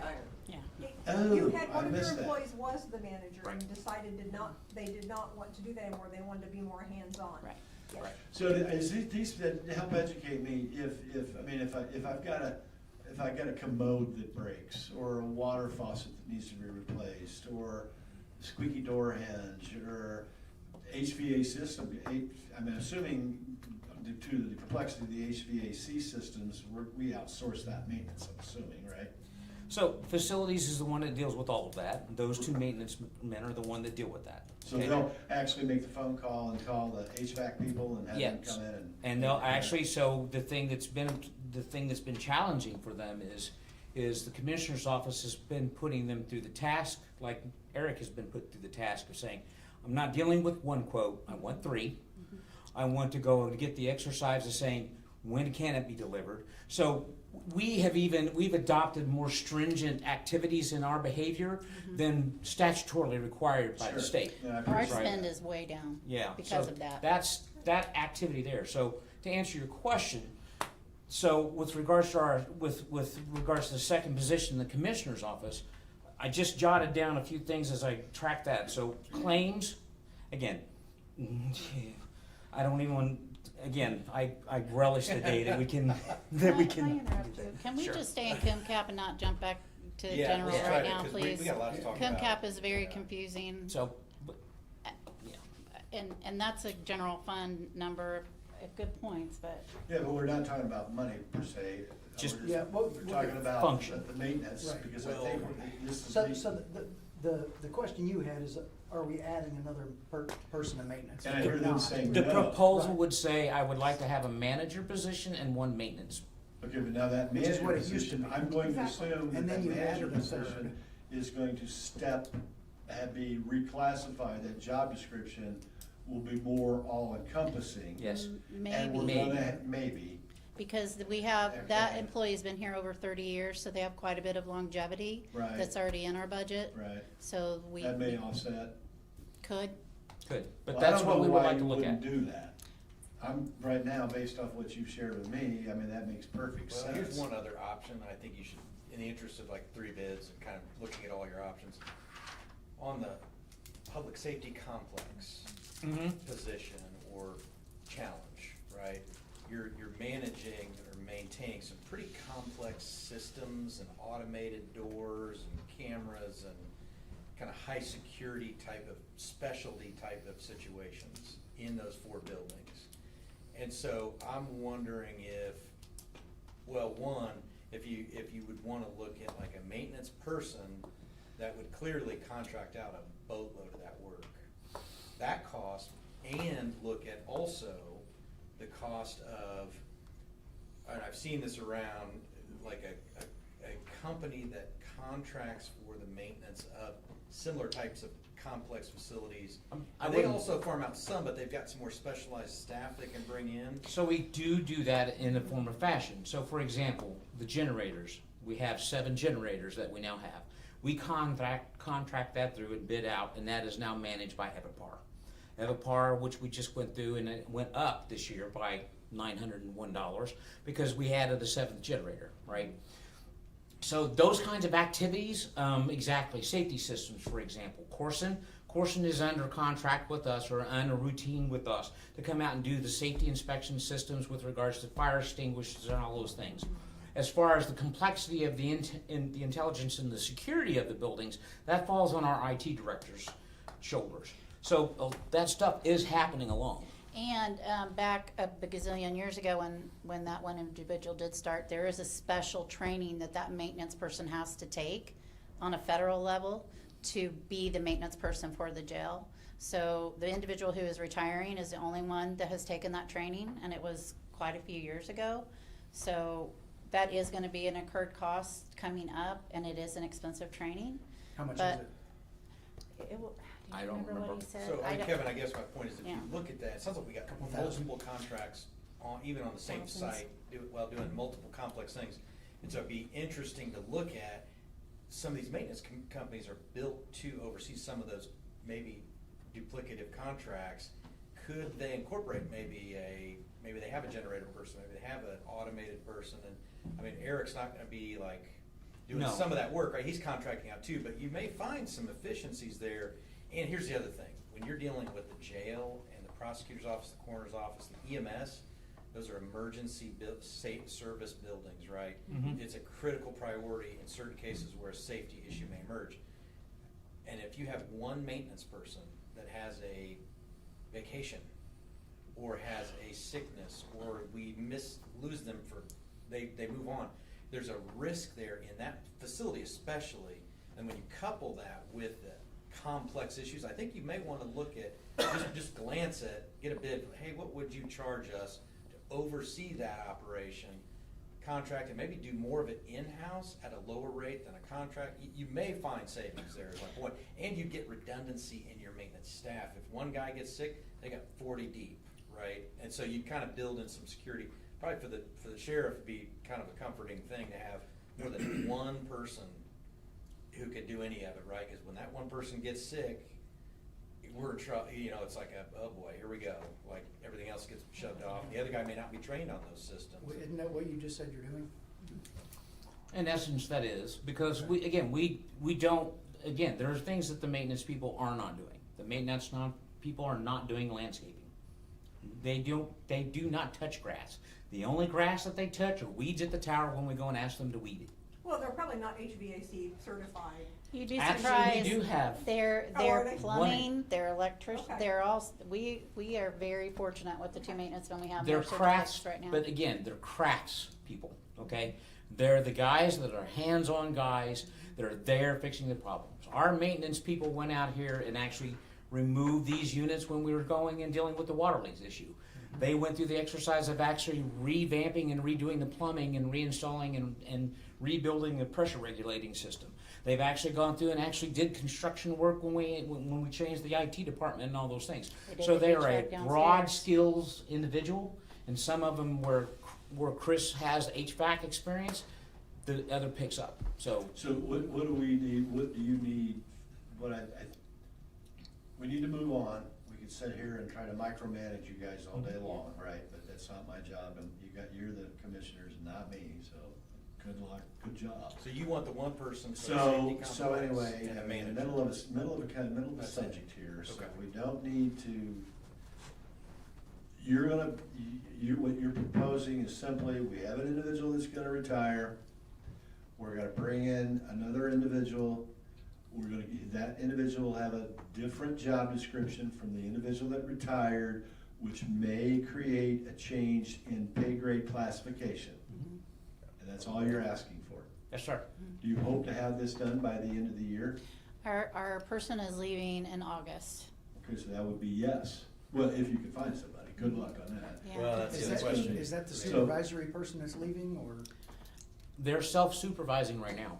They're- yeah. So And what I you're- just want to make a point to this again. So with, what again, you're proposing with making one of them a supervisor is one of Correct. the job descriptions is going to change to Correct. cover that, okay. Yeah, and you guys are gonna have, I'm assuming Wagner and Shealy write up the job description? We will, because it's a complete change of the program. Right. We will be with you, the whole way, and I don't know. But I'm assuming you guys would do the draft. Right. You guys You would do fill the out the draft. application. Right, and Ship then, it to WIS, have them proofread it, And then we right, know and that then you're gonna have Christie classify look it. at it. And then what we may expect in 2026 is that we may have to come in and do an additional appropriation for the remaining Shift line item. around, yes. The line item number for 2026, and then adjust 2027's line item as well. yes, sir. That's pretty easy peasy, Ken, so can we now move forward to the Yes. next agenda? Yes. Okay, I didn't change. Thank you. I didn't, okay, so that's the salary portion. The next line item is, group health insurance. I did not change the number from 20,000, I kept it the same. You're at Cume Cap. Yes, sir. All right. I don't wanna jump on that yet, can we wait? Yeah, Yeah, please. we I have a can- big presentation, we like, can can we wait. wait? That's part of a Okay. bigger So picture. I'm- I know you're biting at the bit, but can Well, we? no, I'm all right, but it's, Okay. and this is not a you issue, this is a council issue. But anyway, all right. Yeah. Yeah. Start today, cause Yeah. we're by benefit, Yeah. so, let's all play nice. Okay, so, if, I really hate that you don't have this, but if you look at the Form 1s, I did the different departments, because last year in the budget, Reedy let us all, it was a learning experience to let us all know that there was a lot of things that we weren't utilizing CUMCAP for that we could. So, you guys added a lot of things in there last year, and I kept them the same. So I talked to all the departments, Eric did his, so I have the departments itemized here. Now, But when you will not Julie. see that in Cume In our Cap book. because it will not go into Gateway that way. Yeah, so Okay. Julie had to take all of those numbers, combine them to She enter put them into certain Gateway. items- Yeah, you're good with that. You're good with that? Wait, You're good which with that. one? You know What she exactly put into what's in there. Gateway is not, Under fund lines, that's gonna go Yeah. into, that's gonna Yeah. go into the Gateway 0, was where I 0, had 0, problems. 0. Yeah. Excuse me? That's gonna go in as the 0, 0, 0, 0. Yes, it had to go into 000, Yeah. so that Okay. it would go in through. Is there a Gateway. fix to that? that, We- well, we can Reedy, fix it, but when they Reedy. cannot. They'll still have the same amount, the same number, same cost in there, Mhm. because I added the cost together, Right. so they still have the same number, the same cost. No, I mean, is there a fix to? where- When Reedy did it in Gateway, they did each individual line item repeatedly. Uh-huh. That's how I was able to figure it out last year because of the dollar amounts. Mhm. I think So- the way that I'd have to do, or what will have to be done is going in and correcting it actually by hand in Gateway. All right. Okay. For Anyway. me, Kevin and Teresa, it's real simple, CumeCat. Assuming that Reedy's numbers are accurate, They're not, Jim, well, let's just walk through it then. because there's a lot missing. I don't understand what they Okay, did. Well, then we're That's gonna what she's doing. She's walking us through it. May I finish my thought, please? Okay, you have a total budget in the Reedy number of 596.46. I have 645. And that says 650. Or no, that's 27. Yeah, 645 for 27. Yeah. I've shown 590. That's what I was trying to reconcile. There's a Yeah, whole, yeah. this whole Oh. section right Yeah. here, and Hang on a minute, you can just try to keep, let's it's keep missing. big picture. Something's missing there. What I'm looking at, as far as my responsibility and due diligence individually, is I'm looking at the projected revenues, and I'm looking at the total for that fund, right? And all I'm gonna look at is based off this number, they show us $144,000 in surplus revenue, right? So we're spending less than we're bringing in, so Yeah. our disbursements, don't exceed our revenues. And then I looked that we've got $1 million should be forecasted 12/31/2027 cash reserve balance. You guys need this. But what I hear you saying is you're saying Thank that you. the I would Reedy's, appreciate that, yes. Reedy's budget number is wrong, because they've got 590. And now if we go back and look at yours total, Do you have an extra one, You Scott? got- I don't have man, an you're extra. showing He's got it. 645, yeah, No. this Oh. is showing Yeah, that's what I 645,000. want. I don't have that either. I had six. You don't have that page? That's like.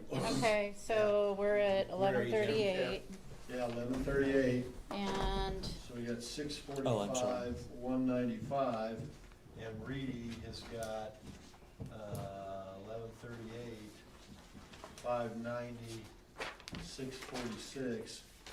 Yeah, Reedy's off by $54,549. I got 45,840 is what I got that they're off.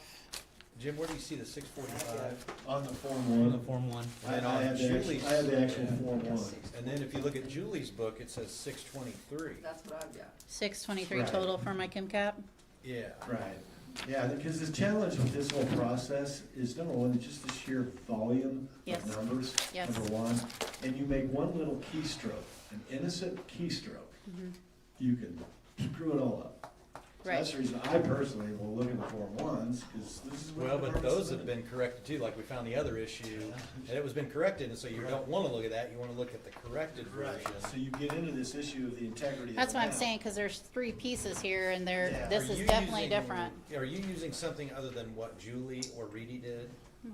I'm using my Form Form 1. 650. Oh, you're Take using out the the Form 1. stipends, take out the stipends, so you have the 5,000. This is just a board showing, because we said we shaved $1 million off our complete budget.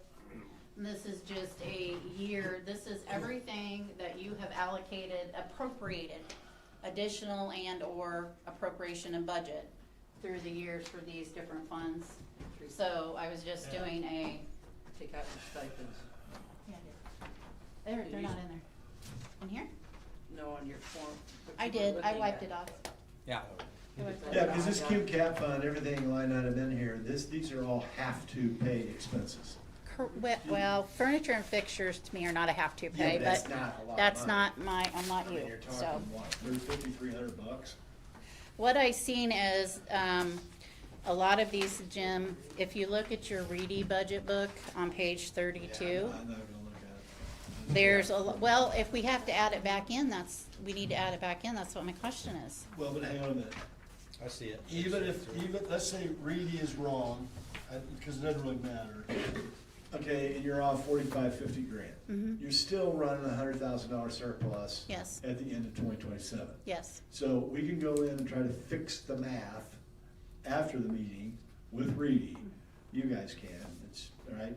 So that when we go to pass, because Julie, you have to advertise the budget, I think, in August 17th or something like that, Yep. do you not? So you gotta advertise it, and then, of course, obviously, everybody knows we gotta pass the budget in October, the third Monday of the month in October. But I think that, let's not lose sight of the fact that we're still surplus, projected to have $1 million in reserves at the end of 2027. So Cube Cap Development's got money in it, we're not in It's trouble, you know, yeah. well, and my question to you all is, because I listened to the budgets, and I know that I heard some of the items that you had put in CUMCAP last year are back in their budgets. And when I talked to them, I kept them, so there was a little confusion for me. Have you guys highlighted anything that's gonna have to go back in your talks with everybody? Here's what I would like to solve for in this meeting with the Commissioner's office today, my primary priority. Because we as a county do not have any documented policy on how we're going to fund the biggest risk that we as a county are exposed to, which is our self-insured health insurance, okay? And the challenge that we've got is that we've got, you know, based off of Reedy's numbers, our disbursements shall exceed our revenues for 2027 in the general fund, and it will drop our cash reserve balance, assuming we don't get the lit supplemental income. If we get that in, okay, maybe it kind of saves us a little bit, we could be a break even, hear me out. So what I would like to walk out of here today with is that we've got, you know, you and I've had these conversations over the last 3 years, you got the shell game, okay? There is no shell game. I know, I don't like playing the shell game. That is gone. I despise the shell game. It's So, gone. But, you know, would it be in the county's best interest to take some of that, the premium that has to go to to fund the 4,700 account, pull that out of the general fund to bring that down? We have a good plan. Flip this board Yeah. around. Yeah. We'll I have a plan too. Yeah, so okay, you know. I'm actually very pleased with where we are and all of our hard work. Everybody's I don't is think really, we need to spend much more time burning through every line item on Q Cap. Okay. You asked if we moved anything. He was was in here, we talked about the corner stuff. Yeah, We should have yeah, notes about we've the had that corner conversation already. stuff. Okay. Okay. So we know that that's coming, and again, Right. like I told you, that's when she slammed on the back of that saying, all right, what do you do? I did not. I know. That was my I'm idea. just saying. Theory. Okay, so you don't wanna go through, so basically I kept the courthouse, who's Department 6, Jules? Sir, I had a discrepancy last year in CUMCAP. GIS was not in my Form 1, and it's a $32,000 bill every year. Is that a licensing fee? It is a licensing fee for our GIS, so that is actually something that we're gonna come back to you this year and say, we didn't fund it, but we need to pay for it, because we've already got the Does the bill. commissioner's office, do you guys leverage GIS? Now I funds? do, I didn't last year. Do we leverage it? Yeah, internally. We've leveraged it more now than we have. Have you? So if you go and look at some of the things you've done, so example, when we were coming back in here and talking about, LMIs, trying to get a graphical representation of understanding the Right. census tracts and those kinds of things. He's been helping us with looking at what are considered private versus local versus public roads. I know that right now, there's conversations between Violytics being used along with GIS, being used to talk about our small structures, which are not the bridges. So there's things going on in that nature that are going to. Would it be beneficial for us just, kind of put on the to-do list at sometime in the, kind of a proactive conversation in the future, to look at, GIS, take a hard look at GIS. Planning and zoning testified yesterday, I think it was, that they actually depend on it. Yes. I personally use it all the time because I love the system. We do too. I like it, it's great. What I don't know is, if any other government departments that perhaps leverage that technology. So let me share with you And something. I want us to, because you know as well as I do, that position, okay, that job description, in another county, those are highly sought after Yes. skill sets, correct? And so we would be remiss if we don't take a hard look at that technology, look at who's leveraging it, and making sure we don't, and Judy Swift, I'm not. So let me just. Don't treat it like a stepchild. Let me. Just ignore it and, Let me go and share a couple things with you. So if you look at, the web version or the interface that you have with regards to GIS on the web version is not inclusive of a lot of things that do happen in the background. So now there are actually zoning information in the actual user-based installed on our desktops. There are also layers there that identify the bridges and their locations. Really? There are also locations in there put in with regards to railroad crossings and all those things. So Tom has been doing those things and working as we have been coming forth. One of the things that we were talking about doing with regards to GIS and trying to interface it with was actually try and put the snow plowing information as it related, since where we would actually track this road's been plowed, this is when it plowed, who's assigned to, when it was plowed. So those are the things that we're trying to consider. So we can look at, one, giving real-time updates on those kinds of activities. Has it happened yet? No, but it's something that we're wanting to do and work on. So that's I actually value that system very much. Yeah, I do too. We use it all the time. I think it's a great system, and I think that prior it's been utilized not to its capacity for sure. Well, I think the thing And I is think that it's being utilized more. I mean, back in the day, it was only used for a few things. I mean, and now it's utilized for a lot more, and I think that's important. Yeah, because to summarize for me, Eric, you testified on this, and now we're on the Lao GIS. There's conversations going on about compensation and payroll and tracking comp overtime, that stuff, right? We're gonna talk about that too. So it might, just as a council member, I love technology because I couldn't be in business if it wasn't for all the cloud-based applications that I've got. But the challenge with those cloud-based applications is it takes some serious skill set necessary. And an issue is are we leveraging the technology to where we can squeeze every value out of that technology? Well, to do that means we've gotta have staff, right, that have the time and energy to internalize those systems where they know how to bend them, twist them, make it do whatever they wanna do.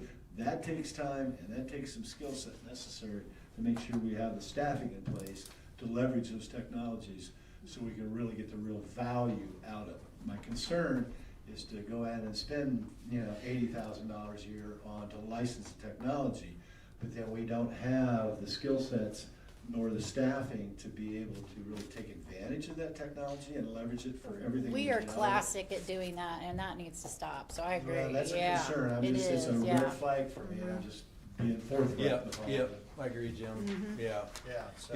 How do you wanna move through the rest of what you got? Well, you tell me what fund you wanna do next, I guess. So are we done with QCAP, you think? I think we are. There's Okay, nothing let's I go on to wanna the next talk one, about. pick one. Okay. You only got Pick an Wanna easy do one. the general fund? Sure. Yeah, I might as well get it Okay, over with. let's do the general fund. So let us all catch up here. That's General the big fund. Follow. Do we already, Commissioner, give ourselves a raise? I thought you already did that. Telephone, RX, stipend, HS, yeah. You gotta go back like 8 pages, yeah. Keep going. General, there you go, right there. All right, I think general here.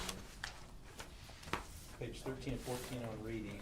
13 and 14, thank you. Is commissioners, is this general? It says commissioners, I think this is general. Julie, where's it at in We're this gonna big have- book? Do they go in order Yeah, of that's general, department, yeah, or? yeah. Yeah, you are, here. It's like 8 pages before QCAP, you gotta go back. You're in the last. Or yeah, very These end. are done, Yeah. okay. So, there you are. You think that? You must have been flipping these. Oh, boy, right foot. Any chance next year we can have one source of data?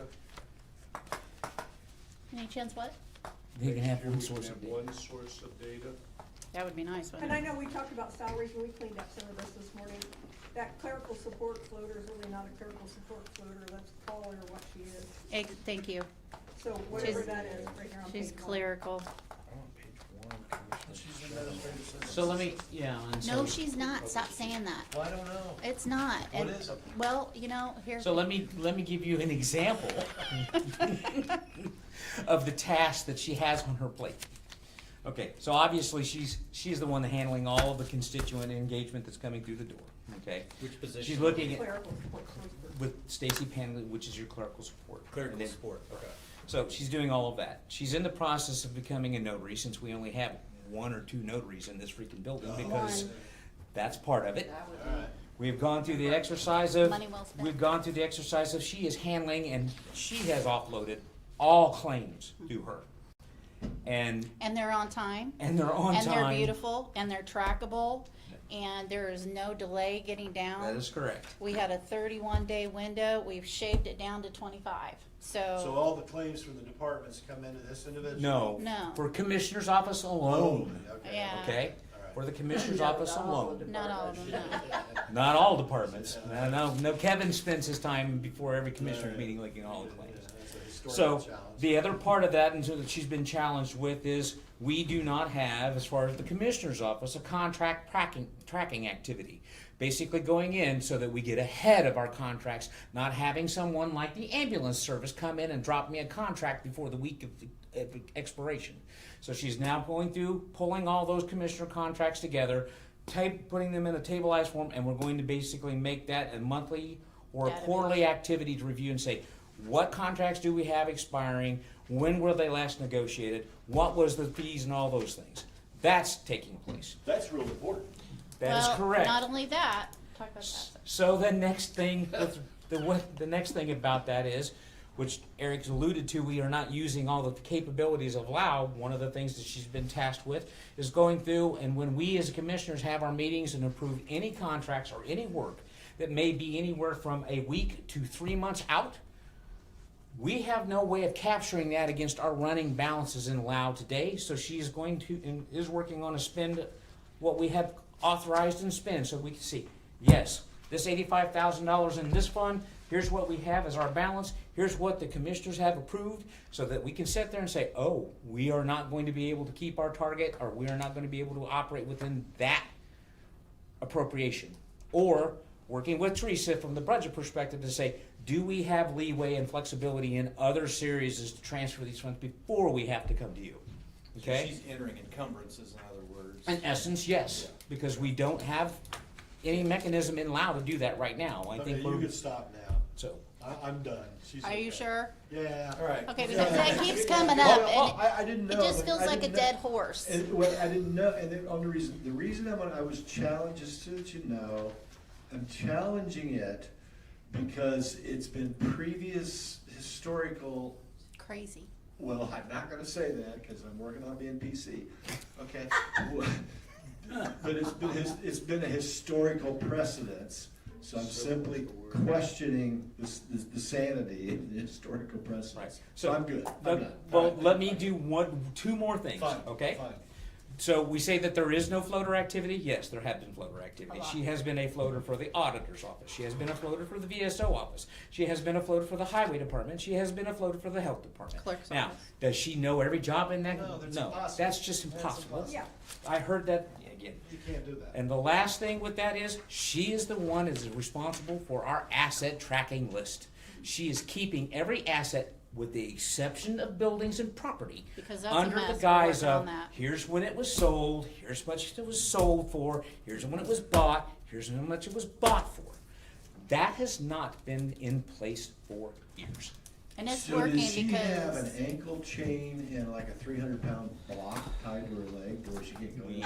Yeah, we're trying to keep her very, very busy. if All you're right, talking go to about the getting rid of next. her, yeah. I just want to say, thank you for updating us Yeah. and the public, Yeah. because there's this view, I know, and if we don't know, we don't know. right. So we appreciate it. Yep. Well, and I think the sheriff's office, Brian being the chief, and you know, the changing of vehicles, because we're rotating things more now.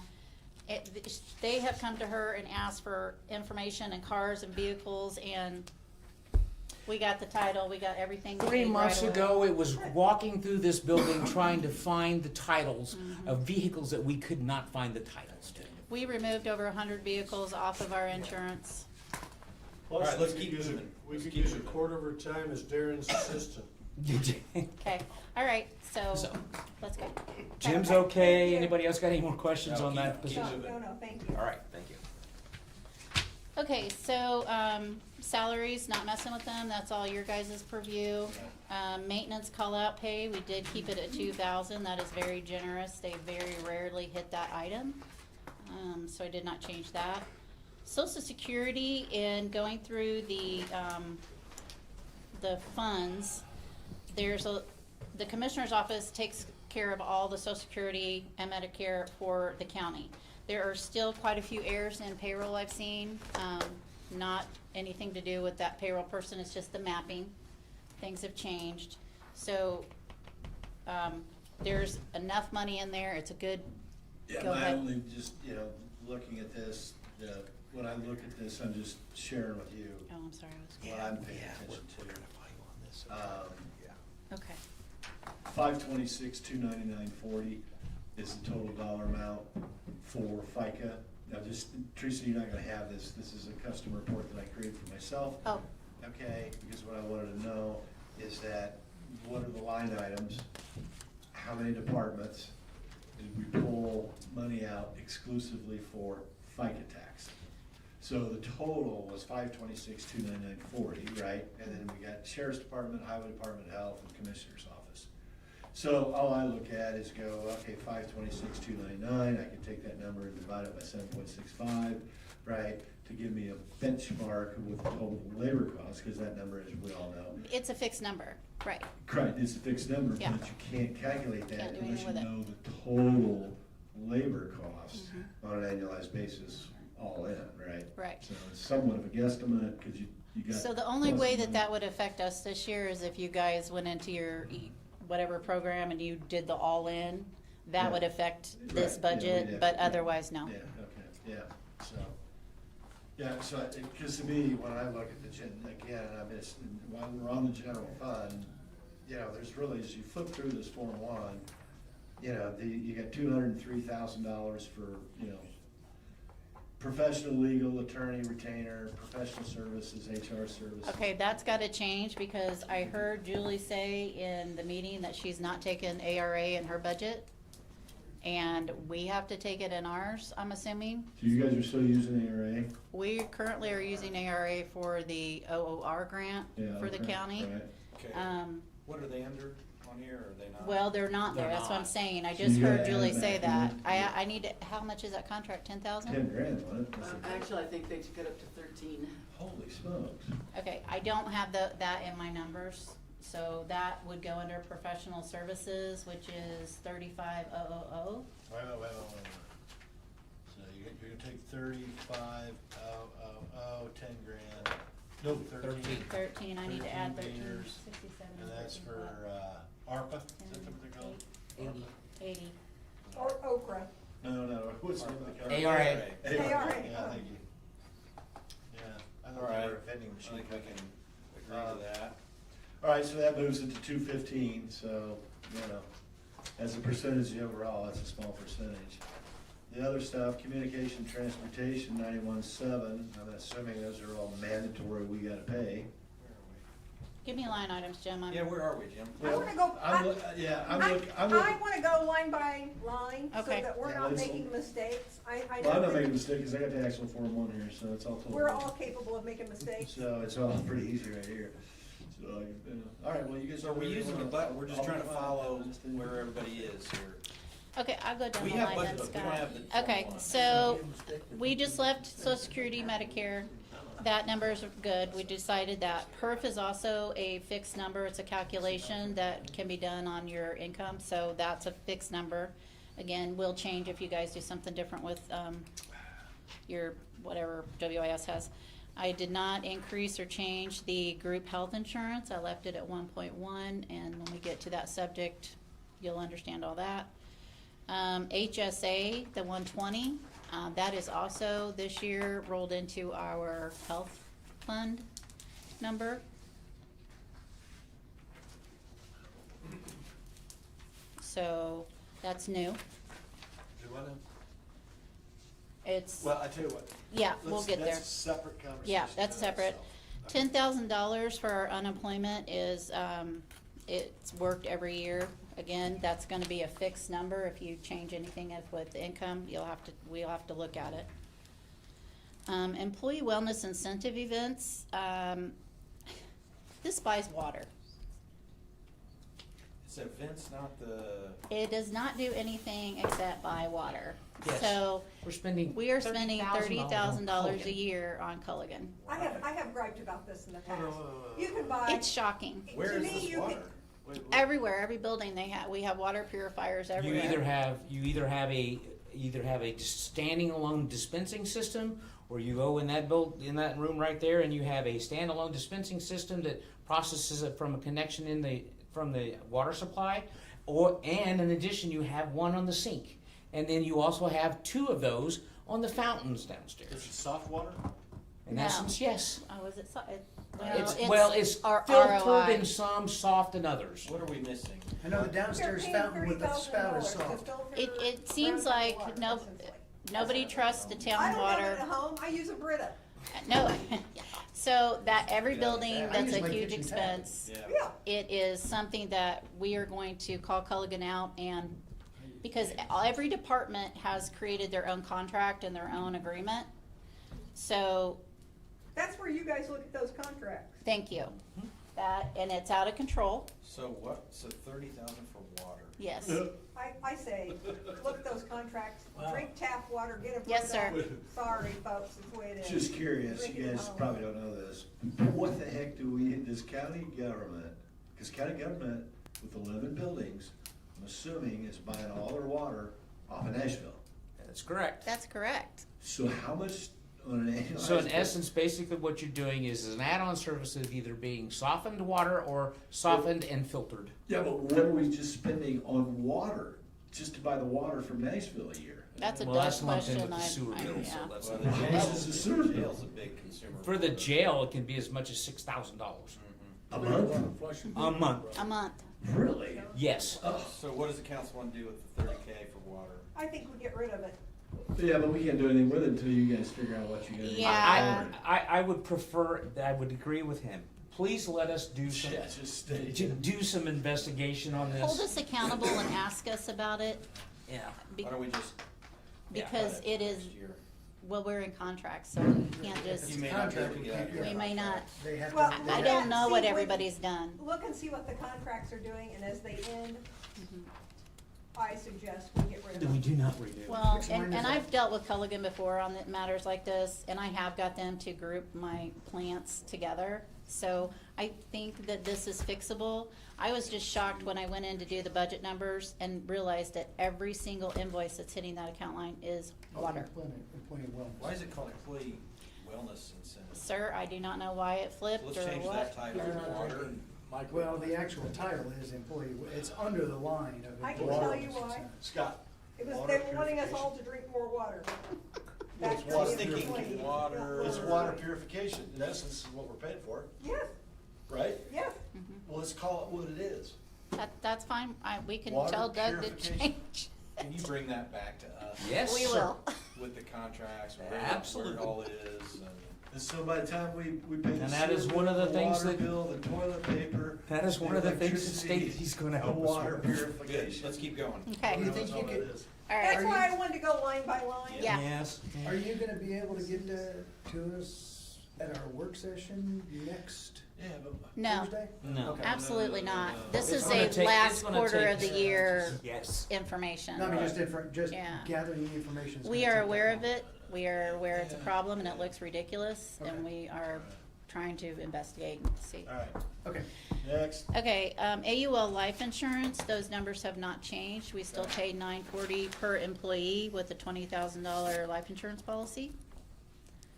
If you flip the page, the call out stipend, we already covered that, the $2,000.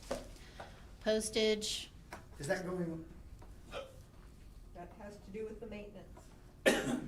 Separate from the other one though, right? what is this? The maintenance call-out. is that part of their, have we rolled that into their salary? That's the call out stipend. Call out pay, no. Okay. That's So $25 if they get $25 called for out. 10 o'clock at night, water. Water sprung a leak, or they have an issue with regards to an alarm going off, or they have an issue with a door closure issue, or they have a generator that's not Yeah, coming on, yeah. or they're out there shoveling and putting down salt and. Alright, we get it. Anything that happens when it's dark. That's great. Keep going, keep going. Okay. Postage 200, hopefully that can go away one day, but it's necessary now. Gas, oil, and lube, the 237, that's working. We switched that around. We don't have a full year of revenue back to give you those numbers yet, but I am getting reimbursed now from all the different areas. All the departments that have it. in Yeah, there. we're getting reimbursed. So we are not shorting that fund anymore. No. Good. So We're that's- actually capturing the reimbursements for the gasoline that the commissioners were paying for. Good.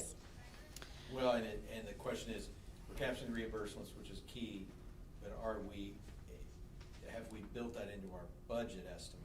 Yes, sir. That we are capturing this No, much No. revenue? I don't have that number yet to Yeah, build that because in. We still have a year to go. Because I'm seeing only 35,000 year-to-date spent in that line through March 31st. So that's like way under. It is very way under, yes. So how, do we still need 237? Again, I don't have the numbers to be able to say. So this is not an accurate number. That is It's a a questionable number. It's a comfortable number. When can you get us? I think that will be in the middle of next year, we should be able to say, hey, this needs to come down. Can we go back to, well, gosh, the other variable here is gas prices. It's like, Totally questionable. yeah, 230, it just seems, We don't have all the data to give you a good plan to fix that number yet. all I can see is historical. In 25, we spent 202. Yes, but you gotta remember that We asked for more money. yeah. No, that's what we And actually in spent. addition to And we that, weren't when we getting- were being reimbursed, it was going to the highway department. Yeah. Yeah, so we got additional reimbursements, gas prices going up, there's a lot going on there. I guess we can leave it, I mean, I would, Let's just, if it's out of line though, let us know. I'll let you know. Are we talking about Colligan? But $237,000 for gas for all county vehicles is not a very high number. We paid 3,300 total last year. Well, that's for county Colligan. vehicles, sounds like it's We all pay all of other the people, like, vehicles. like the rural transit, like maybe the town uses our pumps. and That's others. all with Sandra, that doesn't affect That's us a at all. different number. Yeah, Okay, that's a gotcha. completely Okay. different number. Okay, so it's closer maybe than. Well, it's good to know that you're capturing it from the departments Yes. that are using it. The only thing I don't like now is that it just goes into the general fund so that you guys can't see that recovery of that money. So I'm not really sure how with the auditor we can work that out, but we can't see it unless we go dig for it because it goes in under miscellaneous revenue. I don't like that. I would rather it be, you know, a captured fuel money so that I can tell you Yeah. your fuel money is this Probably that we got extract back. that, but So, yeah, okay. We so got that's, it. it's a project. Okay, we'll leave it. For your floater person. It probably will land on Alright. there. Okay, office supplies, sir, yes? I gotta throw this out there, just did the calculation. If I take $237,000, follow along, Kevin. 237 grand, I divide that by $3.50 a gallon. That's 67,714 gallons, right? So if I take that 67,714 gallons times average fuel economy of 20 miles a gallon, give them the benefit of the doubt, right? That's a big thing. That means we're driving 1,354,285 miles a year. No, That's what it comes up to be. because you gotta take into consideration that there are patrol cars that sit idle. Okay, well, tell them to get that. We got- Turn off those engines. Yeah, shut them engines off. Yeah, see how that goes. But I just will say this has been a pet peeve of mine for the last several years, all right, is that we're buying all our fuel from Premier Ag out of Cortland, Indiana. Okay, so we're buying diesel and gas, Actually, we moved to Keystone. Keystone. We are now buying fuel from Keystone. Oh, sorry. I don't even know who that is. We used to buy from Premier Ag. Is that some company that owned by the mafia? No. Keystone? Pipeline? Still on 068, right? Tapping a pipeline. Yeah, I would Yes, just, you guys don't have time to do it, but I'd really capitalize that plan. I would really love to see how many cars, even just automobiles, trucks and passenger cars, that the county owns by department, okay? We have it. We have it. Well, I've never seen it. I'd like to see it. See Stacy And- and before then you I'd leave like today. to know, do we have an inspection service to where we inspect those That one is cars? a little laxing in that because You know, each one of the maintenance departments. records, all that kind of stuff. That's you know. something that Sandra's got on her plate, and she has approached Brad because they're talking about possibly doing more of the sheriff's maintenance over in the garage. Which would be a good thing, yeah. Very good thing, Yeah. and, so Sandra has that on her project All right. list. I'm sorry, go ahead. Okay. The next line is $3,000 for office supplies. That's, I didn't change that. We don't Are those really go through erasers? that. You buying erasers? You know, I bought my first office supply this year. Didn't really hit it last year. Paper cups for the Yeah. water. Sharpies. Water, bottled water. We were getting hit with a bank fee, and the clerk and the auditor's office finally got that handled and taken care of with the bank, so that's no longer an issue on our budget. Okay. I'm not really sure what that cleaning service is zeroed out for. Must be a different line. It's all And- zeroed out over history too on that. Is one. it? Okay, Yeah. so it must just be a mistake. Different area. Litigation, this is you. Litigation. So, I know this is a Sore touchy subject. And it's not just one particular individual on the council or anywhere else. So I went back and actually pulled together some information with regards to legal fees that have been spent, that have been classified under either legal services or litigation. So in 2025, there was $51,463.60 spent in 2025 for legal fees. That went to $37,151 to employee matters. Brown County Music Center contract, $10,276. Cybersecurity, $2,153.50. Zoning, $1,353.10. Indian Hill, $530. So, of that, which we are experiencing, because again, we're taking a different tact here. we have been, from a personnel standpoint, trying to use independent individuals to either conduct investigations when we have employee challenges and things of that nature, or even when we've gone through the exercise of being challenged through various state or federal agencies with, you're not compliant here, you're not compliant here, because there have been anonymous reports that have been coming through to our organization. So so if I looked at that number, basically 80, not quite 80%, 75% of that involves around employee matters, because we've been they're responding to IDEM with regards to the fuel system and not being compliant with that, which has been there for years. Which we discovered we didn't have the tanks on our insurance, and now the tanks are covered under our insurance. We've been dealing with IOSHA with complaints of safety violations and things of that nature. I looked at every one of these as an opportunity for this county to improve itself, because every time we have had to go and react that way, we have instituted and put either training or additional planning or gone through and made corrections in all of that, because it has been lax for years. Okay? So it is costing us, and that's where it's costing us in litigation, and that's why we basically took a very conservative approach with $40,000 under professional legal. Account line 30102. The attorney, does anybody have any questions on that I matter? heard music center in there, what was that? The Music Center was basically the review that was being done on the contracts and basically becoming familiar with what is and isn't viable under that contract. So I know this is all a soft spot and a hard spot. But again, if I look at it from an elected official perspective, that is a commissioner coming in, and commissioners coming in to say, help me understand what this is, how it's structured, and is there an opportunity to change? And it was I $10,000? don't know that, and it's $10,200. Okay. Okay? This year, there's only been $1,000 spent on that. In 2026, we spent $50,710 to date on nothing but employee matters.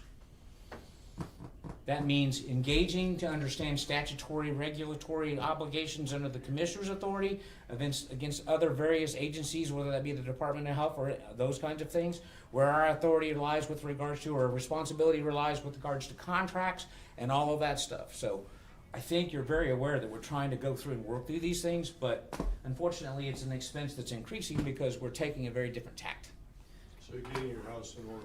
Well, and Yes, whenever in you have, essence. whenever you have a book that you haven't really pushed, and now you're pushing that book, people are gonna push back, and that's the result of that. Yeah, you're getting things. We're not planning on that being the norm. It's been mushy up to now. Correct. And So- we're not trying to make it, and we're not trying to take the approach of it not being a nonconformist in that.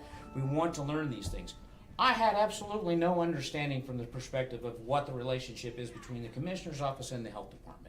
Now that we have a better footing and understanding that and again, we had to engage a different legal service for that, because our existing legal service has come through and said, that's a conflict of interest for us, because they were both representing the Health Department and the Commissioner's office. So, and as a matter of fact, in going out and actually going to look at the fees and services and what's available, we're now actually looking at what our retainer is and actually questioning the relationship that we have with Barnes and Thornburg. And that is why we don't have a county attorney, because we can't have a county attorney because of conflict of interest, so we have. You mean a local county attorney? Yeah, Yeah. we don't have We- we don't have a single county attorney, because Yeah.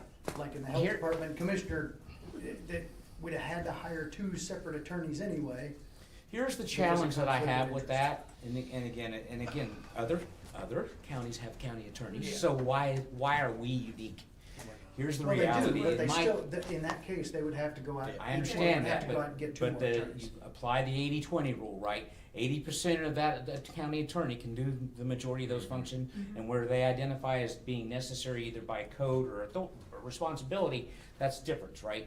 Here's the tactic that I take on answering that question, is this county has no idea, and that's why she's heading up a project with regards to our ordinances, what our statutory ordinances are in place with regards to being obsolete or relevant or current. And we have no idea how that measures against the state codes that also govern those activities. So that's why we're going through and putting money towards $6,000 to $10,000 and wanting to end that project to get that adopted, so that we can get that in place, so that we can get the house in order, so that we can actually put structure in place that should have been there for years. And that's not something new, that's something we actually had done 10 years ago? Correct, in And hasn't 2014. and Yeah, hasn't happened 2014. since. And it has not been touched since. And on that regard, we had conversation yesterday with Ted about county attorneys enforcing ordinances and those kinds of things. We encouraged that conversation, and maybe that's something that can be looked at, because some of these ordinances, whether they're animal control or planning and zoning or whatever is the Correct. need, these things need to be enforced. They're not being enforced because it doesn't fall under the purview of the county prosecutor, because they're not criminal or whatever. They're actually So, civil activities. Exactly, but we need to look at those, because those things, if they're ordinances, they're enforceable. We just need Well, to make and- sure we're doing it. And sometimes we've been finding out through this start of this project is we create ordinances, but we don't complete them. So we start them and then we say you're gonna be fined for this, but we don't You we don't add don't the fine set up a system. fine schedule Right, or you any don't of add that. the fine system through the clerk's Right. office or whoever does all of that. So and this company, that we're proposing it'll be an online-based system where anybody can go in and look up traffic lights, and every ordinance in the county regarding traffic lights will come up to the most current. If there's anything, July 1st is always the big law change. They will work with us and our attorneys to change codes, get us up to date, tell us what's not relevant, and the whole thing, so. Codification, that'll be It's every gonna be a year, huge codify every foundational. other year. And that contract is, investment. again, there is a maintenance clause, and Yeah. that which, it's Yeah. anywhere from $600 to $1,000 a Yeah. year for them to go through and say, this is what the state has done in a statutory a statutory change. Look at our ordinances, are we non-compliant? Or make actually a recommendation to say you may wanna go through and actually implement an ordinance in this area. Well, and it's also embedding the ordinances that we passed that year into our set of codes. Yes, sir. That's a key piece, so we can Huge. see the most Yes. updated, it's all incorporated and codified. So we better keep moving, I think. Okay. Kevin, So- are you getting rid of outdated ordinances? I mean, if it costs more to enforce something. So let me explain the behavior that has happened with that. The behavior that has happened with that is when Barnes and Thornburg goes through the exercise of writing that ordinance, they simply put a line in there that says, if any preceding ordinances update, if they are hereby terminated, or whatever their formal language on that, and this herefore replaces it. That's where the codification will weave that in. And embed it. Yeah. we're more than halfway already in their database because of it. Glenda Stogsdale did it. So they are gonna take that information, cause they were the company, and then they'll just merge all of that together and do our They're complete. pros at it, Yeah. so that's good. And Town of Nashville's used it for Yeah. 30 years, so you're Yeah. probably familiar Yeah. with this, Scott. Yeah. Okay, attorney retainer, because, we did have an increase of $1,000 a month. That's correct. So that's $4,800, that's just 48,000. divided by 12. Okay. Insurance liability, you might notice that I went down $100,000, and that is due to our taking unnecessary cars off the policy. The blanket bond has worked out wonderfully for us this year, saved us a lot of cash, and more to come on that. We've gotten a lot of credits back from them because of the mistakes that we found in our things. So I dropped that down to $500,000 So for that's a this year. guess. Word of advice, It's the numbers, word of advice, sir. you should have made it 501, 619, and 31 cents. Well, that's why, 'Cause I'm seeing looking that at it's a 500 guess, grand, cause I'm it's going, like 500 really? even. It looks That's not a real Yeah. price, right? It's an estimate. Well, you have to remember that our insurance goes 6 months this year, 6 months next Yeah. year. So I can't tell you what that is. So, yeah, it's a guess, okay. So again, going down the axis, sharing where the work has been come from that. The work that has come from that is Bob Grady knows Brown County's Commissioner's Office really well now. And he knows Teresa really well now. And he is actually stepping into the fray and actually looking at ways to help us reduce our general property and liability insurance, as far as coverage and things of that nature. I'm always about local if we can, because many times, not always, but many times it serves us better. Yep. All I know is you guys are making me tired and I'm getting a headache. Yeah, Okay. gotta keep moving. All right. So you've got travel expenses. Travel, I kept it 1,000. And that's for mileage to conferences, road, school, whatever. Yes, ma'am. Kevin, Teresa, is there a reason why you guys don't want more training from like AIC or conferences or Association of Indiana County Commissioners? I mean, Not Teresa. or, well, it's just, if that's the only training, 34, where's That's that just at? travel. or right? that's just travel. Yeah, that's just my travel. My That's just the travel. training's I mean, I just down. encourage There's you to- conference fees and things of that These nature, things you're too, dealing subscription. with, Kevin, almost every other county is dealing with them too, so it's just a good resource, and so I think you'd find it pretty helpful to have a peer kind Don't of we always go to AIC? I go to ICC. ICC, that's, oh, good, so I you don't- are going to that. Yeah, we didn't Good, cut that okay, out. good, Yeah, good, no. Good, good. Okay, And 40. then we are maintaining our memberships to AIC, and I Yeah. get the information. Okay, good. Sometimes they do have some good stuff.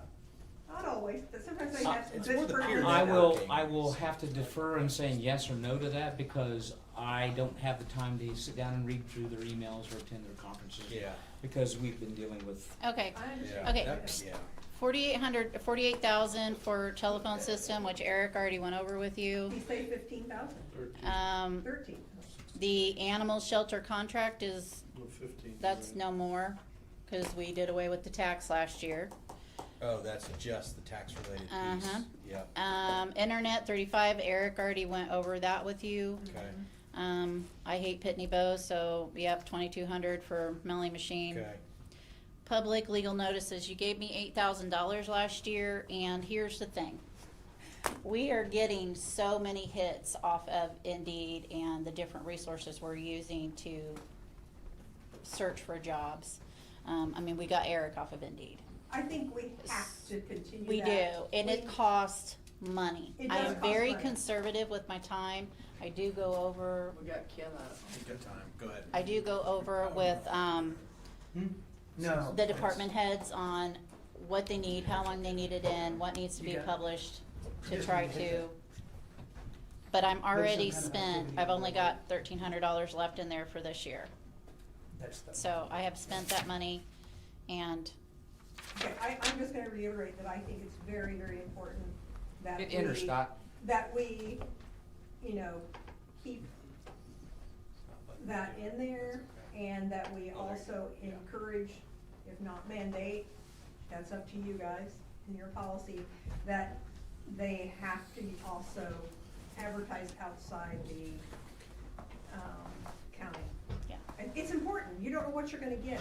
And the paper is crazy do. expensive, but they did drop their Oh, price a paper is little bit. also awful, paper is Well, awful. I called them the other day and they did come down a little bit, so, but it's still But, you know, very there's costly. social media, there's Indeed, there's LinkedIn, there's all those things. You just don't know what kind of people you're gonna get. Well, and I unless think you the other thing that advertise. I know you said through the presentation, so for example, I believe it was Paycom actually does do. They do, it's part of their whole include some process. recruiting They do. activity They and do. cost there. Yeah, they do. So that's an opportunity where we may be able to shift that or do something a little bit different. Right, But exactly. right now, Right now it's That's where we're working, at. because they're calling me, telling me, Teresa, shut it off.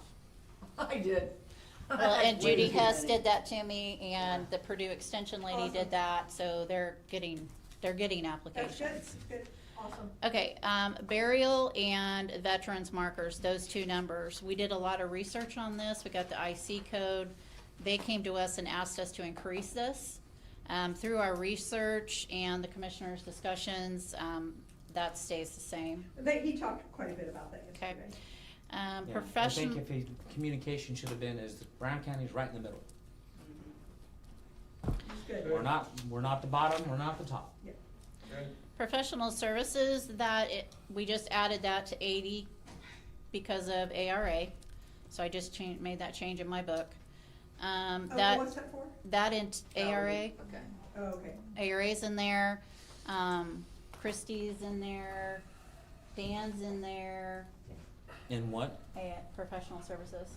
So the majority of Christie falls under professional HR services, and some under the professional services. I put the HR manual Yeah, under, there, under the because that was a professional big services, project. cause it's gonna be $10,000. But Okay. again, the majority of that, I would say the large percentage of that is Dan Cartwright. Okay. Professional services, Christie, oh, wait a minute, sorry, wrong book, wrong thing. Okay, mental health. When I called the state on mental health for our Centerstone bill, they told me to always, they can't charge us more than 5% of the prior year. So I took last year's balance, add 5%, and that's a direct number for Centerstone for next year. And those are mandated, right? Correct. Dues and subscriptions, 500. Yep.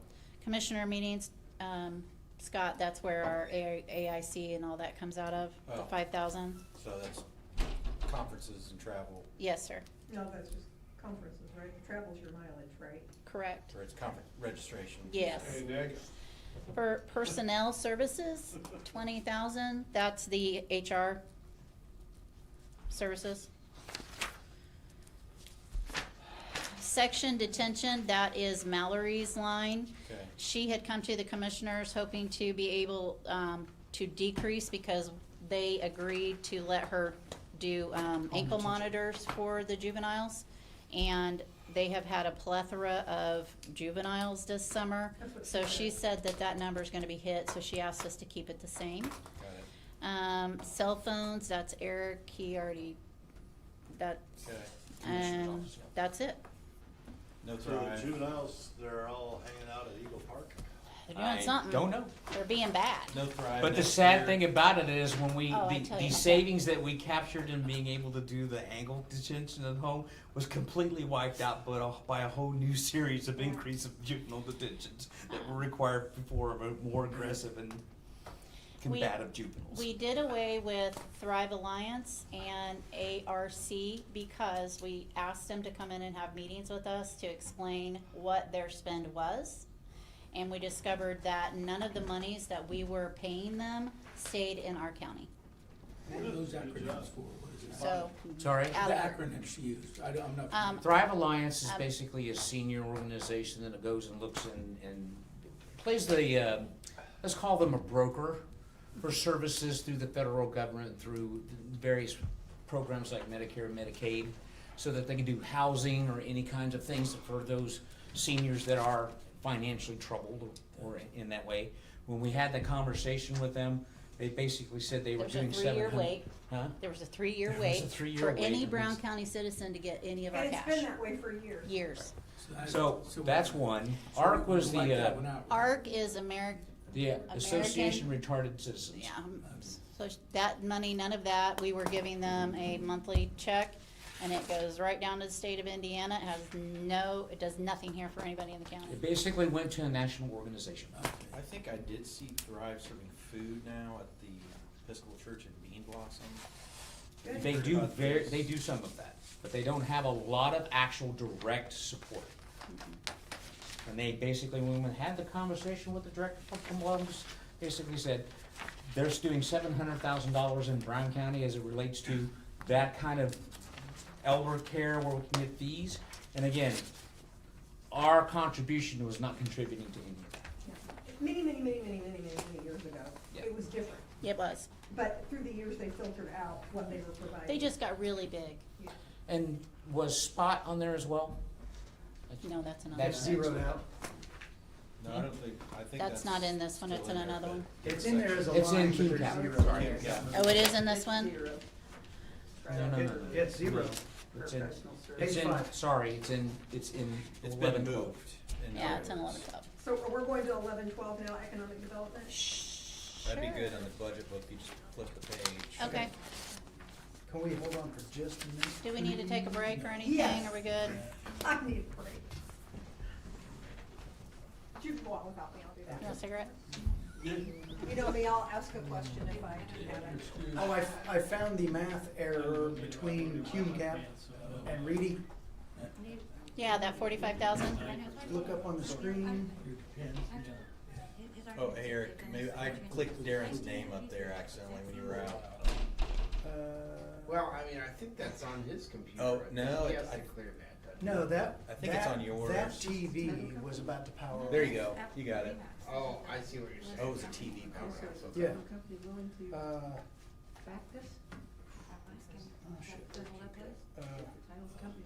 Right here, these lines, Yes. see the ones I've got right here? They have numbers in our book. that did not get put on a spreadsheet for here, to the tune of $27,000 some dollars. That's the difference between a Reedy book and our book. So it's like a lot more than 27. I added it up as 45 something. Yeah, but you came up with 40, Yeah. no, 6. 645, 195. Yeah. Let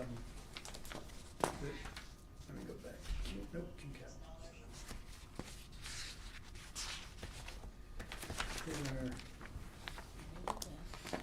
Okay. No. I gotta stand up and stretch.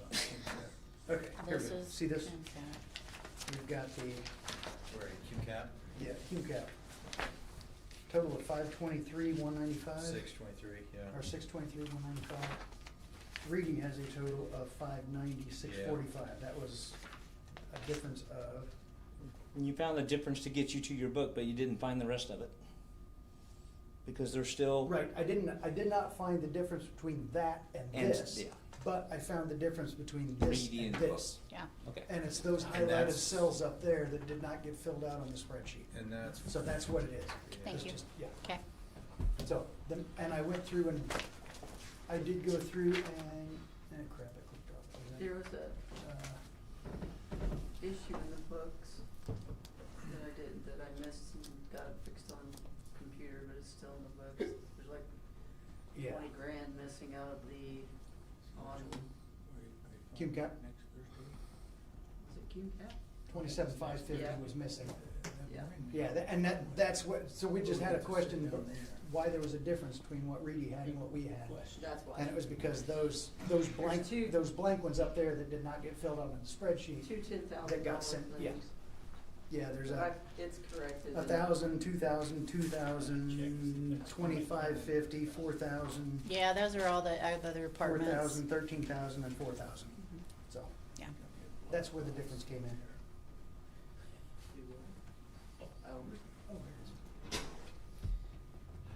We ain't even started the hard stuff. Yay!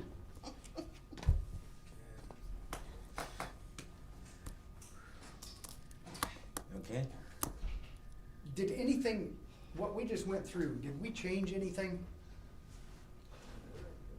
We didn't make any changes So, to what was- yes, under professional services, you need to tack on $13,000 That was because we're picking 80,000. up the ARA obligation. That was under the general fund. Yep. That is correct. Professional services. That's And then I the- think we need to go back under, we talked about the coroner's building and having to go, floor That's coating and things FemCap. of that We'll nature. deal with that. Yeah. That's what? Yeah. That's in his budget, so we'll, But I think Yeah. we approved we'll that. do that Yeah, in his budget. we gotta add that to this. We gotta add it to QCAP sort of. Wait a minute, where was the professional services you had? Darren, it is account line 35000. Under 1,000. Okay, 068. you have 67,000. So Right, now and you we're say adding 80. ARA, so it'd be 80. Bouncing backwards, I think. They're just cleaning something up. Oh, okay. So we're Okay. economic development, Yes, sir. right? Ready? Page 1. Yeah, Let's, okay. I don't know, oh yeah, we're Hold here. on, 80, that line up there on the screen, 80,000. Yes. Okay. And there was one other thing that we. Maintenance? Was it? No, HR. Okay, economic development, fund number 1112, economic development.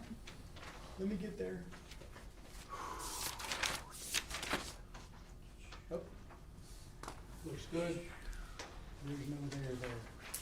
Okay, I'd like to skip the first item and just go down to the other items because Okay. I don't want to get hung up on that Yeah, first one. Keep going. Okay, so, account line cleaning service, 90,000 is what we have budgeted. Questions? That's gotten better, I'm assuming? If you ask the employees, they're gonna say no. Oh, okay.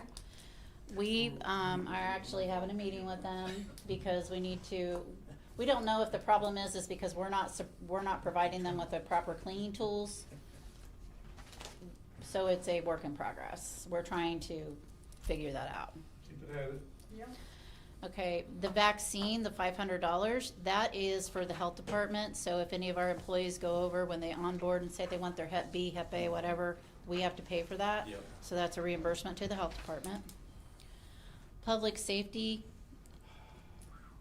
and, Institute. yeah, that is, EMA. That is the training that he goes through for EMA. Any questions so far? Okay, keep going. Because he had quite a bit of training in his as well. Yes, he did. Animal shelter.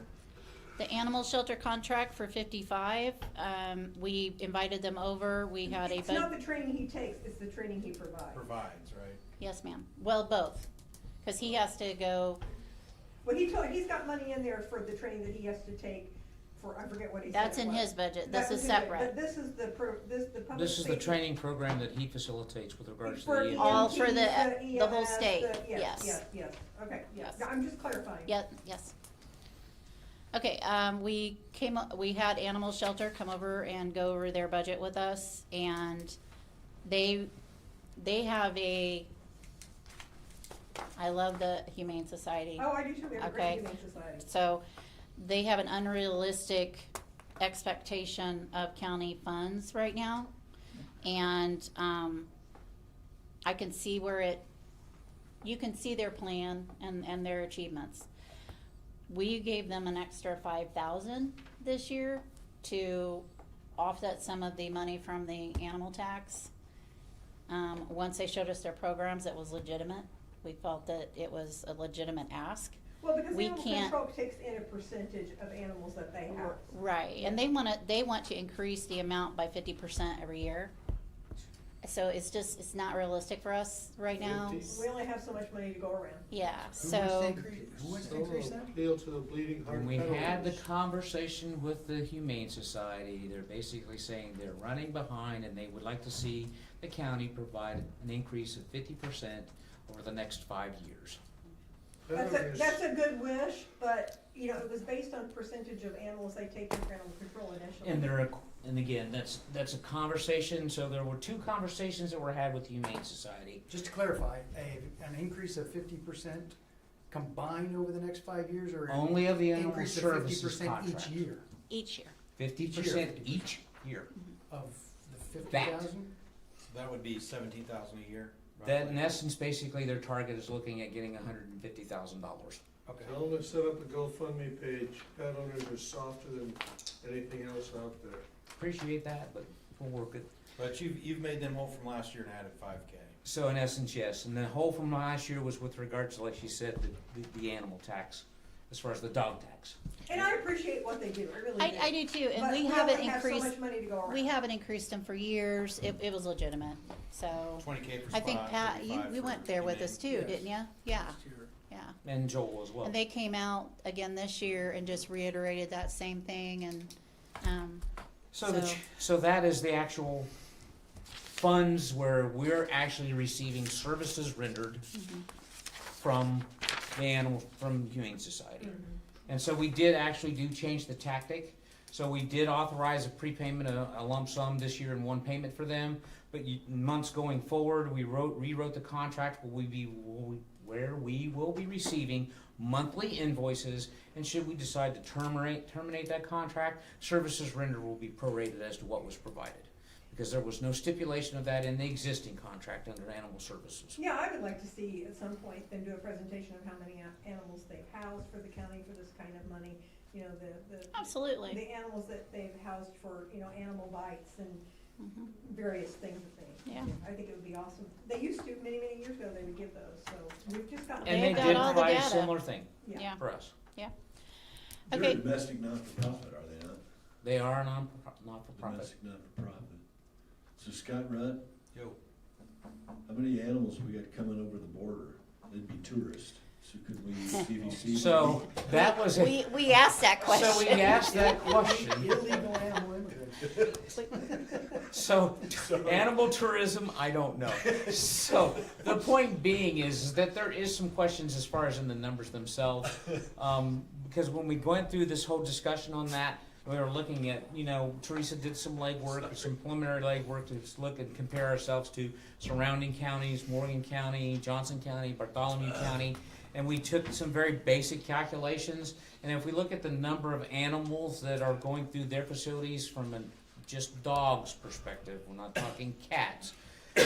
Dogs, we were paying or contributing as much as $4 more per animal than any of the other counties were. Well, we were at 5. Morgan County was highest at 2. Bartholomew County wasn't even $1, and Monroe County wasn't even $1.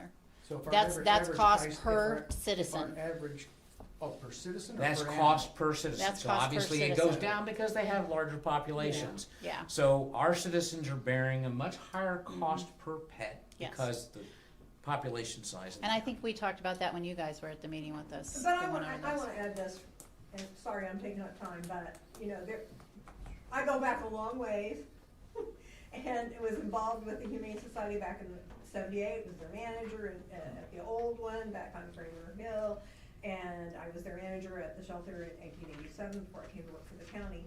And they have improved so much on the number of animals that are being spayed and neutered over those many, many years ago.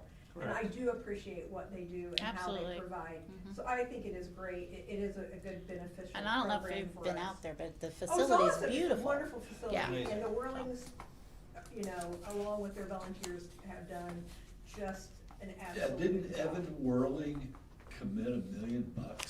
I don't know how much. Is I what don't know what I it don't is, know. but we know that there was They significant. contributed Yeah. a significant amount. So I give them kudos for what they do. I do too. I do too. And I'm not having animals dropped, back in the day, we all had animals dropped constantly. And not that still doesn't happen, but it does happen less. Okay, moving on, the Fair Board, we came out and we did an audit of their fund usage that we were giving them because when this group of commissioners came in, they were still locked in at that $35,000 a year, and then they knocked it down to 5. And then now this year, we had them come in and say, because we hurt them. Actually, The for our- $5,000 hurt Ours has them. been $35,000 for both years. Okay, it was okay. CVC's talking about picking that up. Okay. Correct, so that's gonna be, you'll have to, that'll be up to you guys Okay, when that's go all ahead. done. But anyway, if any of you want to see this, this is the list of all the projects that they have going on in 26, their projects for 27, and they showed us all their history of what they have done with the county cash. All the way back And to it is 2016. impressive, very Good for them. impressive. Good. So, however they get funded, they need Right. funded. In the reviewing of that, when we had that conversation, the $35,000, which their commitment that was made at that point in time was, they were the ones going to be responsible for improving the fairgrounds. So the project list that they put together since 2016 shows that it has been going into the improvement of the fairgrounds. Good. Okay, next page, utilities, $300,000. I'm sure everyone's aware that utilities have went up. So I did the math with the increased cost, what our spend is, 300,000 was fine to stay, so I did not change that number. So is that water, sewer, electric? Julie, it's Gas. gas, electric, gas and electric, right? Yeah, I don't know about sewer. Gas, electric, and water. Water, yeah, Is it? Okay. yeah. I don't know if, trash service is the only one that's questionable. That's professional services. It, you know. Highway uses, road improvements, I only have 50,000 on my, No, Form- that was the dump truck. okay, sorry, 100,000, that didn't change. And let me just give you an example of what that was used for in this year. $49,000 of that was used as an emergency repair on the Orchard Road Bridge. Remember the conversation we said it was a 2-ton weight limit, single lane. So that's where the highway department dips into that. And we actually do having them manage it. We're not doing a lot of oversight on that. They're actually doing it themselves. Any question? Okay. Next item is the motor grader. Motor grader, that's the new purchase, the road grader, that was a replacement for one that is gonna basically cost us $49,000 to be repaired. And it wasn't even worth 67. This says 5-year purchase, so do we have to make sure? It we is a put 5-year 60 in lease there with an every year? option to buy out at $1. Okay. All right, next one, I put 50,000 in for dump trucks. She came back and wanted 100, and the reason is because we want this is gonna be one of those lines, Julie, that we wanna encumber money every year. So the plan is to take 50,000 every year and let that build so that she can buy. So in essence, there's basically three dump trucks right now at the highway department. Those 3 dump trucks, and again, it's actually interesting for me from a trucking standpoint. You have two different qualifications and training that you can go through in a CDL driver's license. More than 80% of the people that are getting their CDLs today are being qualified under automatic trucks. Not very many people these days are actually being qualified under manual. Oh, that's terrible. So what's happening is you have the industry shifting to where there are not going to be anyone. So the issue that we're having in with 3 dump trucks is we have 3 manuals, and it's getting tougher and tougher for us to find CDL drivers that are willing or capable of driving a manual truck. Probably safer to do automatic in that situation. I always preferred that. I would like the manual to stop it better. What was the question, Scott? It's probably safer in an automatic situation, because you're trying to. Again, so let me just share that trend and the reason that it's going that way. If you've ever driven a manual semi, it's 18 gears that you typically have to go through. You've got clutch. It is a physically demanding exercise. Okay, next. Okay. Again, we did the audit with them, the spay and neuter.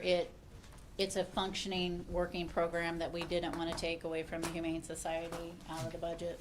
But So that's 20 in addition to the 50? Yes, that's sir. 55. So you've upgraded them. No. No, We Our only upgraded contract, our all of the years paid out is $50,000 for animal services, $5,000 coming from the dog tax, $20,000 for spay and neuter. It's been that way for years. Yeah. We did have a conversation with them this year. We are going to look at opportunities to try and offset the spay and neuter or go through a different kind of thing. We've asked them to find different funding for that program so that it wouldn't have to hit our budget. So they said they would work on that project. And again, we will work through that. Yes, sir. Do we have the dog tax? I thought that was eliminated. It It's is. eliminated. But but they were receiving $5,000 from that fund. So since we eliminated it, that's why we increased the animal control services by $5,000. So to answer to the question with regards to the spay and neuter, the question that I asked is this being means tested? And their response was, no, we're just kind of making sure that they're a resident of the county. So I don't mind facilitating and, if there's a burden on someone that has a pet and they can't do those kinds of things, but to just make it available to whomever walks through the door, It's first come, I have first issues. served. Yeah, I agree. Okay, maintenance, 85,000. We function very healthily within that, so I didn't change that. Redevelopment commission, you've yearly given them $10,000. Correct. Julie, is that who you use? Did you use that fund to pay for the work on the TIF response? That's where that money probably should come from. I'm sorry, If you're, repeat that yeah, again. we're looking at redevelopment commission Right, administration fees. Is that where you could use, probably should use that fund to pay for TIF reporting if there is an expense there? If I have an expense for them, yes. Yeah, okay, I thought you said you may have, so. Okay, Brown County Transit Match, 30,000. That's the same. That's the YMCA access. That is it. Questions? Oh, besides the health insurance. Shall we jump? Are we ready? Might as well roll through lit. You want to roll through it? Okay. Might as well, then we All right, just so we need to begin. come back to this one then. Yeah, we'll come back to that one after we go there. Okay. All right, public safety. After QMCAP, you keep scrolling through QMCAP, it's at the end of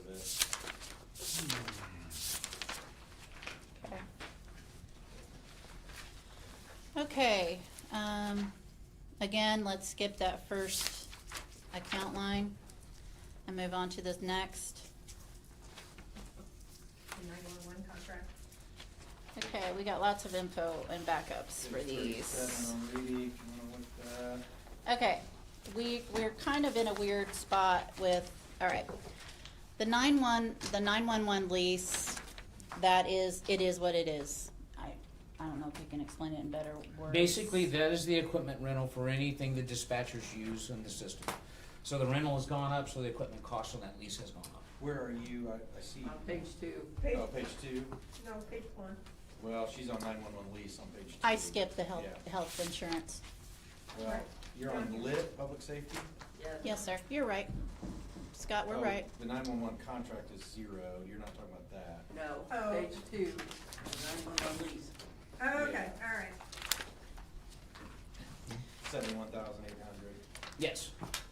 Okay. Like he said, the IU Health contract, okay, let me back up a second. Bear with me, okay? Flip back to page 1. Okay. The 911 contract. So I've been working with Andrea Markham on this to understand it so that we can explain it to you where we're at and why we took that out of there. So in 26, we had the end of that contract where we have to pay that $500,000. So that contract ends. But the contract doesn't end until 2027 May. May of 2027. So we're in a gray area. So it ends in May. They won't even tell her numbers. They won't even give her any guesstimates or anything. So this is going to be on your opinion on what you want to do. We zeroed it out because it's not going to hit any type of budget for the county until 28. So You said May? May of 27. So. We've paid the that's final next year. payment. Yeah, hang on a minute. Let me try to process, I'm just Yep. trying, and I'm gonna take up everybody's time here, but. So May 2028. 2027. Next year. Oh, next year. May of Yeah, this 27 budget. it ends. So That's we 10 months. we are So obligated. in 10 months from now, what happens? It So- ends. It ends. What is? Well, the new one begins. This year New would be $500,000 contract or whatever it costs starts. So we need a So amount. next May, we're gonna have to pony up how much for that? They're not We don't telling know. us, Well, it's and less. they didn't, the last time the contract was in place, when this is Payment in 10 unbelievable, years. because we didn't believe it, and we asked for proof. When they started that contract and got in bed with that, they didn't have to put any money down until the following year. So we don't know what they're going to do. Right, but, and keep in mind, I'm pulling from a conversation from Sutherland back in early 23. You can't remember that far. We don't have, we So, have clout on it. We can't do Andrea anything. Markham, who is the director who's taken control of this, she said, I am waiting to hear back from Craig Bennett with AT&T about our contract and when we will start contract negotiations for 2027. In November of 25, I emailed him to find out when our contract was up. He advised me it was May 1st of 2027. As soon as I hear back from them, I will try to get some dates so that we can see what kind of figures we are looking at for the next contract. So keep in mind that this contract is gonna be a 10-year contract, most likely, again. It's definitely most likely gonna be increased from what it was, 800 to $1 million. right? contract for 10 years. So, It was $500,000 over 10 years, $50,000 a year, and that is the payment for the software utilization and the lines. But then you got the separate fee for the 911. the lease, You got two, You you have got two the different equipment costs. lease and the Yeah. software. And the equipment lease is the 71.8. That's Yes. correct. That's just an ongoing yes, Absolutely. annual cost. yes, But then on top of that, you've got this 10-year contract. yes, Yes, In it's order your to be able to software and your have- line. Just in order to be able to have the month and year-to-year lease. And that 10-year contract, And that 10-year contract was written in such a way that it was payment due at the end of the 10 years. yes. at the end, not At the beginning. end of Not the the 10 beginning. years. At the end. That's why we So thought, we're gonna get hit with at least $500,000, yes, at least, at a minimum. in 10 If- years, If not, in 10 years. if that 10 years expires. If you assume that they will negotiate and start from that point, Well, I don't wanna assume anything. I know, but again, that's where we're at because we're not getting any information back from them willingly at this point. Right, so we're driving blind, Mm-hmm. but the 10-year contract ends in May of 2027. 2027. And so we got this bill that's due. It's already paid. It's for. already paid. It's in Oh, you- 2026. Oh, you The did final pay. bill comes this year. We're paying the final It's bill for the this year. last 10 We covered that last year. Yeah. It's No, budgeted for the already. last 10 It's years. in 26. Yeah. This is So your 2027 concern budget. then is 10 years from now? Yes. That's an assumption. Right. Right. Big but Right. Jim, So I'm telling you, when you read 71,800 this contract, you'll be like, there is no way that a company would let you have their services for 10 years and pay for it in the 10th year. Well, the 9th year, you have to pay for it I in the don't 9th year. trust that industry at all. So what's the 71,800 for? That's the equipment. rental lease. That's the equipment apart from the contract. Well, 911 emergency. So at the end, if you go and look at the overall cost for 911, you take into account the lease that we had been paying, Right. along with the usage fees, or the $500,000 for the software and the lines. Right. Okay, and again, that contract is written in such a way that there is a clause in there that says X number of lines can be used. There are additional fees that are above and beyond that, and they have not given us that information either. Yeah, so there's all So we sorts of- may even owe more than There's all 500. sorts of gatekeepers in that contract. A bunch Okay, of we'll deal gatekeepers. with it So when it comes out. no, No, we pause. don't. Hang on a minute. What are you gonna do? You can't do anything. yeah, Okay, I I got an guess idea. you're right. Then Go let's ahead, just- Jim. Let's just forget this meeting and you guys do whatever you want. Hey, Jim, that's not the way you do it. Well, that's whatever. I'm tired and it's been a So while. what? So am I. That's, Oh, Scott, what were you Kevin, gonna say? Kevin, questions? Kevin, Yes. I would be in favor of what we do is figure out how we need to escrow this cost and escrow it on an annual basis, make it a permanent part of your budget, Yes. line item every year. We had a- Goes into a non-reverting fund, you can't touch it for anything else, it is specifically for this contract. We had that conversation this I morning. would support that all day long. That's- In my Just We're in the be same proactive- camp. My Be very proactive about it, so Yeah. whoever's sitting in these chairs 10 years from now is not blindsided and right. Like we were with having to come up with 500,000. Right, because what Sutherland told me, he got frustrated, is that the 10 years ago when that thing renewed, then the county didn't have the money, and Sutherland told me, and I don't know if any of this is accurate, but we didn't have the cash at the time to pay that one-time That's why it was a contract. 10-year payment. And we had to do a 10-year payment, which ended up costing the county quite a bit more money. Yes, it Had did. we have paid it just lump sum. Yes. Yes. I think, so my We need comment. to avoid that. So Yes. my comment to you would be, is the conversation that we had this morning is, to me, at a minimum, we escrow at $50,000 appropriation per Correct. year. Yeah. Because at this point in time, it's likely to be the worst case scenario, because we are going to negotiate it. Yeah. Yes, there was excess monies because they had to carry the burden for the 10-year period, so that's where I'm at. And if we have to do an ordinance, get it recorded, put the language in there, lock the thing down, that way the money's Do you all. want to add that this year? Well, so- Yeah, that's a question. It feels like it would be, Well, it feels like it would be better to keep it Yeah, in we the might as well fund. start it now, Kevin, And 27. for 27. Yeah, put the 50. I agree. Yeah, let's stick it in there. The process I think we normally would follow. Because we don't have any choice, you have to pay Cumulative it. capital fund is meant for that type of long-term cumulative capital savings. Yeah. We would create a line in the fund for the 911 contract, and every year allocate 50,000 into the 911 contract cumulative You don't want it capital in fund. economic development? You could probably do it in economic development. 'Cause that's a- cumulative. Is yeah, that a cumulative? yeah. You could do it there too. Okay. Either I mean, one. I'll But creating a line item, and if we have to do an ordinance to create the line item, and this is long-term capital asset management. Yes. So, and again, I don't normally admit defeat on many things when it comes to these kinds of things, because of my experience, but in my conversation with Eric, because Eric has experience with this, there are basically only two other vendors out there that provide these services, and of the three, AT&T is the quality provider, and we're kind of trapped at this point. And I think, don't they have a major truck going through Brown County? Yes. Fiber truck, right. And we're gonna fund that out of the economic development funds that we're funding that out of? That's where it came from. Yeah, because we have plenty of cash there to do it. We definitely want AT&T or somebody that is the premier provider for our services. Okay. I'm going to be very careful with this We are. because I have a mindset of, and I have a private sector mindset, as long as you are providing me quality services for a reasonable rate.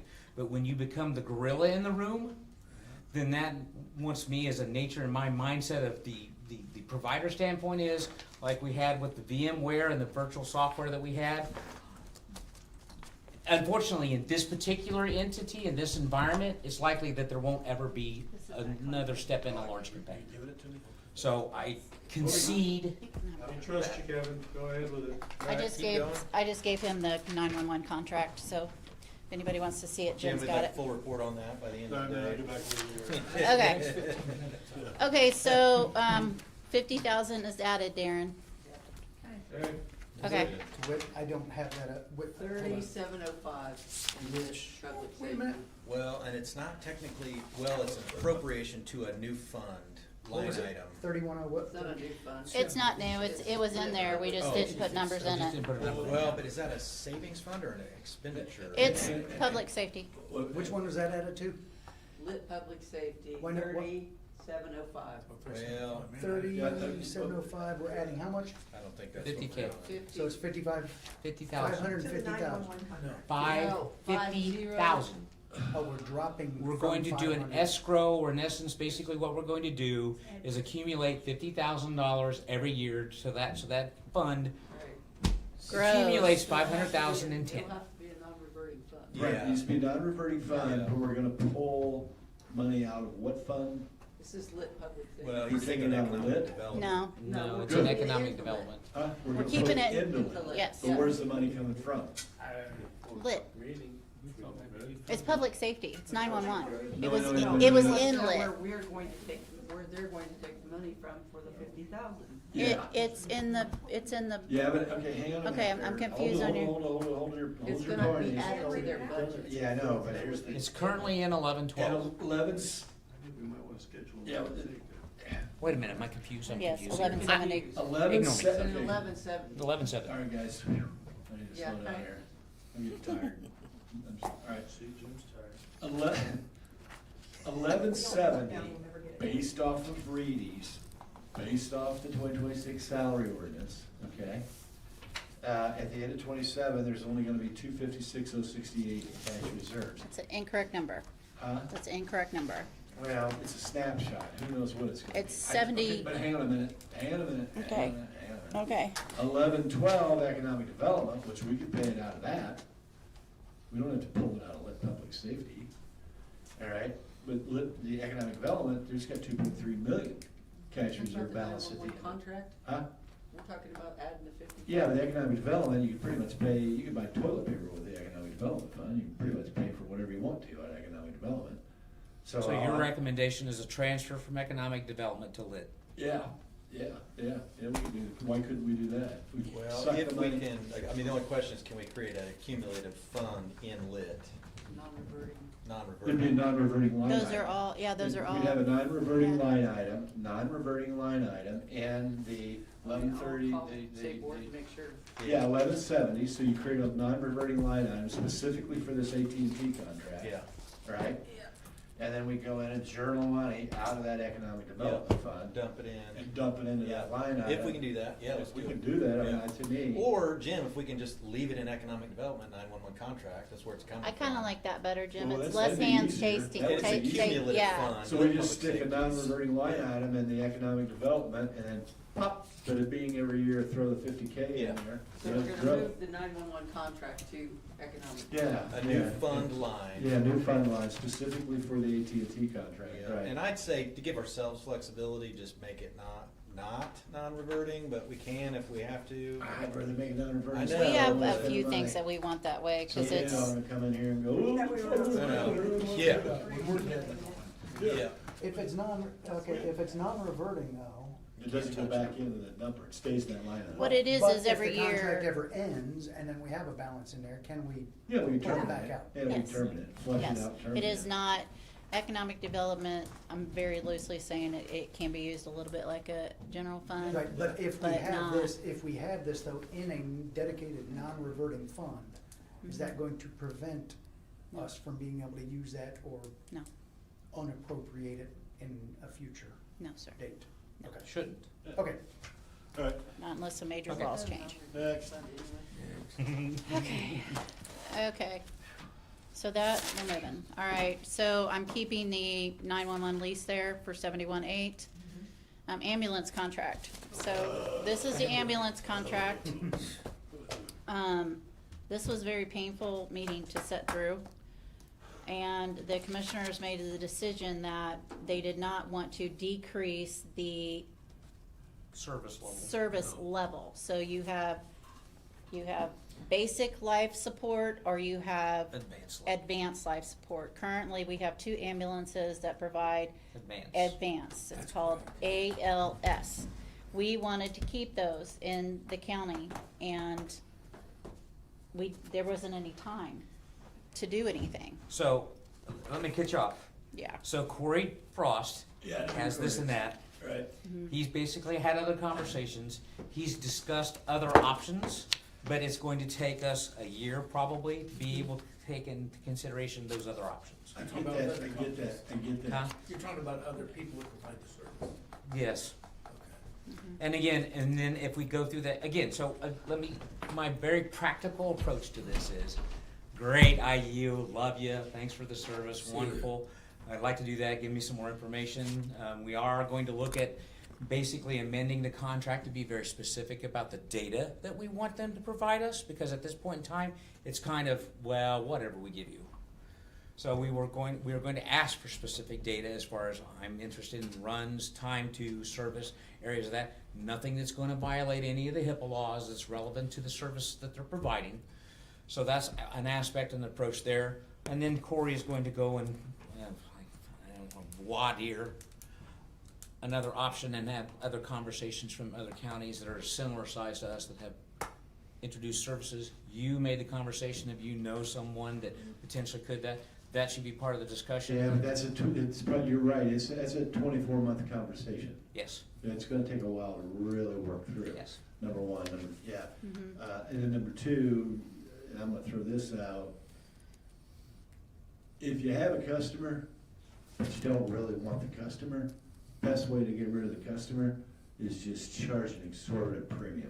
Absolutely correct. You know, and force them out. Well, and the And so lack I of don't- talk was like, Well, yeah, it okay, almost you don't appears really as want if us. They don't wanna be here, Right. so they're just gonna jack it up until we go after, we don't have any other choice other than go away. I'm not going to make any assumptions. I'll go through the No. exercise of using the I'm not multiple either, quotes. We've heard all kinds of suggestions, Service. some crazy suggestions, and it's like, you're dealing with people's lives and you don't want to, this isn't an area to skimp. My It's an approach. expense you have to have. Yes, sir. My It's a cost approach of doing would- business as a county government. Yeah. So my commitment continues to be is that I believe we need to find a committee encompassing the individuals that have relevant knowledge in this, Correct. along with the financial and the operating or execution aspects of this. So that committee could be, then go through this conversation.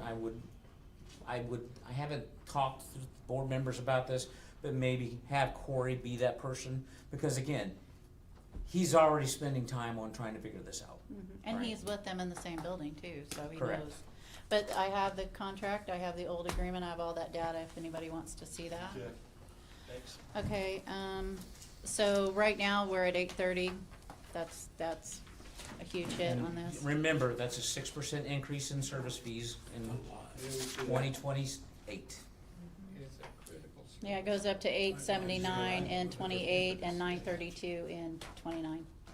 So you're looking at $1 million, so. They ought to be ashamed of themselves, the corporation, the size they are. They kept on data They should be ashamed of themselves. Healthcare, they can do what they want, they Yeah, got well, Well, they're a huge corporation and they're a monopoly, and that's how I feel about it. Sheriff's equipment, the 60,000 is the next item.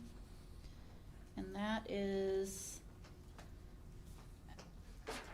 I'll be outfitting. it's part of the outfit, and it's not the outfit, the extra package Brad has to have to outfit the vehicles. That's 51,000 is what I asked for there.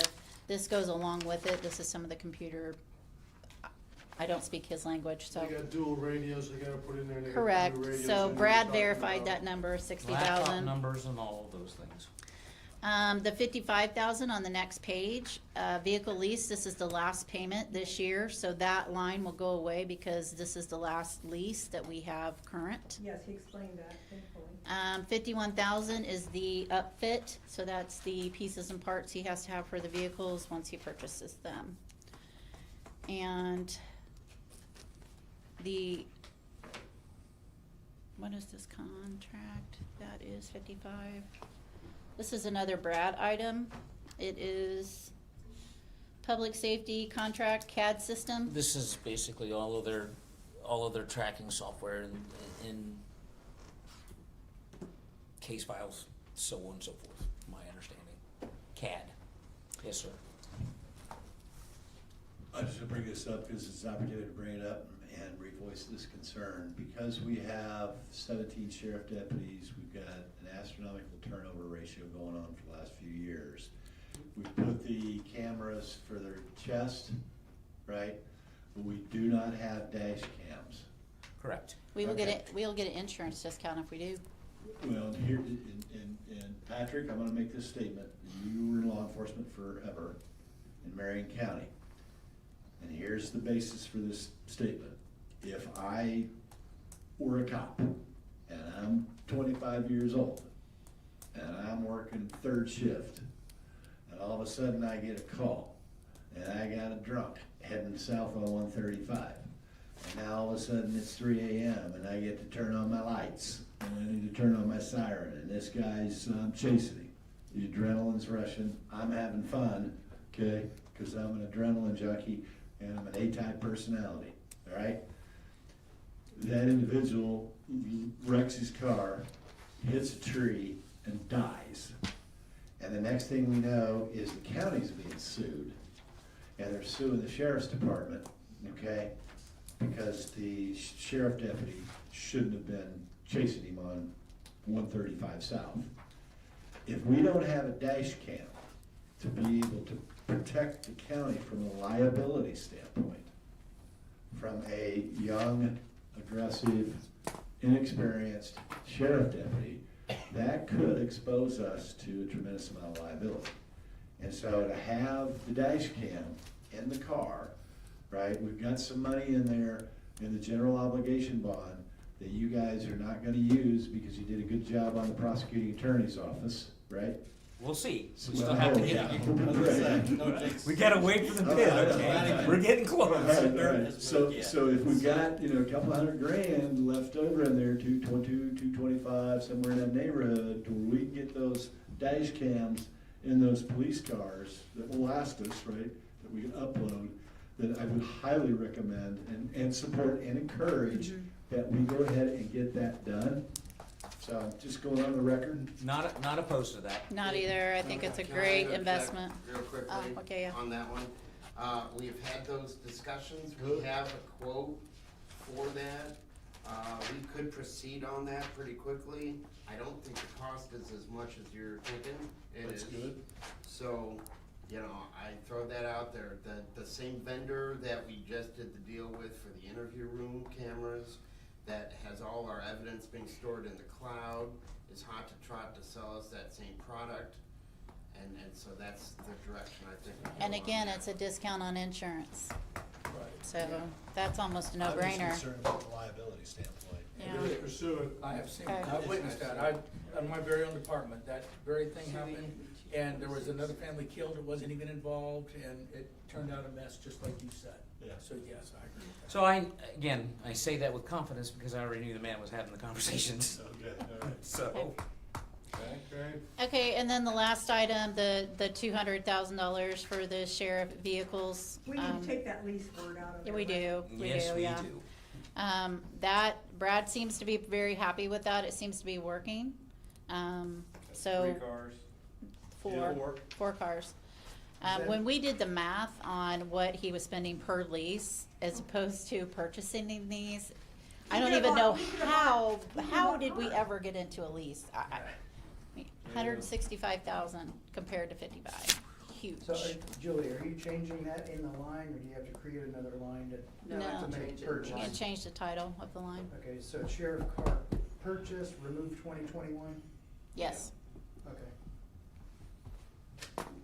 And it's staying, you said it's staying at 200,000, right? yes, sir. And is that purchase, any unused funds in there, are they just gonna revert back, or are you gonna use Yes, them for other, are you gonna use yes, them for when, other Yes. other equipment stuff. So some years he's gonna need more cars than others just because of things happening. So we want to put the money, any leftover in that line, we want to put back in that line every year so that he can build that line. We've got As a- as we've a gotta get them to cumulative- stop Yes, sir. totaling So that's cars. something you're gonna have to be up on top of and. Well, we haven't quite figured out the system to make that happen yet, but we have quite a few line items we wanna do that with, so. Or can we put that in? Where the constantly builds in that line, where the money goes back It there. would have to be a cumulative Mhm. line. Yeah. Can we do that with inlet? I should be I able was to. going call, I forgot a note here to call State Board and ask. Okay. And that last statement, said with tongue in cheek, okay, And because then if we can't, can we move lit money into? get them to cap? stop wrecking cars, totaling cars, okay? I don't know about that. Or. I know, that's, Take something out of cum cap, move it into lit that we can use it for, to replace the 200,000 and put that 200,000. We into could cum probably cap. do something like that, but again, it's public To make safety, to make it a fits cumulative- here to make very it a well. cumulative fund. Oh, I really think we could do that. Okay, I don't think that's gonna be an issue. okay. And then here's the proof of the last payment for the lease that that's up above, so. Yay. No more pieces. Okay, are we ready to jump into the nasty?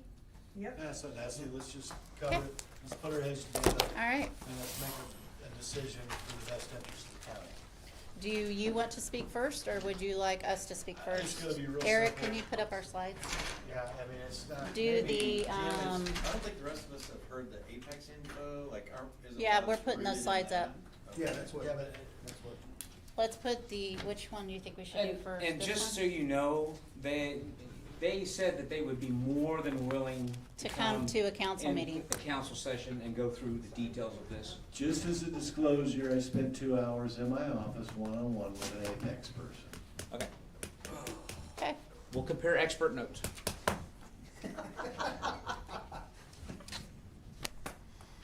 All right, so just to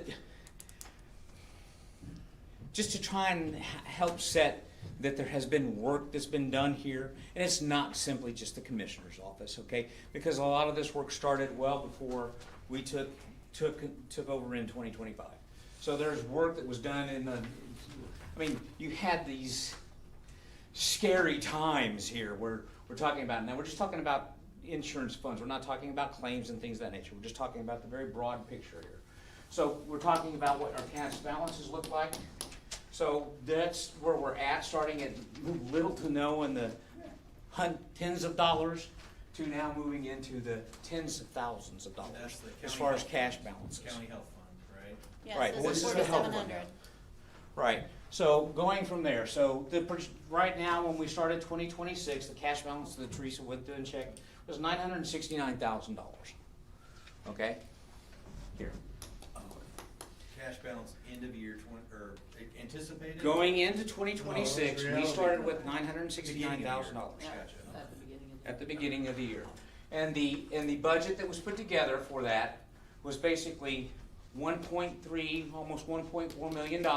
It was coming from the contributions from the various departments. The money that was contributed from the commissioner's funds, the money that was contributed from the various departments like the health department, the highway department, and all those others. So that basically gave you this $1.4 million here. Well, it was supposed to be 1.8, but we haven't transferred 405, Julie. Right, we still have not transferred $405,000 out of the economic development fund that the commissioner set aside in the budget. And that's not touching the I 700,000 funded it that last year at $2.7 million. we haven't touched that 700,000, they've left it in there.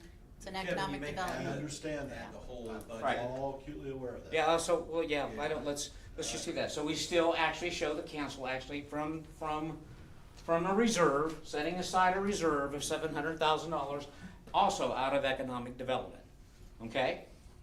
So in that, looking at these numbers, we're moving, this time here was like the dark ages, all right? We're walking out of it, and we finally put processes, responsibility in place, working through Apex and all those things. So, and with the work that you've done, Jim, and looking at this, What? calm down, give me time, Realize my blood pressure starts. Breathe. just calm down. So, This is so good. in, This in is the, good info. in the last This 2 is years, good. there haven't been any need for additional appropriations, right? Because it's been covered, it's been properly funded, it's had money set aside there. So, and again, so we've also come to a realization in our conversations that we may need to actually go and do something with these funds here. Okay? So, So Kevin, just pause right there just for a second. If you add up the amount that the council had in reserve and budgeted for commissioners, the total is, I think what Jim is actually saying it is, right? If you add that up, 1.3 plus 700 plus, It was actually 3.2, the total, all in, everybody, the 700,000, all the other funds, it was 3.2. When you say other funds, the money from the other departments that they can spend. For whatever reason, and Jim, I don't know, maybe you can answer this, when I was doing this research all these past years, I noticed that a lot of the departments lowered the amount that we were grabbing from them. And I'm not really sure why that happened. Okay, can I have the floor here for a minute? Mhm. Okay, without any interruptions? quiet please, quiet. Well, you know, let me get my, when I got on the council in January 2023, Dave Redding was sitting right here. Redding looks at me and he goes, Kemp, can you go in and do a deep dive on the group medical? And I see, he goes, because it's the biggest, largest potential liability that we as a county have. And I agree with that statement. I do too. Because it only takes 1 or 2 or 3 people to have something crazy go that we could get hit with an enormous amount of out-of-pocket healthcare costs. So I went and spent every bit of probably a total of 20 hours and had a number of interviews with, I even interviewed a consultant who came to my office from Bloomington that has forgot more than I'll ever know about group medical, and we went through the reinsurance contract with a fine-tooth comb.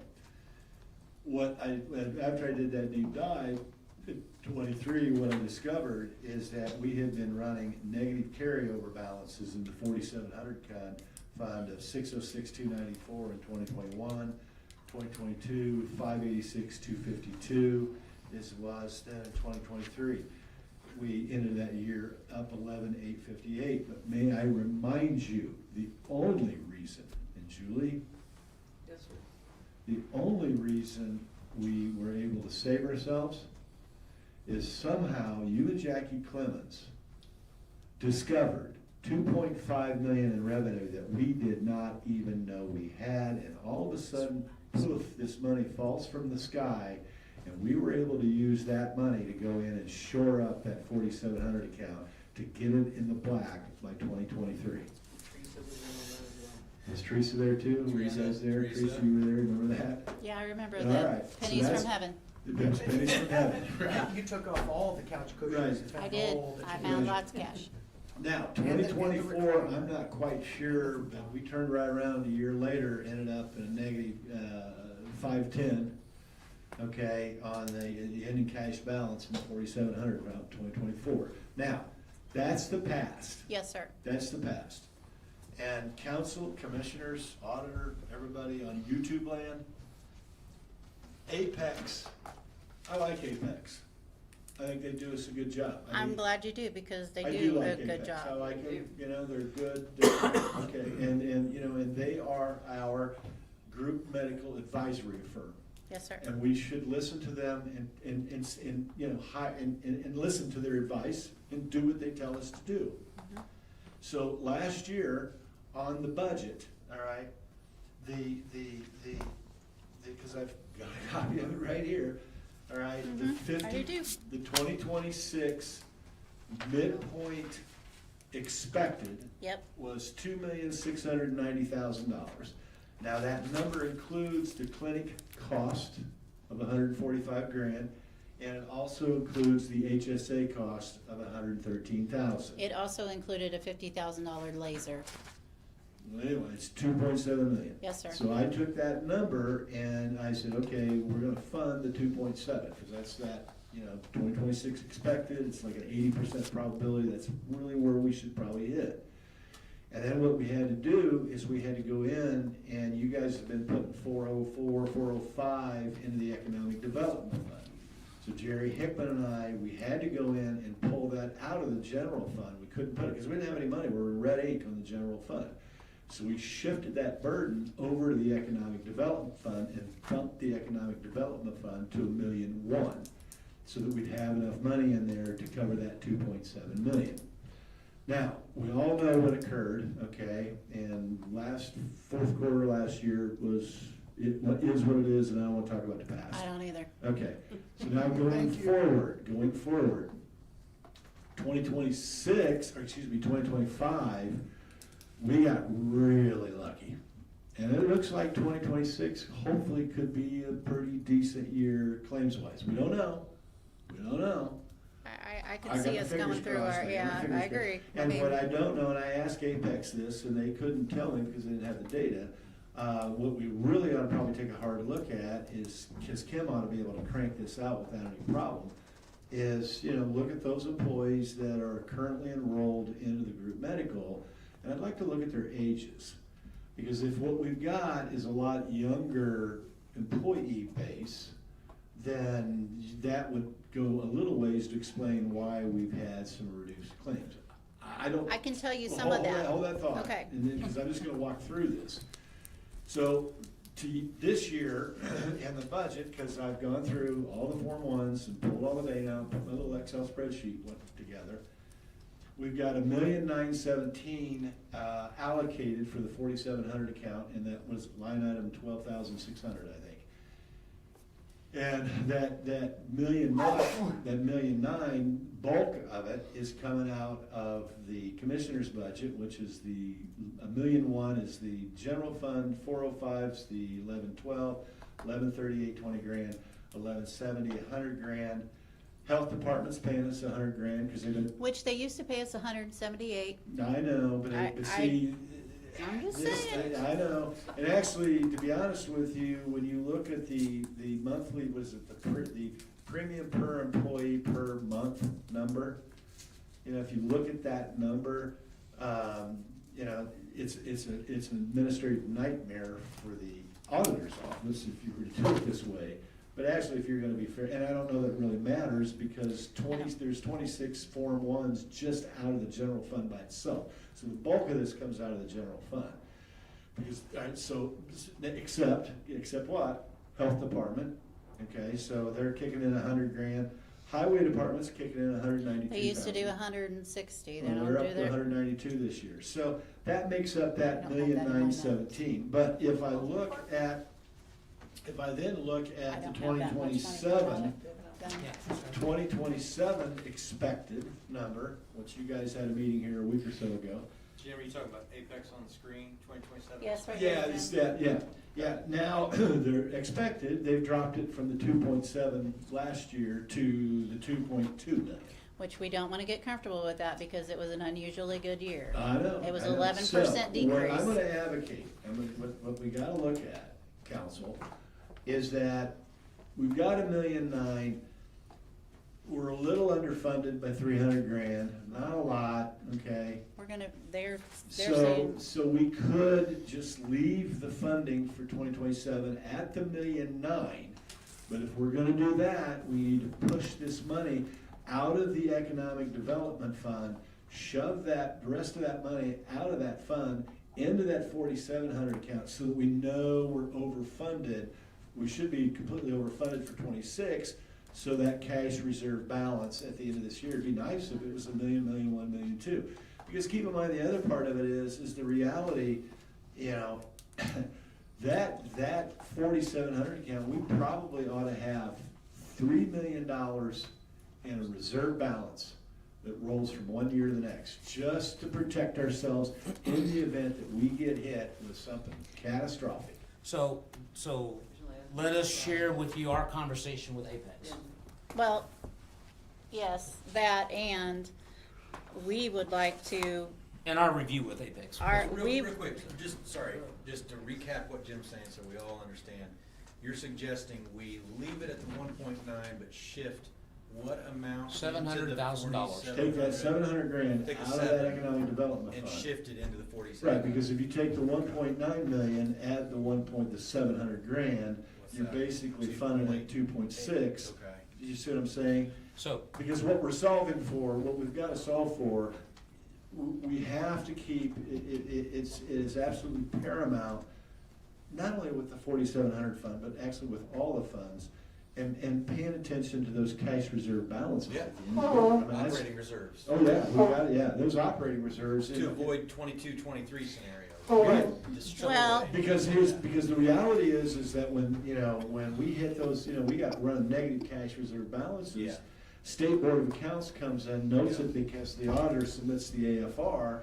Then the next step is the State Board of Standard & Poor's, they come in, Yeah. see that, and that's what leads to the, Yeah. the reduction in credit rating. We're on the right path, but We I are follow you on though, the I right path, understand. but Yeah.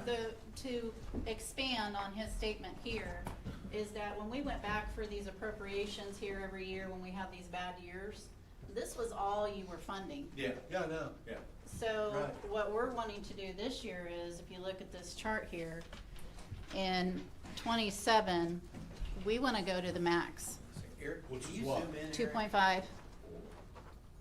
we want to fund the maximum inclusive of HSA and the clinic costs. Fine, let's do it. Let's do it, Let's because just do it. this is what we're saying is, But keep in mind, I we're don't- gonna have to pull, hang on a minute, to do that, because I'm right there with you. 2.5. 2.5, but, hang on a minute. Let him go with it. Do you guys have this page? If you guys don't have this page, you really ought to have this page. Yeah, they need that page. Yeah, you got it right there. Page, you get, We just make got sure, it. Kevin, when you look at the top, make sure it says based on 2026 salary ordinance plus longevity increase. Mm-hmm. Because that's the current compensation until we, because keep in mind, guys, what we've got, the council is yet to do, if we can get this group medicals, okay, so I'm excited, because actually you did, just, I figured you guys are gonna go, no, I don't wanna do that. And now you're going the other way, so that's good. Well, okay. no, we'll just. With a condition. We would like to tell you where we're at with that end and how we want to get to the 2.5.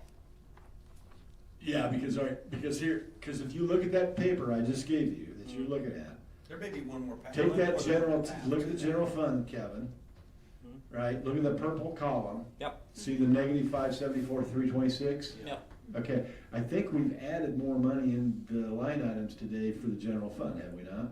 Increase the. Increase some of it, not a lot, but we've made some Possibly, increases, yeah. yeah, okay. No. So if we think have, it's- we don't have. You guys, Let's okay. just say All right, gotcha. big picture, okay?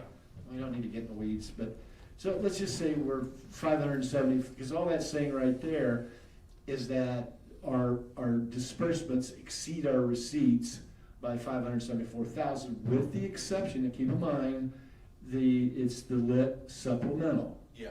So if the state gives us, hey, here's an extra 500 grand, yeah, we And could. this year, we got 450. Right, we could squeak it out. I don't like squeaking it out. I don't either, but I don't think we're going to have to.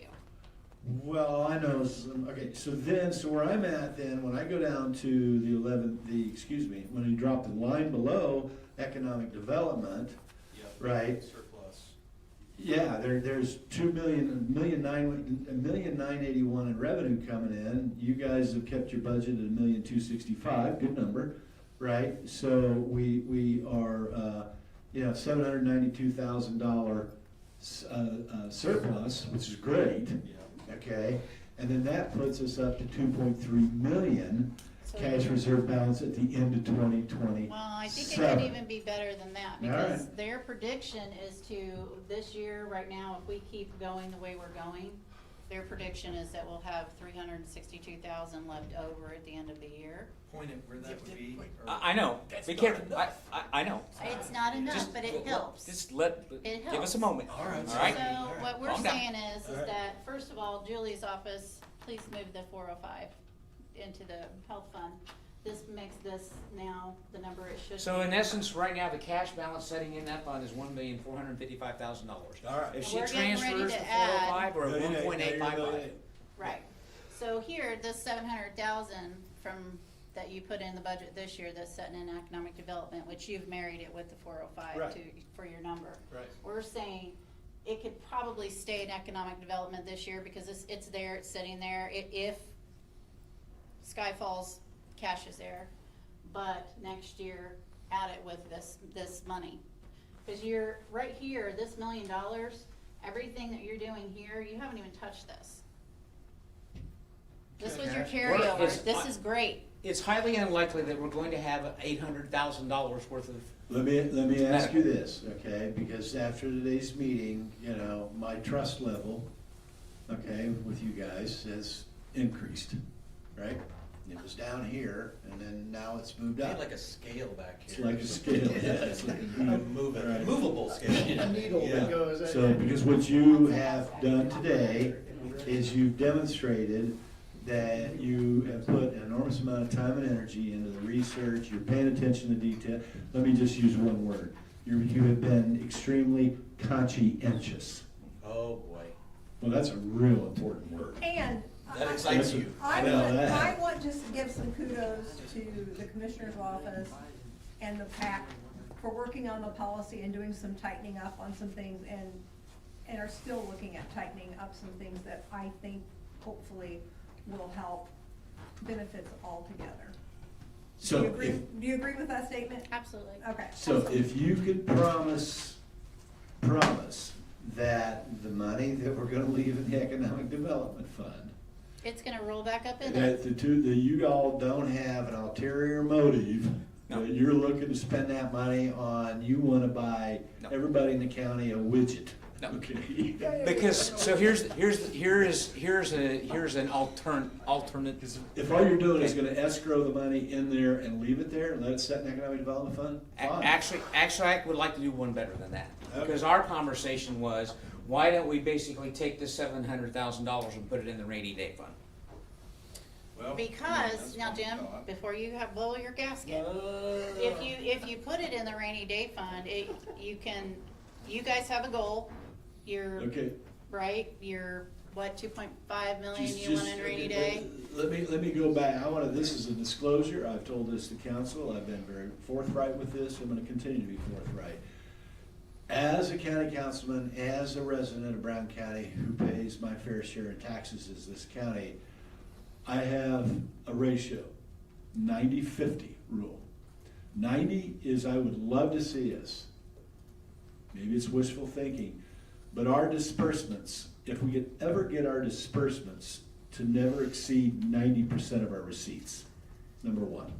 I think we're well on the way to that. Number two, if we could hit that target, and then we could, and I'm not talking about all funds, I'm talking about there's about a half. The big ones. The big ones, right. If we could get those cash reserves to 50% of the revenue, right? Absolutely. So basically 6 months, right? If we get hit, but we can't hit that 50% target until we can hit that 90% target, right? If we could do that, the idea is we gotta build the rainy day fund, because in January 1 of 2031, there's no debt in this county. And I would love for us to be able to pay cash for cars, for capital improvements, et cetera, et cetera, et cetera. Because what I don't want to see have happen is I don't want I strongly object when I found out when Greg Garitos came in here in 24-25 budget and threw out the term levy stabilization. And when I found out what they meant by levy stabilization, my blood pressure went up and I wanted to just scream and yell.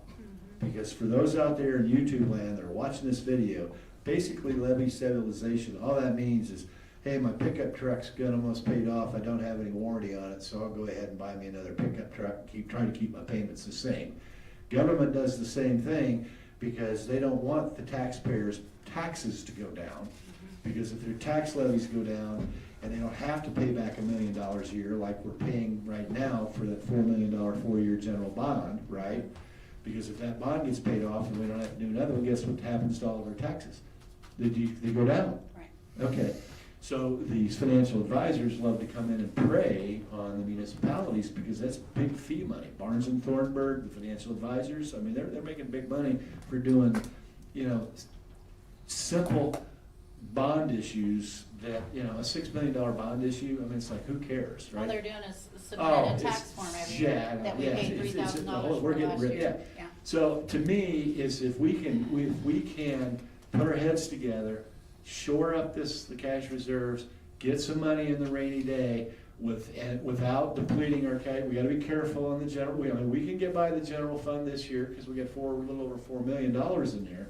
But we've gotta look at that general fund cash reserve balance at the end of this year, right? And hopefully it stays around that $4 million number. Yep. That's where my focus is, all right, and that's where I see my role and responsibility as a county councilman is kind of big picture, you know, and I need to be thinking about, you know, 2030, 2031, 2032. So, Yeah. Whereas you guys, the downside, the downside of you guys being in the commissioner's office is you guys you're very reactive because you don't have any choice. You constantly, every day you come in and you get hit with stuff that, right? And you guys are trying to be extremely proactive to look and how do we manage this thing, and I applaud you. That's why we need that other person. That's fine. So, But the so- challenge is, real quick, I mean, I want you to circle where you want us to combine and go. But what we've not seen is the asset management plan. So there's Oh, we kind have of it this on our desk. big We have it here. kind of expense that we are not seeing in any of these budgets, and it's a big number, I'm anticipating. So we it's- gotta kinda brace for that too, right? There's kind of another challenge that we're not seeing yet. And then So- bridges, we're kinda not, you know, there's a Well, lot going on there. and I'm gonna look at you, and I'm gonna look at you, because my assumption is 1/1 of 27, you know, hopefully, you know, you'll find yourself in a new position in the county. But I'm gonna tell you this right now, whether I make it through November or I don't, I'm gonna jump up and yell and scream bloody murder if anyone rolls into this county and gets elected and comes out and says, by God, we need to go out and spend $15 million and build us a new, I don't know, fill in the blank.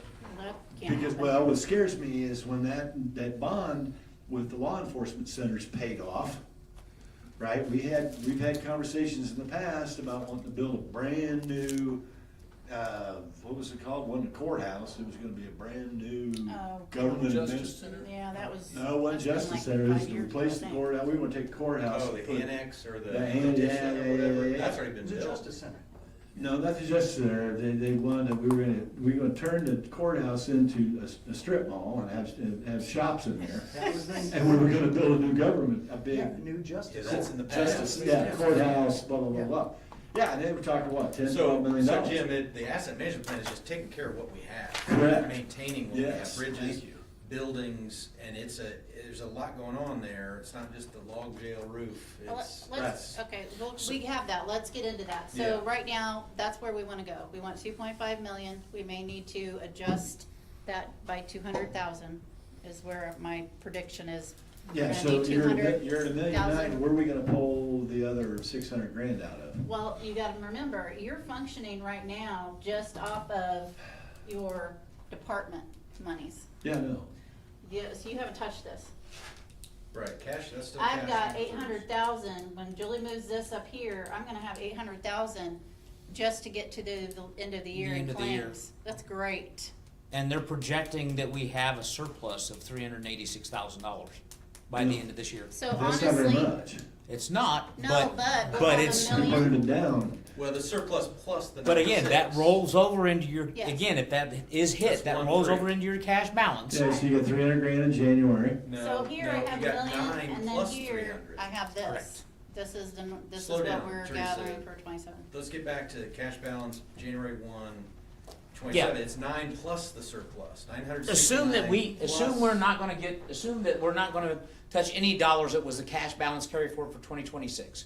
That, again, that's what we're saying, move this here, that gives us $840,000 to operate between now and the end of December. They're forecasting for us a $386,000 surplus. So if you simply take this number plus that $386,000, our cash balance in 2027 in the health fund should be around almost Yeah. 1.4 million. Yeah, it's And- not 300, it's 1.3. 'cause And you we added the budgeted 9. 1.9. And we budgeted 1.9. So we'll have it. Do you see it? So yeah, the surplus. And you're gonna have left even more. You'll have more than 2.5. And what we are saying, and so that again, again, and that is still, again, this number here includes the 405,000 from lit. It includes the $1.1 million. Actually, this is economic development. Yeah. This is economic development. I know, I've got the 1.9 right here. Right. I know So- where that's coming from. Gotcha. Okay, all right. So our comment would be, and that's why the proposal would be is, again, We haven't touched this. I'm not an expert on won't be 4,700 fund, 4,700. but if I take and dump this in to here, into this fund, can I get it back? No. Okay, wait a minute, okay, where I'm getting lost on your math, okay? All right, so what you're forecasting at the end of this year, based on our history of claims and everything this year, that we're gonna be at 1.4. 3 point, I think I heard you say 386,000 on 12/31. Plus the 969. Hang on a minute. Yeah. Right, Eric, cash can you put the other reserves, slide up there? let me think, I'm gonna think out loud. Okay. You tell me if I'm wrong, so make sure I get it. 380 grand, cash reserve balance, 382, there's your 382, cash Surplus. reserve balance, right? That's our surplus. Okay, that's your surplus at the end of this year. Yep, based Okay. on the budget. Then we got $1.9 million that we're gonna pump in. Mm-hmm. Okay, so And you that. have $1 million you didn't touch. Whoa, okay, wait a minute, all right, just let me walk through this. I'm excited, I'm glad, Not it's very like smart. everything's come to fruition. If I take 382 and 197, that's 2.4 million. Correct. Okay, so I'm 2.4 million at the beginning of 2027. But now I have to pay for the claims for all of 2027. Yeah. And we don't know what those claims are gonna be. Okay, but you're forgetting the point that when we go in at 2.5 million, That's all in. that's all in. The There max. is no coming back to the county saying, hey, somebody had a wait catastrophic a second. accident and you have to give us more money. Is that right? Yes, we have absolutely. 5 spill Between states stop in loss, place. It's between the stop loss that we have in place, the agreement that they have in place that they cannot come back and increase our rates For a above us bad year. for 5 years. We just enrolled in 2 free programs that offset the Claims risk cost. associated with people would be laser targets. Okay, let's just keep it big picture, top down. $1.9 million plus the 382 is the 2.4. If our expenses could be 2.4 million in 2027, but what you're saying is anything above and beyond that, we're not gonna have any liability for. Nope. However, what that would indicate though, is at the end of 2027, our cash reserve balance would be 0. Yeah. Is what that would mean. The only thing that would save us is that if we hang on to the 600 grand or whatever it is in the economic development fund, That's what the we're- 700 grand. That's what we're saying, this year. If we park that 700 grand and you guys were not gonna touch that money in that 700,000 in the economic development fund, and we're gonna leave that alone, just in case, if we end up 12/26. No, Just no, in- So let me say something, let me say something Okay. briefly. Just in case, just in case we hit 0 cash reserve balance at the end of 27, we can always default back and pull in the economic development funding and push that back over to The 4,700 to shore it back up. Let me just say something, I'll shut up. We have, ever since I've been here, we've had a scarcity mentality, minus 600,000, minus 580, boom, boom, boom. We planned this year with scarcity mentality. We did. Boom, we got 969,000 there. Our We don't know prediction what to came do with it. We don't even know how to think about it. And they're trying to tell us, hey guys, let's move over here. Well, see, my confusion lies is that we heard that you guys created an ordinance to have $1 million cush in that fund. We passed a resolution. Okay, Yeah. I A can't find resolution, it, okay. so if we could get a copy of that, that would be great, just for Well, our records. she couldn't find it because it's a resolution, not an ordinance. So it doesn't get recorded? No, it would, but she Well, was it's not searching on recorded. ordinances. So, okay, whatever. So yeah, that was our goal. That We hurt me. set that goal as a council and said, yeah, we Right, wanna- okay, yeah. so Blah, blah, blah, this, keeping words. this here and working with all these other numbers puts you at your resolution. Jim, was it 1 million or 2 million? Million, it's only It was a million? Okay, Yeah, because yeah. remember, at the same time we did that, I think we 3 did million for our We rainy did day $1 million, fund. we did $1.5 million also for rainy day. to try to Million get the five for rainy day? No, No, $1.5 3. million. I think it was 3 million for the No, it rainy day. wasn't 3. No, we didn't do Was for it rainy 2 day. or 4 million 1.5? total. 1.5 or 2? It was $1.5 million for rainy day and $1 million for the 47 So, account. so going back to our conversation, saying keeping in an economic development, Here's the re, As long as we don't touch it. Oh, but Don't here's- you guys come in here and go, hey, we're. We want you to move it to rainy day. We don't So even my- want to keep Yeah, it. but I can't move it, we move it to rainy day. You can get it out. You can still use it. Yeah. You still use it. For You can anything. still use still it. use it for Rainy anything. day, that's where he Yeah. got the money for, out of rainy day. It's usually parked for Which is what- long-term savings, Yeah. though. Back there. Stick a We're needle at in the your cusp eyes. What of is you it? guys Stick a being needle in able your to eye. get to the goals that you have set for Back there council. before, it was 2019, wasn't it? We pulled everything out of rainy day? That was pre-me, yes, that No, was a that's year what I'm before I saying. came, that was 2019, everything How much came out. did we pull out? So, Two so my, point- so. I don't have a problem sticking 700 grand in the rainy day, that put us almost $1 million in rainy day. I feel Yes. really good about that. And I Jim, feel good here's the about other that. thing. In 2019, the rent that we put in this was covered by rainy I'm day. excited. So we're taking 700, putting back in rainy day. That's okay with me. Okay. And But you're- to- But you're saying that, what you're saying, you guys, what is it? You swear to God, what is it, you stick a needle in your eye when you're a little kid? Where is all of this coming from? Would you stop? Promise? Well, again, the needle in the eye is gonna be the asset management costs. So bridges- Let's We got bridge let's finish problems. this conversation, and then we'll Yeah. talk about I'm that. getting punchy Yeah. after 3 days, I'm like. So we got- from dinner? So what I'm saying, and the reason that when we had this conversation, is it makes more sense to put it in rainy day, because one, it builds the rainy day funds. Yeah. Two, it then, there are minimal transactions from that. If you try and go down the path of keeping track of what the hell's going on in the economic development, you might as well sit your hair I up. would rainy day, I think okay, look, hey, That's Mr. exactly. Commissioners, that rainy day, by the end of 2030, we ought to have, we have to fund that rainy day so that when that general obligation bond is paid back and we're done with that, I do not want to borrow any more short-term capital.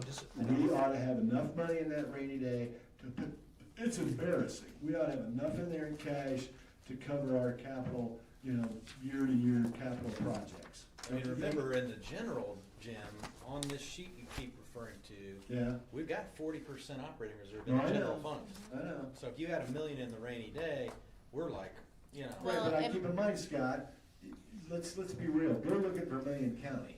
If you look at Vermilion County, they sit over there on the west side of the state, they're north of Terre Haute a little bit, they don't have squat. well, Okay, but you go look at their AFR off of Gateway, that little county, they're doing a good job. They are. They're So doing- let's park- So we ought to yeah. have 5 million in the rainy day fund. We ought to be at 50% cash. If we had 5 million in the rainy day fund, had another, say, 1.5 million, 2 million sitting in the 4,700 account, and on the primary funds, we're sitting at 50% cash reserve balances, then it'd be cush, we'd be sitting good. we would. So let's put a Yes. pin in the rainy day and say there's one option.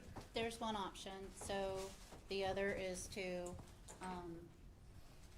just let this play out. I mean, Yeah. we're not gonna know until the last Let's quarter of pay the year. attention to it. We Not have be to. paying attention month by month We have by to. month. So, I mean, just. And when- keeping in mind that you have not touched any of your other, cash funds. You have Riverboat. Yeah. That's very healthy, you Yeah. haven't touched it. You have opioid restricted and unrestricted monies that we haven't touched. Jim, So, we I got mean, $500,000 in we have things. Riverboat. I wanna save our money. Well, or transfer it into rainy day. We are saving, that's what I'm saying, But we're see, saving. the next challenge there, everyone in the room and YouTube land, is we've got and I'm assuming, Darren. Yep. We have a special session meeting next Thursday at 9 AM. Yep. And I'm assuming that we're gonna spend that time talking about the factor evaluation compensation schedule. I thought we were gonna do that this evening. I don't have the energy to do that today. What? There's no way. Come on, it's No, not no even way. dark out yet. Okay, let's get back to the. We'll do it Thursday. No, you've talked too much. Yeah, please. Yes, yes. When I yes. first got this position, these two groups were so adversarial. We couldn't even talk to each other. And Jim and I, at one point, said, we ought to find a way to get our groups talking together and working together instead of against one another. And it looked like it was going, and then it went in the toilet. Now all of a sudden, we're working together again. And we can do neat things. Yeah. Yes. Yeah. We just need to believe in and trust one another and know that we're trying to build each other. finally seen what I hoped to see when I first joined this group. It's exciting. Real close to the way out, so. Well, and we would like to keep, at the end of the year, we would like to come back to you and have anything over 15% that's left in our funds to talk to you about putting that in rainy day possibly. I mean, if your focus is on rainy day and building that fund, our office can definitely help. Well, our goal is to fill that like we've set, and the health fund, but the asset management is the big question mark. Yep. And bridges, so. Yep. Problems, but we're making progress. Okay, so, you okay? Yeah, I'm all right. Everybody okay? Yeah. We're all on the same page? I think it's good. Same page. Yeah. So we're gonna move 700 grand in the rainy day fund? Yep. Sure. We're almost do it. million in Five there. into the All right. I feel health good fund. about that. Yeah, that's good, okay. Now what? Mini Okay. over. So the last item, and again, to quell concerns with regards to capital asset planning. So Dan Cartwright, I asked him to go through, and we didn't put numbers to this, but the numbers, the information he's given me, I believe we can achieve these changes in combination with bond activity and our buildings and our maintenance activities that we've asked money for and funded to, okay? So, the following items we look at as commissioners in 2027 as far as activities would take place. Replace the windows in the south and west exit doors at the courthouse. Repair or replace the sidewalk and steps across 130 State Road 135 at the courthouse. We own that, folks. Sorry. We own it, and it is an NDOT nightmare. Yes, sir. Which one And is it that? looks Which one like is that? crap. It's dangerous. You know, when you're It needs to be driving fixed. right in front of Hard Truth there, those weird steps. In front of the courthouse. Yeah, too. they It's are. the parade they're area. an ADA, Yeah, okay. um, Can you make it look like a piano? That was for horses, Yeah. wasn't it? Ashley, to get off the horse. It's neat. Literally, yeah. Oh, I didn't know that. So the annex building in and of itself, ADA compliance has not been on our top of the list. Dan's been saying you guys need to become compliant with ADA. So ADA operators on north and south doors of the annex building. We're looking at basically what it's going to take to remove the temporary and portable storage buildings here in the north parking lot. We are going to look at, and he's working on now, and it depends on if we can fit it in this year or not, a generator for this freaking building. yes. Out there where their buildings are. Out there where that building is at. The other thing that we have is, since we have so much floor space and we have a lack of meeting space in this building and no availability to sit down and have conversations with vendors or other parties, we will look to go and approach and renovate the second floor in this building in and of itself. So we can reset the office space, potentially look at moving IT out of that area, give some conference room space down on the first floor, build conference room space and availability for the council as far as office space for working in this building. Law Enforcement Center. Law Enforcement Center is ADA compliance with regards to the operation of the entry door to the jail.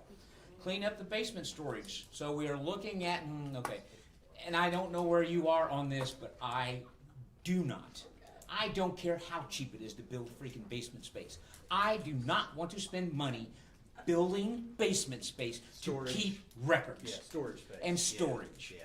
So I am going to adamantly request that you really consider helping the other elected officials when they come to you and talk about digitization. Yep. Okay? And it's on that man's plate right there as well. That's why I said, change is hard, but we have to suck it up and we Yeah. have to. we We're have to paper move crazy, on. yeah. We have to move on. Okay, keep going. I built a new post frame storage at the maintenance garage. Now, that is being considered for the potential storage of the clerk's election equipment because it needs a secure environment. It now sits in the jail. It needs to be moved. It has already been put at risk twice. Slow down, back to where, what are we talking about? So there's a maintenance building that sits to the west side of the law enforcement center. Number 3, right here. Oh, we don't have that. You don't have that. Oh, So LEC, that maintenance Building. building, we don't have okay. You wanna Right. do what with it? Potentially building basically a maintenance, adding onto the maintenance garage area. Adding space to that Yeah. facility, okay. One of the key things that's been coming up with Dan continually looking at his evaluation is replacing the water valves behind the cell pods in the jail. repairing the parking lot on the north and west side of the jail so drainage will be adequate. Right now, we have anywhere from 3 to 4 inches of standing water in front of the EMS building because we did not do a good job. That needs to be fixed. Replace the fire suppression system for IT in the IT room and the law enforcement center. Right now, the only suppression system that we have is water. If we put water on digital equipment, what's going to happen? We're going to end up replacing anywhere from $100,000 to $175,000 in equipment. So you're gonna use like a Halon system or? That is what CO2? he is going to be working on. We are going to be looking at a gas-operated system for that. Replace siding on the Parks and Veterans Office building. ADA on the north and south entrances of the Parks and Rec building. ADA modifications to the public restrooms in Parks and Recreation. Prosecutor's office. Again, this covers under the fund and some of these on the bond activity as well, because I share your sentiment, Mr. Kemp. I would love to be able to look at a $900,000 item left over and say, bang, bang, bang, bang. We have this, we have this, we have this. One of those things I would like to have that considered for is the courthouse windows, which we believe is about $250,000. Which one considered for what? Looking at, once we get the prosecutor's office Yeah. set as far as that guaranteed maximum price, we can then go and move forward with addressing the project of replacing the windows at the courthouse, and I believe we should do that under the bond. Demolition or find use for an existing office. We've had countless conversations as to what to do with the prosecutor's office that exists today. One of the things that we are seriously considering is actually turning it into a record storage area for the courthouse. Not just the courthouse. Not just the courthouse, but others, but it would be that main part. What do you think about that? Wouldn't that be cool? I think that's a good idea. Not building basements. Use it, secure it. If you can secure it. Okay, but You if can secure it. record storage that we have to keep for a period of time, then move it It's going on to out, end up 'cause being eventually it's gonna be. paper storage. For example, the clerk's office has indefinite storage on certain records. You're right. That would be where that has to go. Anything that's a murder trial, anything that is a special case with a sentence. Covered bridge repairs. So this is the area where we want to get creative with that. We have a healthy balance in the covered bridge. So we're looking at guardrails, removing the graffiti on the inside wall, approach ramps and things of that nature there. Repair the drainage. Kevin, 20,000 is a healthy balance, isn't that the balance? No, that's what's Oh. appropriated. That's not the cash balance. Oh, that's not the cash balance, I was No. thinking that, good, that would be good news Well, if so. you're thinking of cumulative bridge. Am I? Covered Oh. bridge fund only Okay. has I might be about, correct. it only gets like $1,000 a year. So innkeepers could help on Cover Bridge possibly. So I've already had a conversation with Kevin Alden. These are things that I would basically like to consider, and I'm putting my creative hat on and saying, we can do a matching if we look at the grant process as it relates to the covered bridge. One of the things that I would like to see at the covered bridge is there's a continual plane, is there's no access to that bridge for anybody that wants to visit it. There are continual complaints about people parking in their yards and having people walking across the bridge, right? So that's just mindset and framework. Wait, what's the solution to that? In essence, I would sit there and say we would basically acquire rights to property and potentially build a small parking area. What covered bridge? I'm lost. You don't know. Bean what- Blossom. Bean Blossom, we have a covered bridge. We get money from the You didn't know we had a state covered bridge? to maintain No, it. where's that? Go to Bean Blossom, Yeah. And follow the sign. there's a for nice covered big brown bridge. sign that says covered bridge, turn left. It's on Covered Bridge Road. Yeah, well, I've never been to that. Hilarious. Oh, it's good, Jim. So that's a lot of projects, you got more over there? Yes, Pioneer Last Village. two, Pioneer Village, replacing the roof and replacing the chinking. So we have a meeting next week, no. August. We have a meeting, well, that's next week. 18th. We have a meeting with, one company. I couldn't get anybody to even give me quotes on the roof for that because it's the shake. So I've got one quote to redo the chinking from, what's that gentleman's name over there, Pete? Oh, Pete Ballin? Yep. Yeah. He has a friend, they gave us a quote to do the chinking. I have this company coming in, we're have a meeting with them to talk about the roof and the chinking. So you said you wanted that to possibly go Yeah, so then that CDC. was another area where I thought maybe at this point in time, we can look at this as being innkeeper's funds, because again, that is a tourism activity. Yes, it is. Pretty much purely. I pulled up the National Registry, on the National Registry, they have the jail, the gathering house, and the courthouse as one unit. Thank you. So I have all that paperwork and all of that documentation of what needs to be done, what can be done, and what don't do. So if anybody wants to Good. see that, that's available.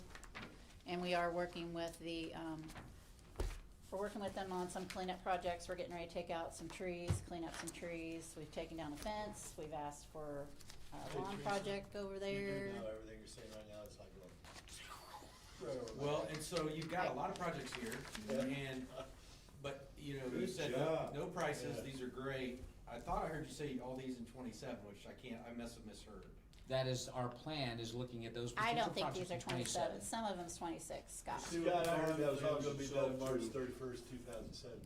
Yeah, yeah, I mean, and then with what money, I guess? It's going to be a combination of bond, once we establish what the prosecutor's office is. It's going to be the maintenance and the buildings fund. And it is going to then be working with CVC with regards to those aspects of where we have tourism and where we can either do matching or where they feel like they can step in and take on that project. Okay, so you're not, I mean, then this is just rough ballpark, you're not anticipating needing to dip No. at this point, and, you know, there's more behind this, right? This is just next year, then the year after, there's a whole other set I think I can do the of 405 projects because it's probably, already right? in And Correct. Year after that, whole nother set. These are more of like the damage control, 405 to 47. like neglect, needs, Pressing, yeah. top priority. And then, Yeah. and we've got our asset policy, so we haven't passed it yet, but we're in the final draft, so we do have our asset policy. And we have our asset database, so we are currently, Stacy's got the vehicles well under control, and now we're working on land, because our land assets are all over the place. Gotta get a spreadsheet together. And Bev's provided me with a lot of good data, so we're researching all of that and working with them. 583-2300. Well, usually, I mean, not that this was a fun part of our hearing, but it was not terrible. Right. So. Productive. It's very productive, very And enlightening. better than normal, so, I mean, Kevin and Teresa, I appreciate kind of the way you approached this. I mean, it just is a night, to Joel's point, I mean, there's a nice shift in the way we're working together and communicating, and let's keep it up. Yes. And with that, Any questions? Motion to get the heck out of Dodge. No, not yet. Ah. Oh, come on. What? We're on overtime now. what do you want now? Before we do, Come on. you guys are good. Oh, Thank thank you. Thank you. Well done. Good job. Have a good Is that your weekend. red pen under there? And we will come back to you with the Yes, and I'll coroner get it later. information. Thank you. Corner, thank you. Good job. True. Kevin, take the rest of the night off. I mean, Every day just is go ahead and Saturday. take the rest of it off, you know. I forget one day. Julie, do you need Just anything? get up and it's Saturday. I did. Do I need anything? Yeah. Food, From us. sleep? Yeah.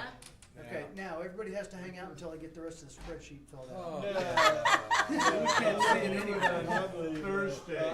Well, you gotta make sure, you gotta double check and make sure I'm putting everything in there. You just put everything- Mutiny is, Kevin, yeah. Adjourn the meeting, please. Okay, You're on that hold committee, on. aren't you, Scott? Hold on. What, Eric? Let's adjourn. Are we gonna adjourn? Yes, Yeah, yes, do it yes, officially, we're gonna though. Let's adjourn, Patrick. If we lose a quorum, you can't keep the meeting going here. And this concludes our budget hearing for the 2027 budget. Yeah, committee.